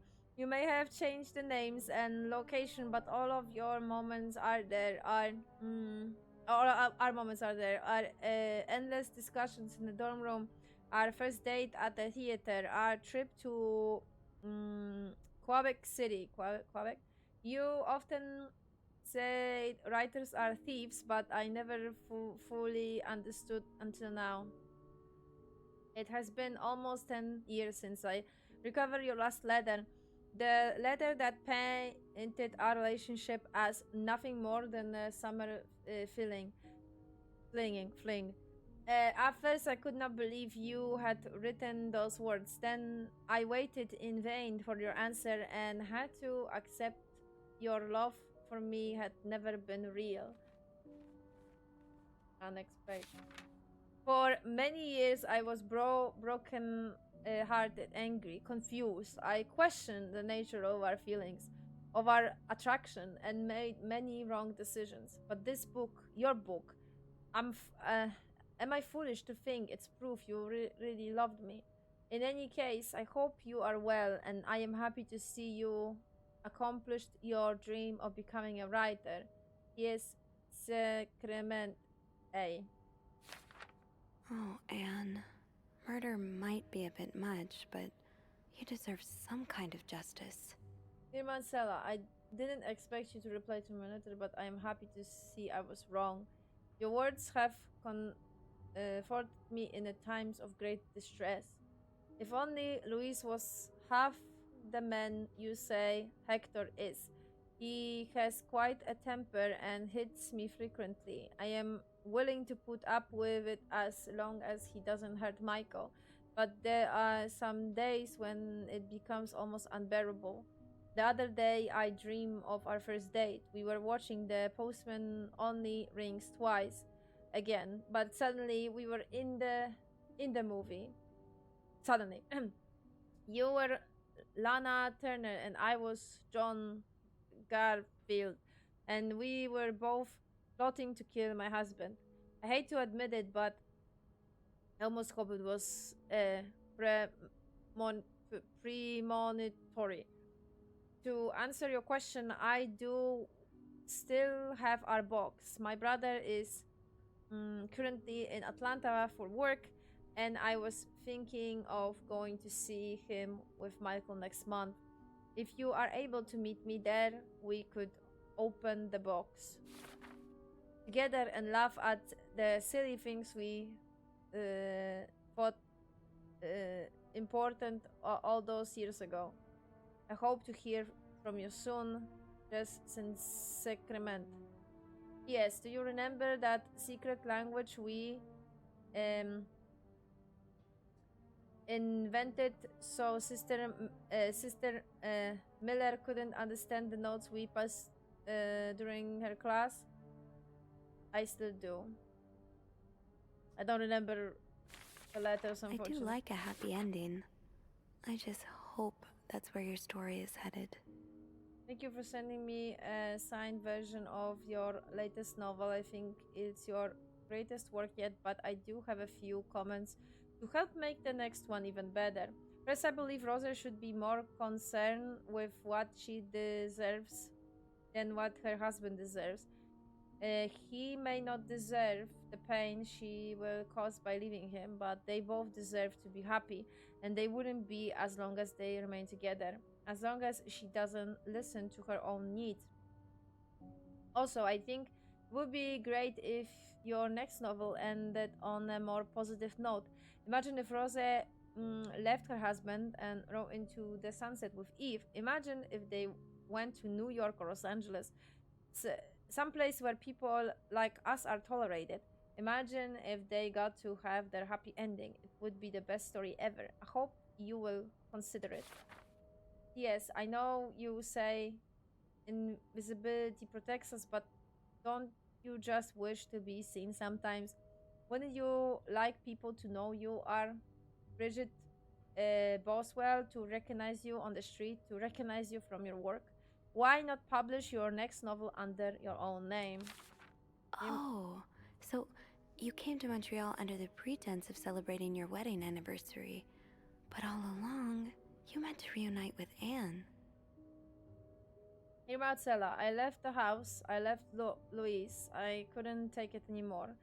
I couldn't lie anymore. How do you do it? How do you manage to live a double life, to hide your work and your novels from your husband? I had so much less to hide, and yet Michael and I are staying at the Clarenton's hotel until we find a place to stay and the divorce is done. I don't know how long it will take. Would you come and see me in the Montreal? I really need you by my side right now. Yes, Sacrament. I wouldn't put it past Luis to score every hotel guest book in the region looking for me under his surname, so I register under the name Beaumont.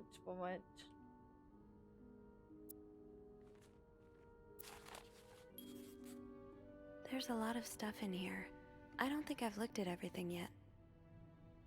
After all this, turns out you're a fan of Bridget? Of Marcella? That's a lot sweeter than I expected. Dear Marcella, although you don't know me, I think I can safely say I'm your biggest fan. Your novels have literally changed my life. After the war, I spent almost 10 years in a psychiatric hospital because of panic attacks. Oh, that's the guy. What was his name? I forgot.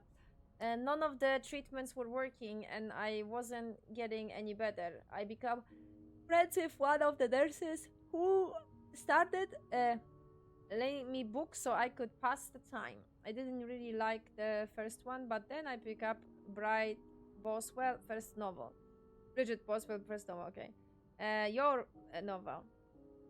I had never read such a beautiful love story. It almost brought tears into my eyes. I immediately urged the nurse to get me more of your books. Believe it or not, the more I read them, the less panic attacks I had. The doctors thought it was their new medication finally working, but I knew the truth. Your novels give me the courage to get the contact with Lindsay, a friend from the war. Lindsay, okay. I had always felt for him the same way your characters fell for each other, but I had never dared telling him. Oh, so all of them are gay. Good for them, good for them. I always had to quote this meme when this happens. Now I have, thanks to you. The thought of seeing him again is what motivates me to get better and leave the hospital. I hope to hear back from him soon. Well, he's dead, so that's the worst.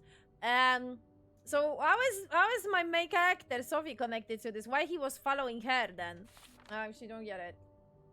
After my discharge, I wanted to thank you for everything you've done for me. I discovered Bridget was a pseudonym, so tracking you down took longer than I thought. Fortunately, I am very patient and resourceful man, and I never give up. Do you think we could meet? I have so much more to tell you, Paul. I'm glad you were able to open up to Marcella like this. Everyone needs someone to talk to. Dear Marcella, thank you for answering my letter. I realize now how unsettling it must have been for you. Please forgive me for tracking your editor into giving me your tricking your editor to give me your address. I know I shouldn't have done that. I want to thank you as well for your encouraging words considering Lindsay. I still haven't heard from him. and I am starting to fear it might have the wrong address. I wish I could take a train to Virginia, but that's not an option right now, as I can barely pay the rent. I guess I will have to find a work. As a kid, I dream of being an actor, a Hollywood star. I know it's a foolish dream, but what else can I do? What am I good at?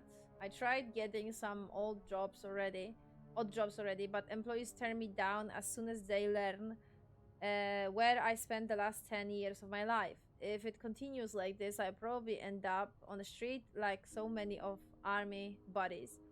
Why am I even telling you all this? After reading your books and getting to know you through them, I tend to forget. Okay, so maybe he's not blackmailing her. Maybe she's doing it willingly.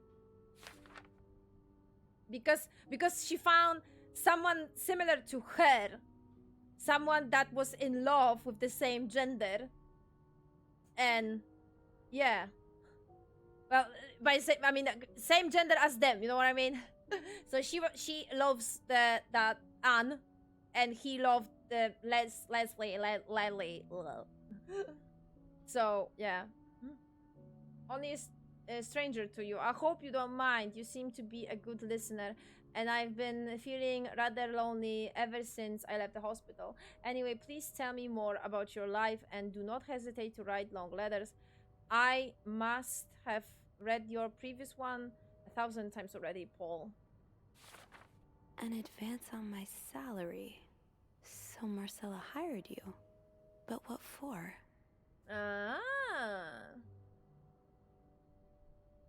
Okay, so she's not okay. So she's not giving the money from just a goodwill. I guess she hired him for something. Spying on me? Wait, why? Dear Marcella, I just recovered a letter from Lindsay's mother. She told me he's dead. Words cannot even begin to describe how empty I feel. He died 2 years ago, before I even sent my first letter. He will never know my feelings for him, and I will never know if he could have loved me back. I guess I should have known this would end up in pain, just like your novels. I wish I had Lindsay's ability to find beauty everywhere. I don't know how to pronounce his name, I'm sorry. Even during the war, amidst the death and chaos, he would marvel at the forest of Germany, at the sun, the birds. He loved birds so much. He could identify them just by listening to their song. I have to admit, your proposition took me by surprise. I was hesitant to leave home at first. I was afraid to miss Lindsay's answer, but now there's nothing keeping me here. I'm desperate for anything that will help me forget the pain, but I don't have enough money to make it to Texas. Do you think you could give me an advance on my salary? In spite of everything, I am really excited to know I will finally meet you, Paul.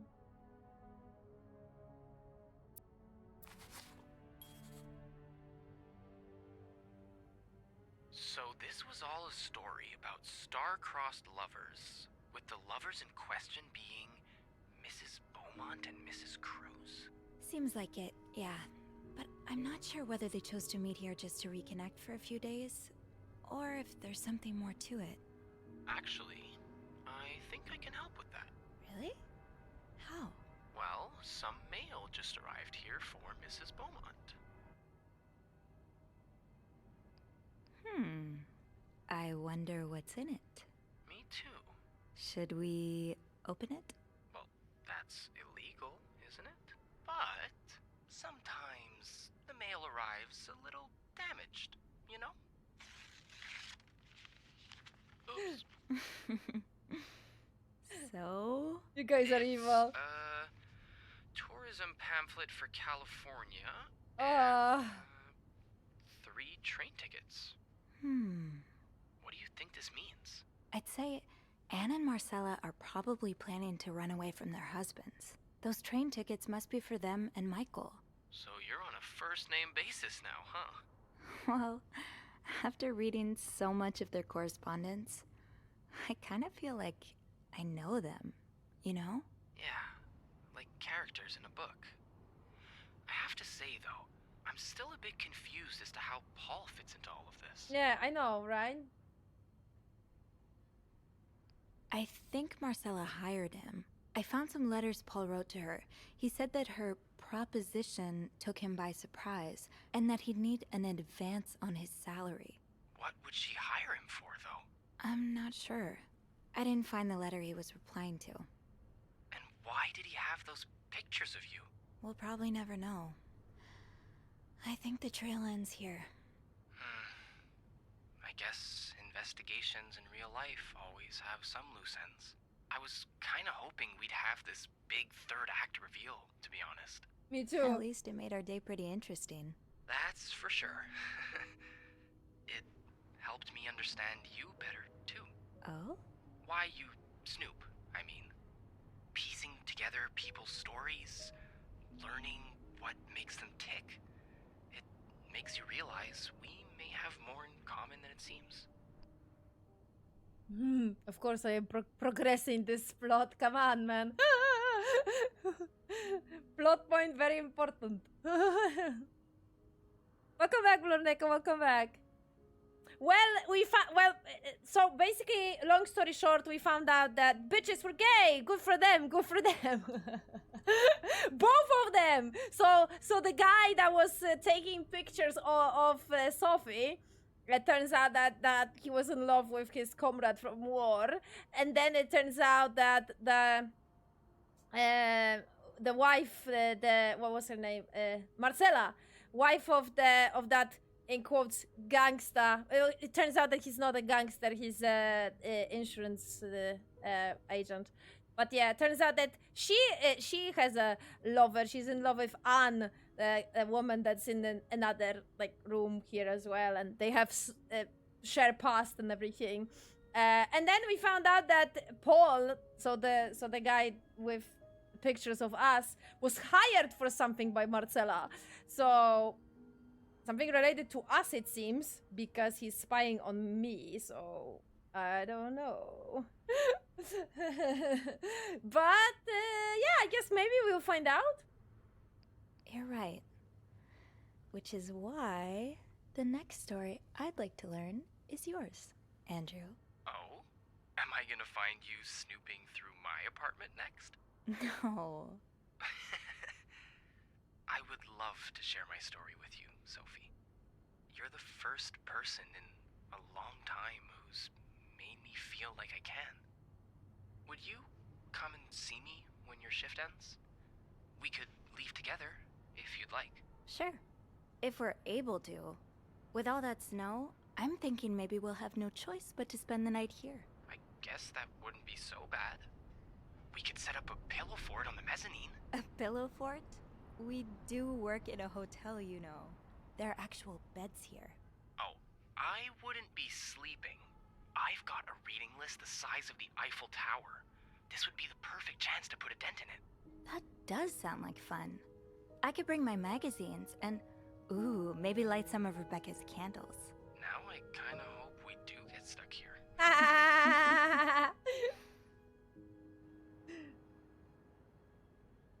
I just have to finish my tasks for the day, and then I can leave.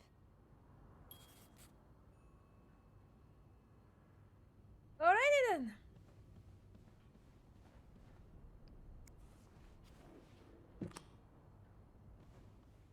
What are my tasks for the day, though? What I did my tasks for the day. Uh-oh. The fuck is that noise?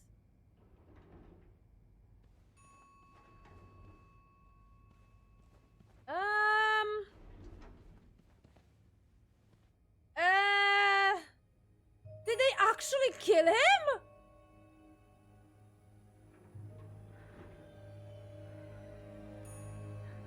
But this guy was so nice! The husband was so nice! I don't remember his name, but he seemed like a very decent dude.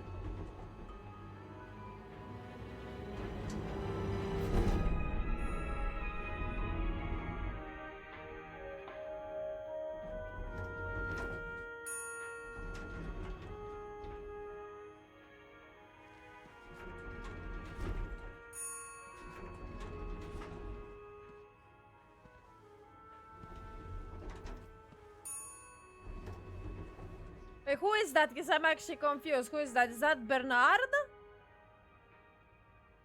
Mr. Cruz? No, that's Mr. Cruz. Okay. So, yeah. So that's the husband. No, they actually killed the guy. Are you fucking kidding me? Those bitches... Mr. Cruz. Those bitches are gay and those bitches are crazy. Oh, God. Oh, God. What happened? Why? Are you girls... I was rooting for you girls. What the fuck? Mr. Cruz's life insurance policy. Why did he have this on him?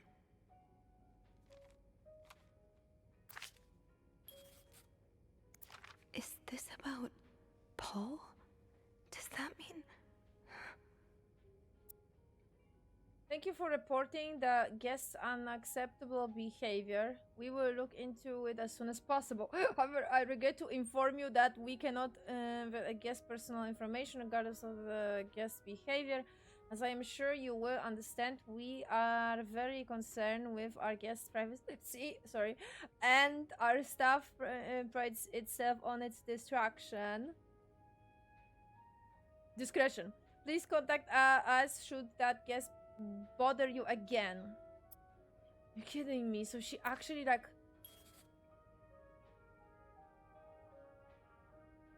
So what? Did she actually hire Paul to kill her husband? Are you kidding me? Please let there be someone around who can help. Ah! Oh my god. Sophie, can we call Andrew? I would try to call Andrew, I think.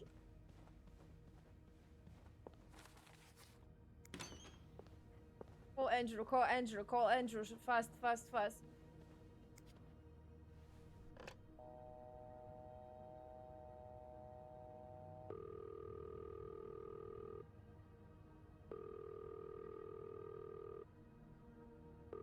No fucking way. Andrew! No!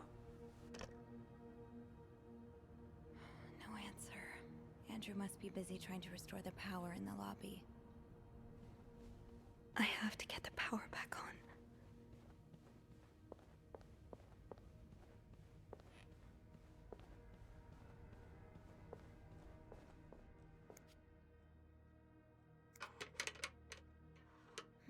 It's too big. I guess I'll need something pointier. Who's here? I don't think there's anything here that would help me. Damn it! Might need this to restore power.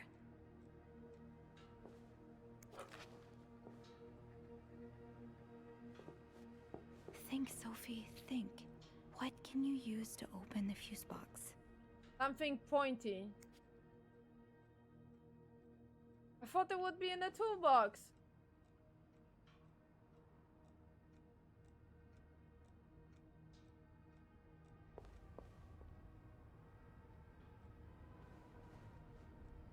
Are you kidding me?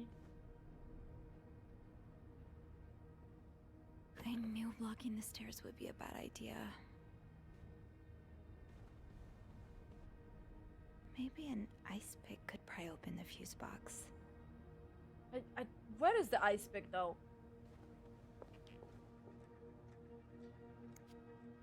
I don't think there's anything here that would help me. Ice pick? I never in my life saw an ice pick. Think, Sophie, think. What can you use to open the fuse box?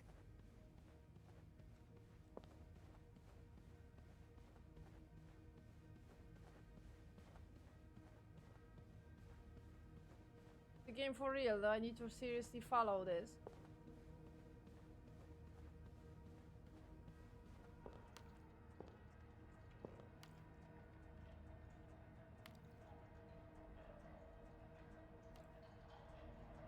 The fuck?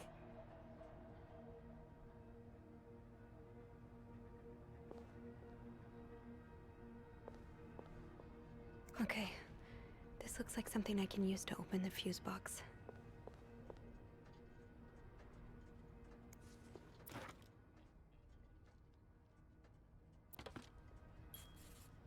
Camera, why? Poor Paul. Lindsay's death really hit him hard. He hasn't been in the best headspace. Much bigger than I expected. Big city always makes me feel lonely, and that feeling was only exacerbated this morning by the fact that everyone around me was speaking a language I could not understand. I bought an English-French dictionary at the train station, but I don't think I will need it after all. English speakers seem more common in the downtown area, thank God. The hotel is nice. When I arrived, the whole staff was busy getting ready for some big event. It wasn't until I saw Marcella enter the lobby with a flower bouquet that I realized today is Valentine's Day. Hector and her were gone in a flash, and I was left feeling more alone than ever. Wishing Lansley was here with me. Helping Marcella out there past week has been a great distraction, but it still hurts so much every time I think about him. I had hoped the pain would have gone by now. I probably need a double dose of melatonin to sleep tonight. So Paul just needed to pass the time while Marcella was away. That's why he was observing us. Today I wanted to follow Marcella and Hector out of the hotel, but the sidewalks were so packed with people that I started having a panic attack. I tried taking a cab, and that's when I realized I was all out of money. It's been a while since Marcella last payment, and the hotel room was more expensive than I had anticipated. I couldn't resort to selling the camera, so I decided to pawn my victory medal instead. It was hard letting it go after so many years, and yet it also felt strangely liberating. Maybe it's a sign I shouldn't be holding on to the past so much. The flight bore them until Marcel and Hector returned. I started looking at the hotel staff. I heard Andrew and Beth at the reception desk discussing books and movies. They both seem like nice people. I wish I had found the courage to join their conversation. When you look at people all day and they never look back, you start feeling invisible. I noticed that Sophie, the maid in charge of cleaning the fifth floor, seems to share my interest for other people's lives. Maybe I should try talking to her. Damn it, so Paul was hiding out right here. Did he ever find the person who was sneaking out at night? Damn it, so my plot with the father is irrelevant, damn it. But okay. We're sneaking out the rooms every night. The question has been driving me crazy since my first night at the hotel. So tonight I decided to investigate. I found a hiding spot near the ice machine with a nice view of the whole corridor. My camera's at the ready, but there's been no movement for at least 3 hours, and I am fighting not to fall asleep. No need for Milton tonight. No need for Melton. Melton tonight. Okay. I thought being a detective would be more exciting. Maybe Marcel's right. Maybe it's time to let go of Mr. Spade. Okay. 9:45? So Anne and Marcella met here this morning while I was busy cleaning room 504. I woke around 9:30. I realized I had fallen asleep sometime in the early morning. I was able to go back to my room when the guest from room 57 came to sit on one of the chairs close by. He's been there ever since, and I don't dare leave my hiding spot in front of her.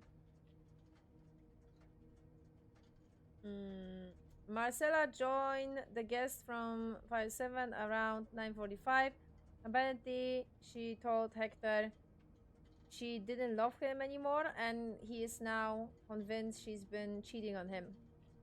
That explains why he assaulted me out of the blue yesterday evening and accused me of having an affair with his wife. The guest from 5-7, I learned her name is Anne, has just said she might have an idea on how to solve the problem. I am thinking of revealing myself, but I don't want to anger Marcella. The longer I wait, the more awkward it will be when I do come out. Maybe I should. Huh?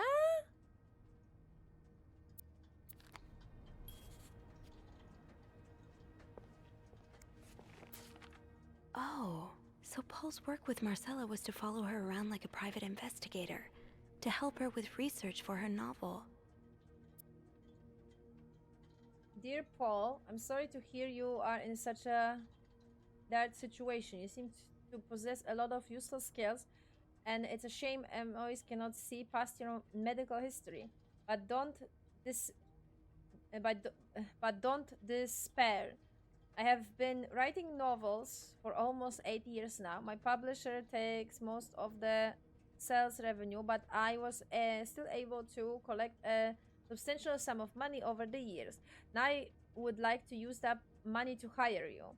I am getting tired of romance novels, and I am thinking of branching out into a crime fiction.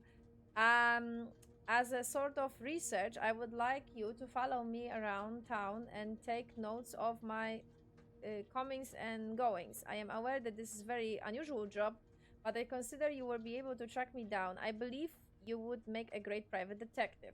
In addition to your salary, I would cover all work-related expenses and would, of course, be the first to read the manuscript once it's finished. Sincerely, M. Paul really got into his role. I hope spying on me isn't pro. What? Isn't proving too exhausting. Okay. Okay, it's no, okay, I get it. You really inspire me so far, and I already have tons of ideas. Trench coat you bought with a nice touch. You look straight out of a film noir. I also noticed you started smoking. It's probably another way for you to get into character, but maybe that's pushing it a little too far. You know best, of course, but don't pick up drinking next. At this rate, I should be able to start writing in 2 or 3 weeks. Thanks again for your help. Probably. So you basically hire a guy with PTSD after war who has problems with this mental state to pretend to be a detective, and now probably he lost his mind because he thinks he is. He followed Marcella to Montreal even though she was done with her research. Well, why did you follow me to Montreal? As I already told you, I do not require your service anymore. I am starting to worry. You are taking your role a bit too seriously. You are not a real detective. You have to let go. Ham. The consequences of my own actions.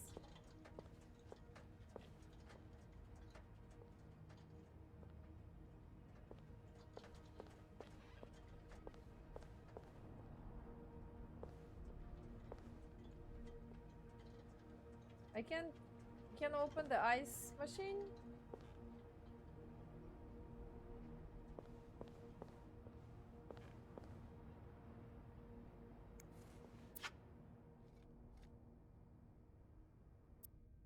A, B, and Beaumont.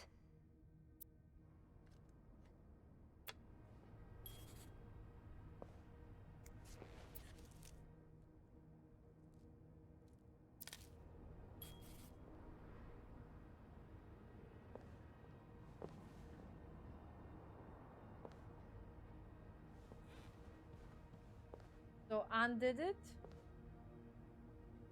Everything is pointing to Paul, The but fuse box. Just get to the fuse box in the janitor's closet, Sophie. It's not far. everything is pointing to to Paul, but maybe it's Anne.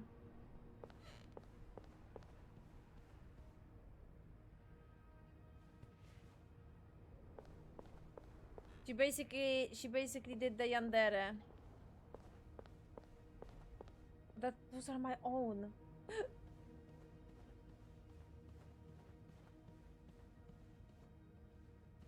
She even said that she had a dream like that. She wanted that to happen. But she wanted to happen to her husband. But her husband is not here, so I guess...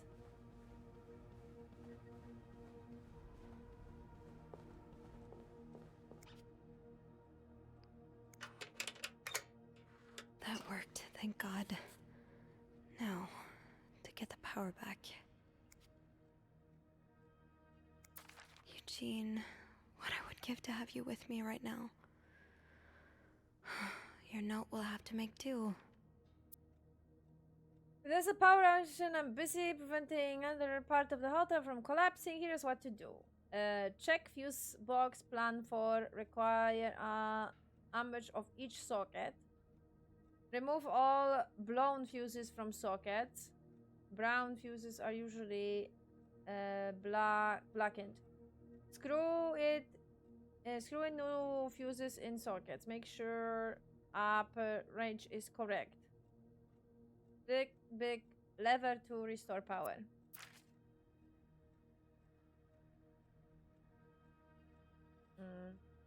How did this end up here?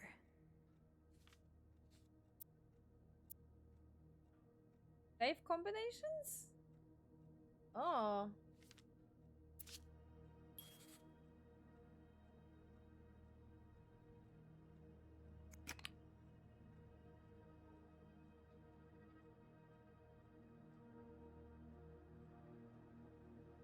So which one?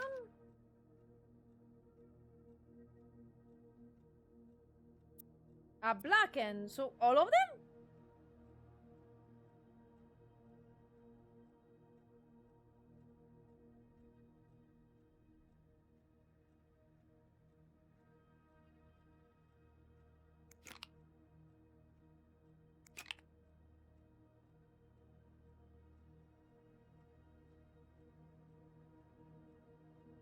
Okay, so A is 15. That will be here.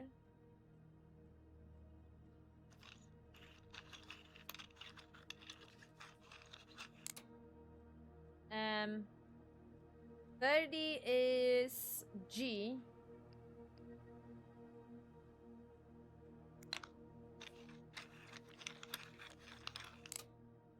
And then 20 is S. No, S, S, S, S, S.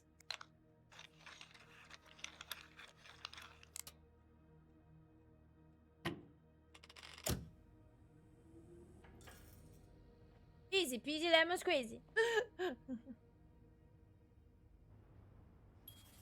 Power's back. Now I should go down to the lobby. Call the police.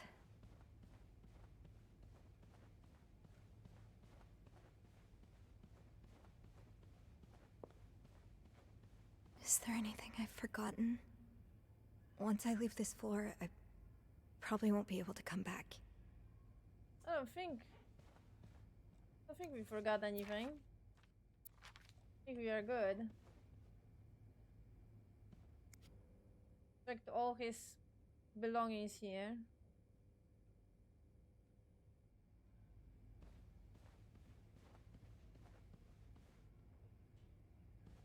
Everything points to the Anne, which is interesting. Now.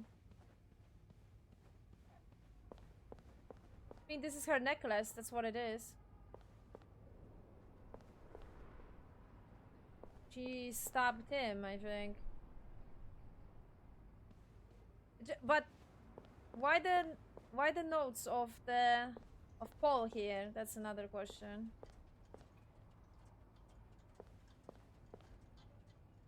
Fascinating. I wonder if we could get a film from this. Alright, I think I'm good. Can't get any better.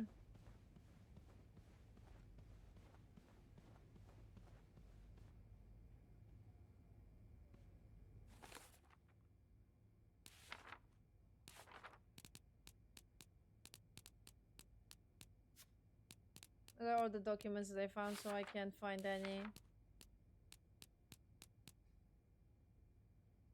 Alright, never mind. Alright, let's go. I'm sorry. I'm sorry. I'm so sorry.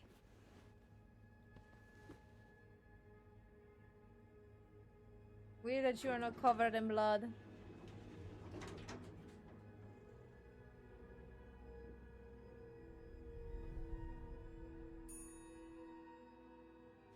I think the game wants me to think that's Paul, but I think this is Anne. Anne kill him. She even have. I know the dream doesn't prove anything, but there's that implication.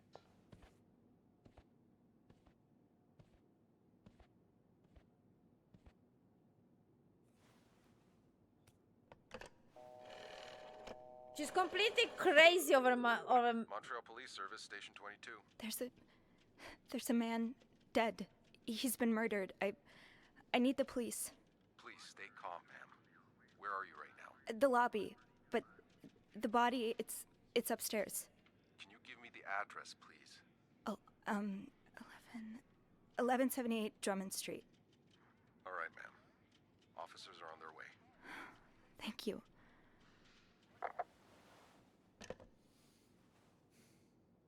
Where's everyone, though? Now, I just have to wait for the police.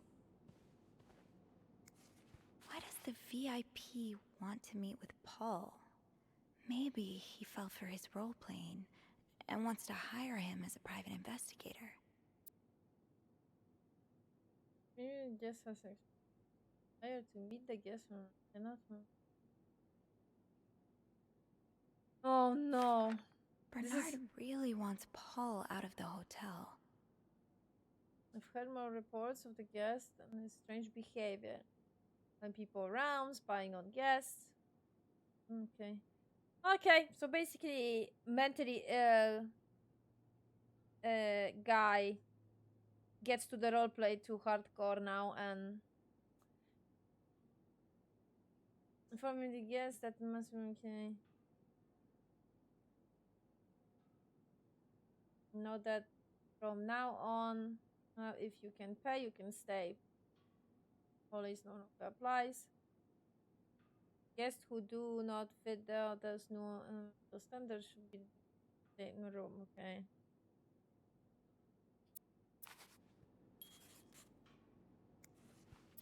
Is this the brochure Andrew was talking about? The one that came in the mail for Anne? Mm-hmm. So you wanted to run away? So Anne and Marcella really are planning to run off together. Was what happened to Hector part of their plan? I think yes.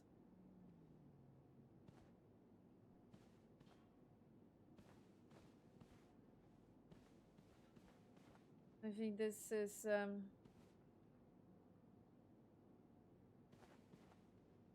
it wants me to think that it's Paul, but it's not Paul.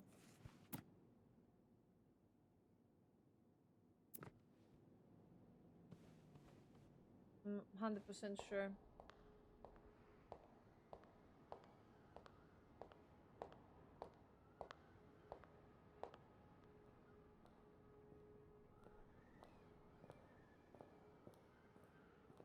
Huh?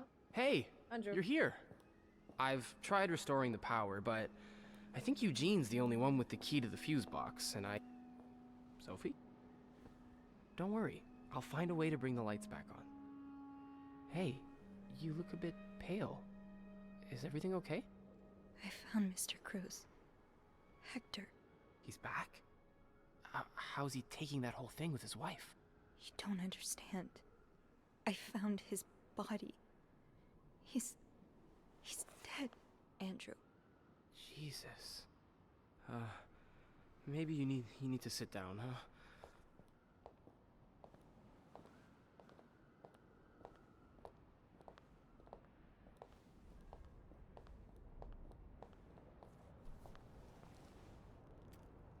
Did you call the police? Mm-hmm. Yeah, they're on their way. What happened? Was he sick or something? No, I don't think so. Someone did this to him.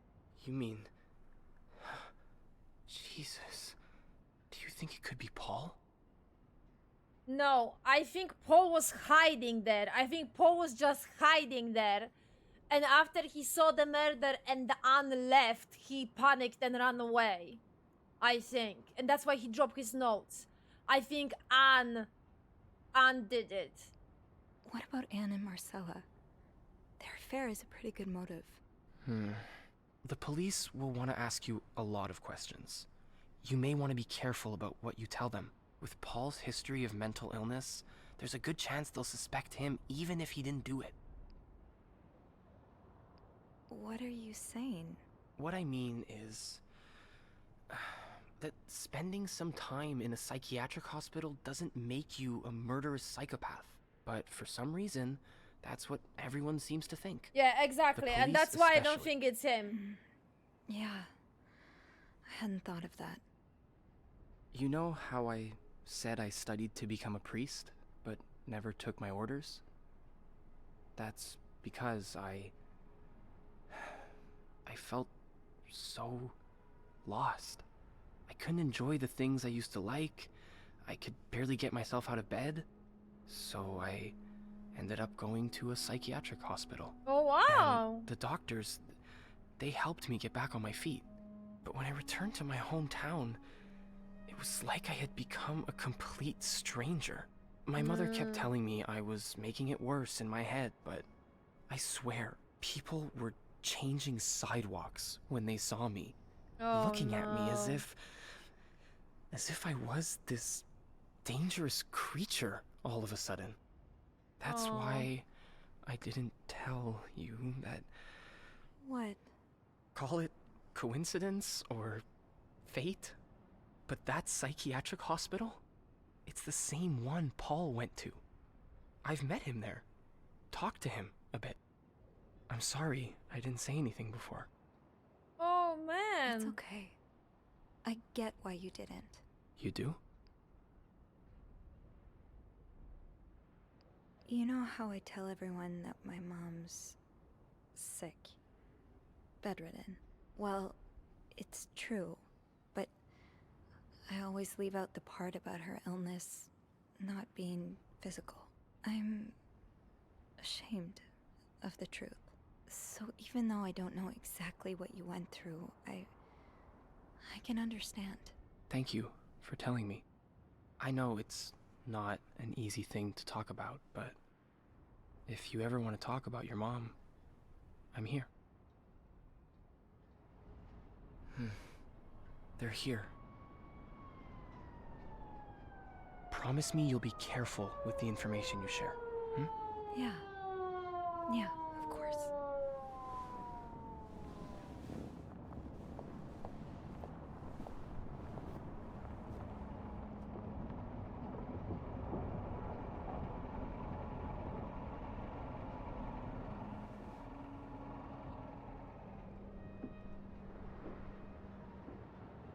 That's another thing of those times. That's another Miss Roy? problem of this time.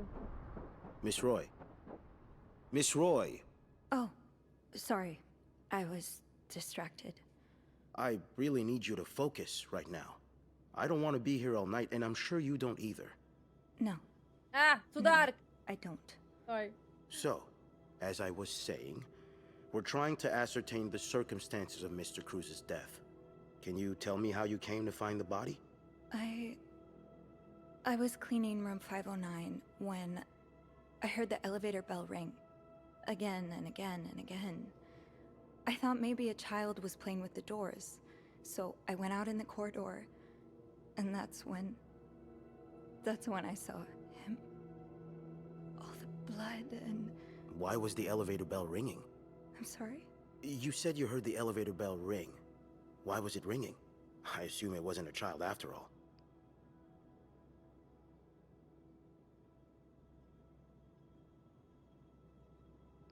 Well, Mr. Cruz's body was preventing the doors from closing. Really? When we found the body, it wasn't that close to the doors. Oh, the stairs are blocked because of the renovations, so the elevator's the only way out of the 5th floor. I had no choice but to move the body. Just a little. Ah, so that explains the traces we found. Thank you for clearing that up. So, what did you do after that? Well, that's when the power cut. So I had to go to the janitor's closet. To access the fuse box. Exactly.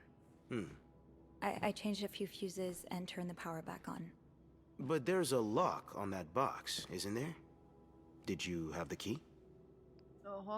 Right, 2 seconds. I need to turn on the lights.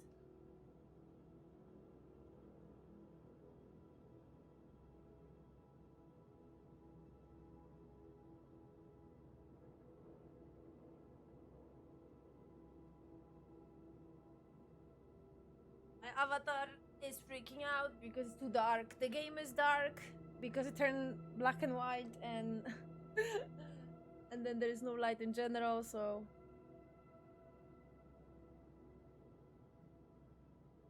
I don't see a point to like lie to him. I would say what I did. No, I didn't. Only Eugene does. But I thought an ice pick might do the trick, so I went to the ice machine to get one. You're a size 7, I suppose. Yes, I am. Why? What did you see when you went to the ice machine? There was blood. A lot of it. Did you touch anything? I might have touched a few things. Just to figure out what had happened to Mr. Cruz. Of course you did. Why so many witnesses can't help but compromise the evidence is just beyond me. Anyway, what did you do after restoring the power? I took the elevator down to the lobby. That's where I called the police. Do you remember what you said to the operator? The exact words. No, I'm afraid I don't. You said, there's a man dead. He's been murdered. That's possible. What makes you so sure it was murder?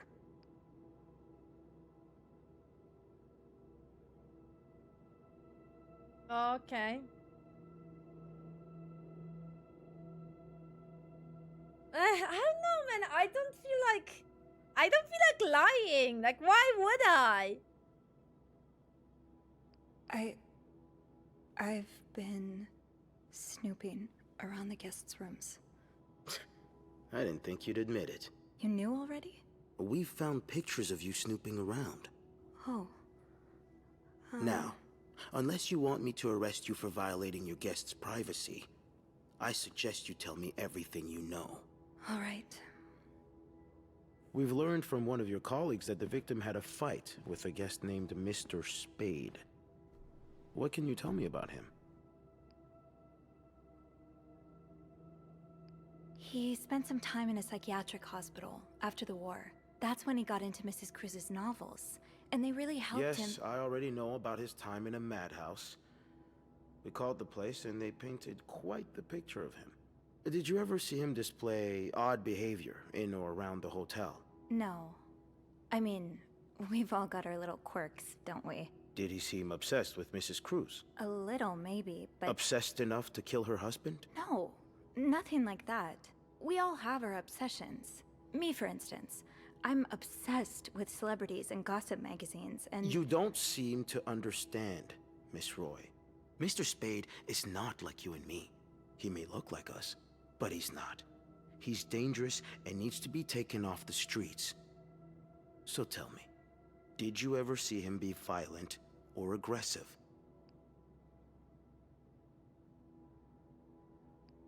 Take a stand? What do you mean by that?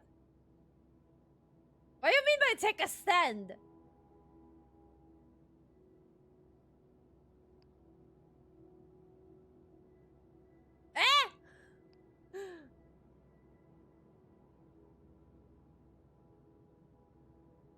What do you mean by take a stand? Like, I don't understand this. Can someone please explain?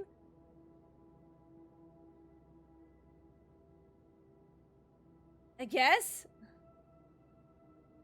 You're wrong. I beg your pardon? He is like us. We all struggle sometimes, some of us more than others, but there's nothing wrong with that. You may not have noticed, Miss Roy, but neither of us are in an insane asylum right now. He was brave enough to seek help. That doesn't make him a criminal. That doesn't mean he killed Mr. Cruz. You know, I'm starting to worry about your own mental state, Miss Roy, since you're so eager to defend And I worry about your ability to do your job, Detective, since you seem to be such a— Enough! One more word, just one more word, and you'll be spending the rest of your night in a cell. Now get the hell out of here. I've had enough of you.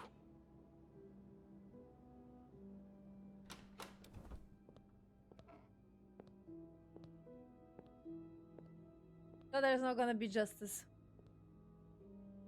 Because this fucker is a fucking stupid.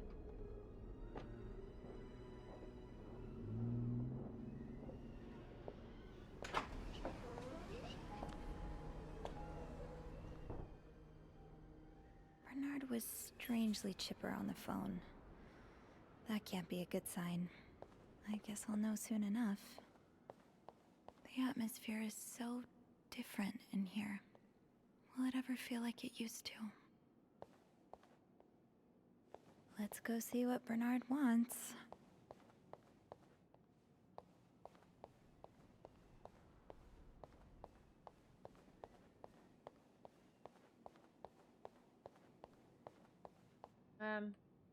Can't go to Bernard. Just It'll probably be a while before the hotel reopens.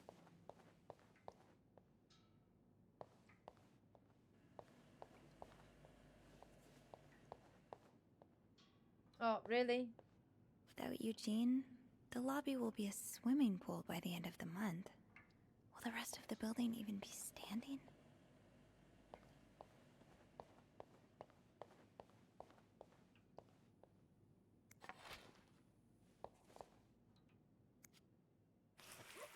I can't go through it if I don't clean it.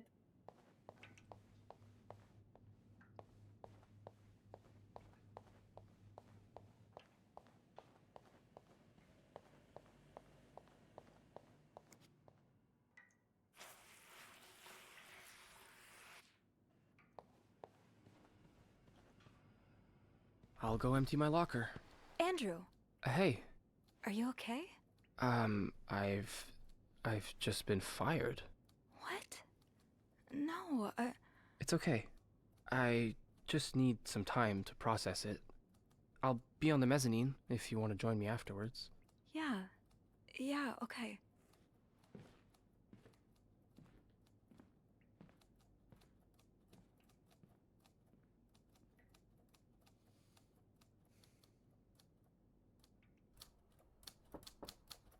Ah, Miss Roy. Come in.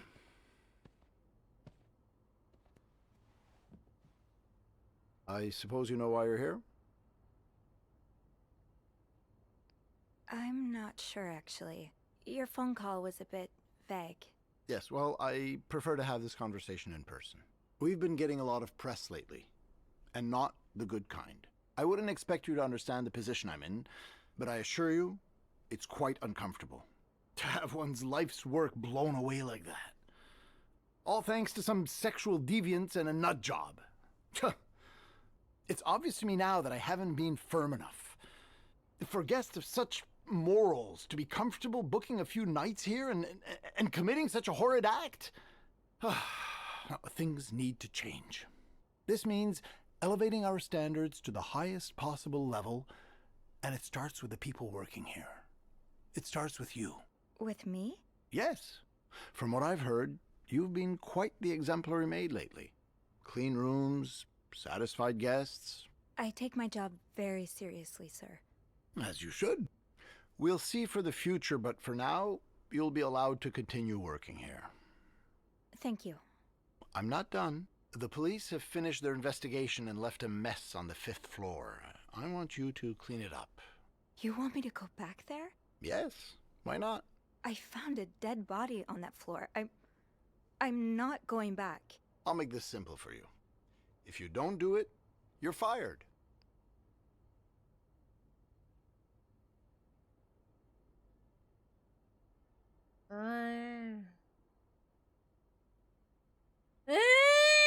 What a bitch!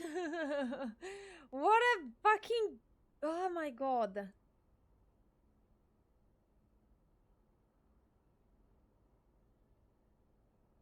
Oh my god, what are we gonna do? Should I be a badass bitch or not? That's my problem.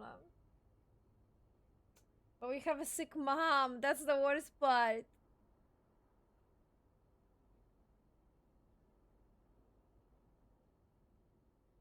Oh man. I'm thinking. Damn it!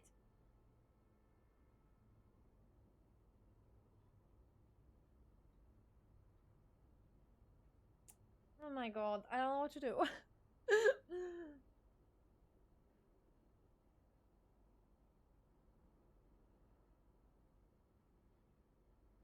Guys, what do you think I should do? I don't know. Fuck.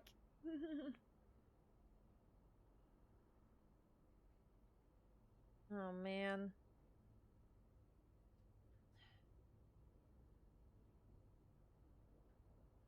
Okay. You can't fire me. Because I quit. Sure. I fire you, you quit. It's all the same to me. Just make sure to empty your locker before the end of the month. That'll be all.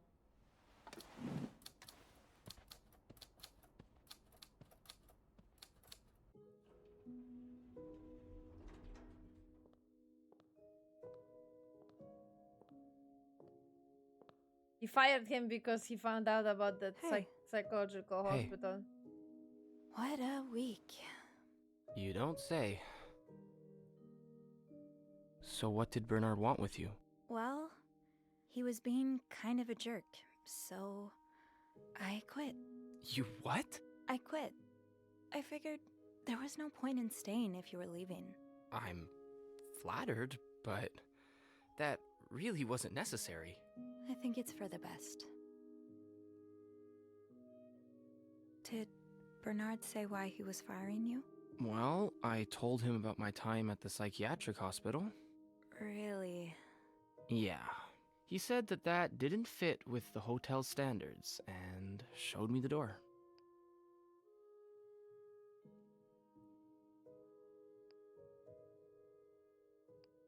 So, what's next for you? I think I'd like to be my own boss. No more Bernard looking over my shoulder. I've had this dream for a while of maybe opening a bookstore. I can't say I'm surprised. It just makes so much sense. I'd be able to combine the two things I love most, reading books and helping people. Granted, helping people find books is a far cry from helping them find God, but... My mom likes to say, there's no job too small. Plus, just by the way you're talking about it, it's obvious it'd make you happy. And that's what really matters, I think. Yeah, you're right. Thank you. I'm really glad I have you in my life. Me too. No, come on, exactly.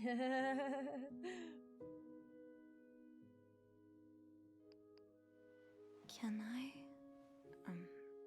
Kiss me? Yes. You guys are terrible. Please do.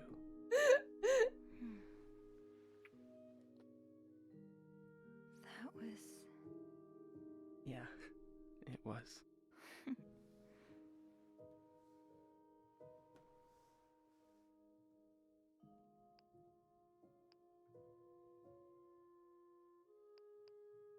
I've been thinking about Paul a lot. Oh, really? Should I be jealous? No, not in that way. I've been thinking about what he went through. And you as well. How you've been ashamed of something you have no control over. How I've been ashamed of my own mother. I don't want to be ashamed of her anymore. And I don't want to be ashamed of you. Well, then let's be shameless together. Look, it may be hard at first, but I have a feeling a wind of change is about to blow. One day, struggling with your own mind won't be any more shameful than having chickenpox. I really hope that's true. It will be.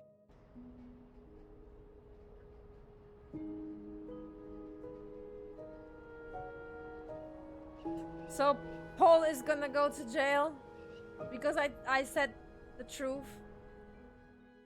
That's messed up, but I guess that reflects this time.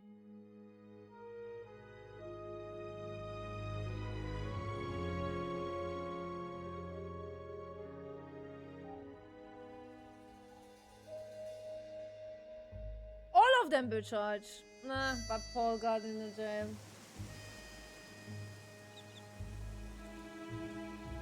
Damn it!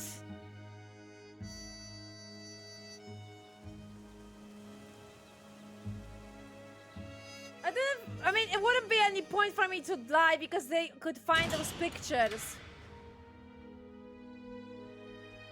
Okay, well, they got consequences at least as well.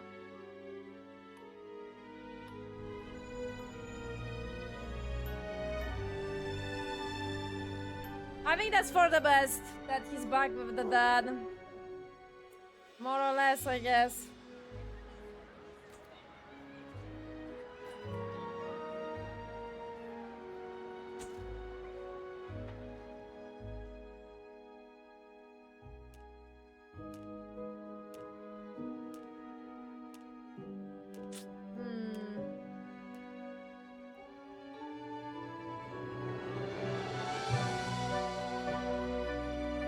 Hey, he at least hey, I opened a bookstore. How did you do that though?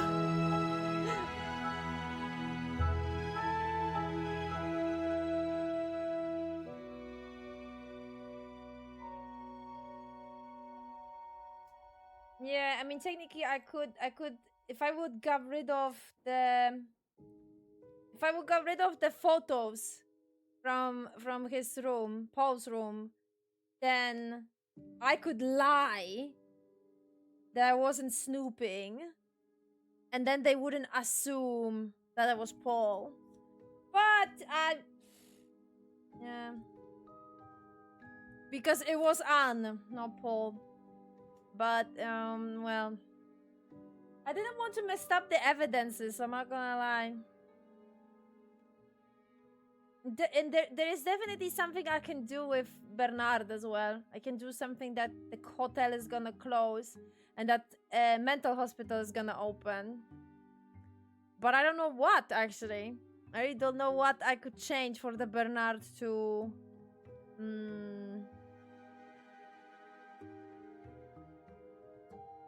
yeah, to basically have that ending.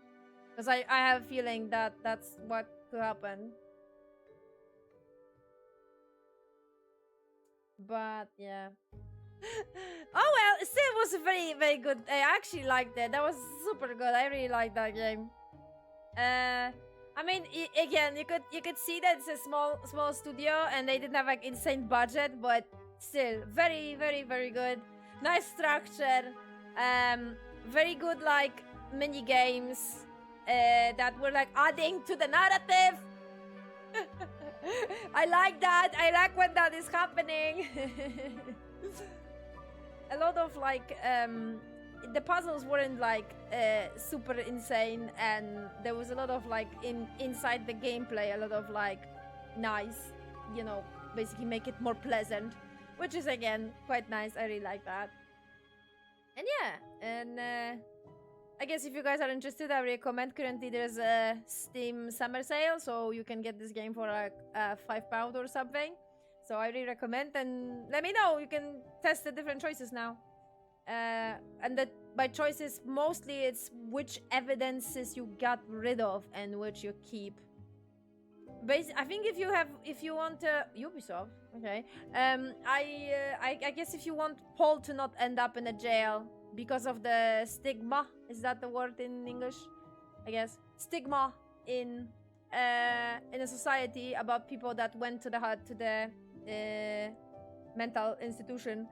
Then you could get rid of those pictures that he took of Sophie, and then Sophie could lie that she didn't snoop. So then that would succeed. That choice would click.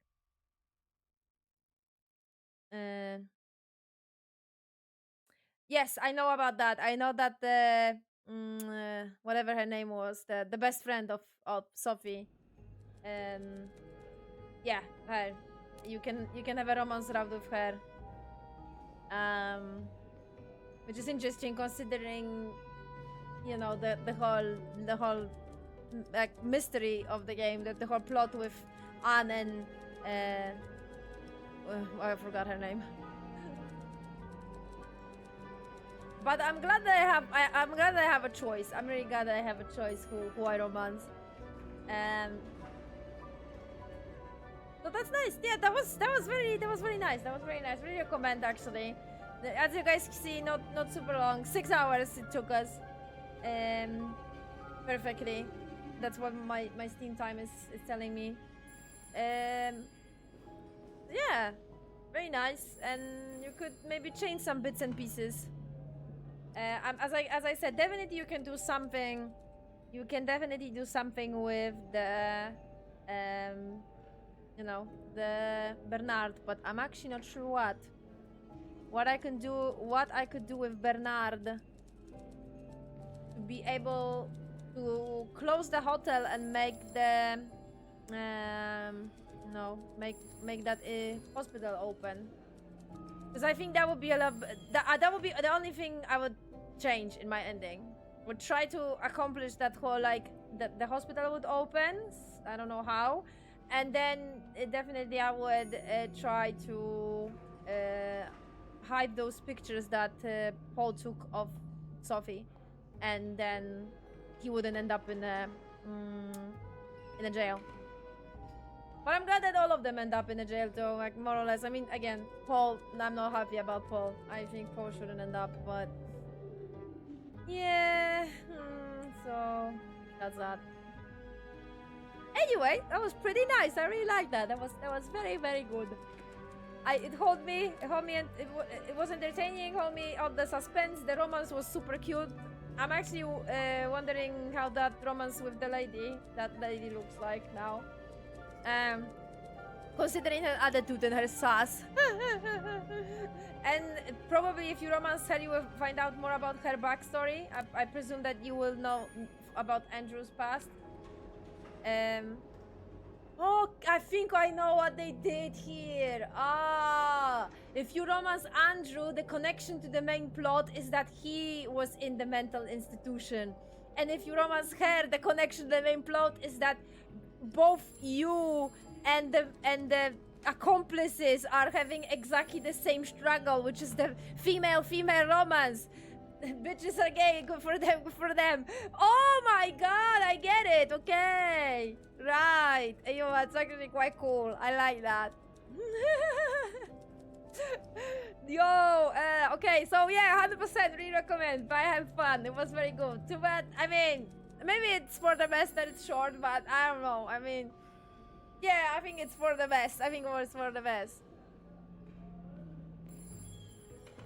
Both mental and yeah, so two things that are portrayed in this story, and two things that are a problem in that time period. That people that have those problems, feelings, are stigmatized. Is that the word in English? I think. Basically, people of a different category, and they are, you know, yeah, not accepted by society whatsoever. So that's cool. Ayo, I actually like that. That it's even in those both circumstances. Like, depending on your choice, it still works in the main story. The same, like, flip of the coin, but it makes sense. Yo, that's actually quite cool. I like that. I like that. I recommend. That was very good. I had fun. I have a lot of fun. It was very cool. I'm actually wondering if I can maybe like help Wanda as well.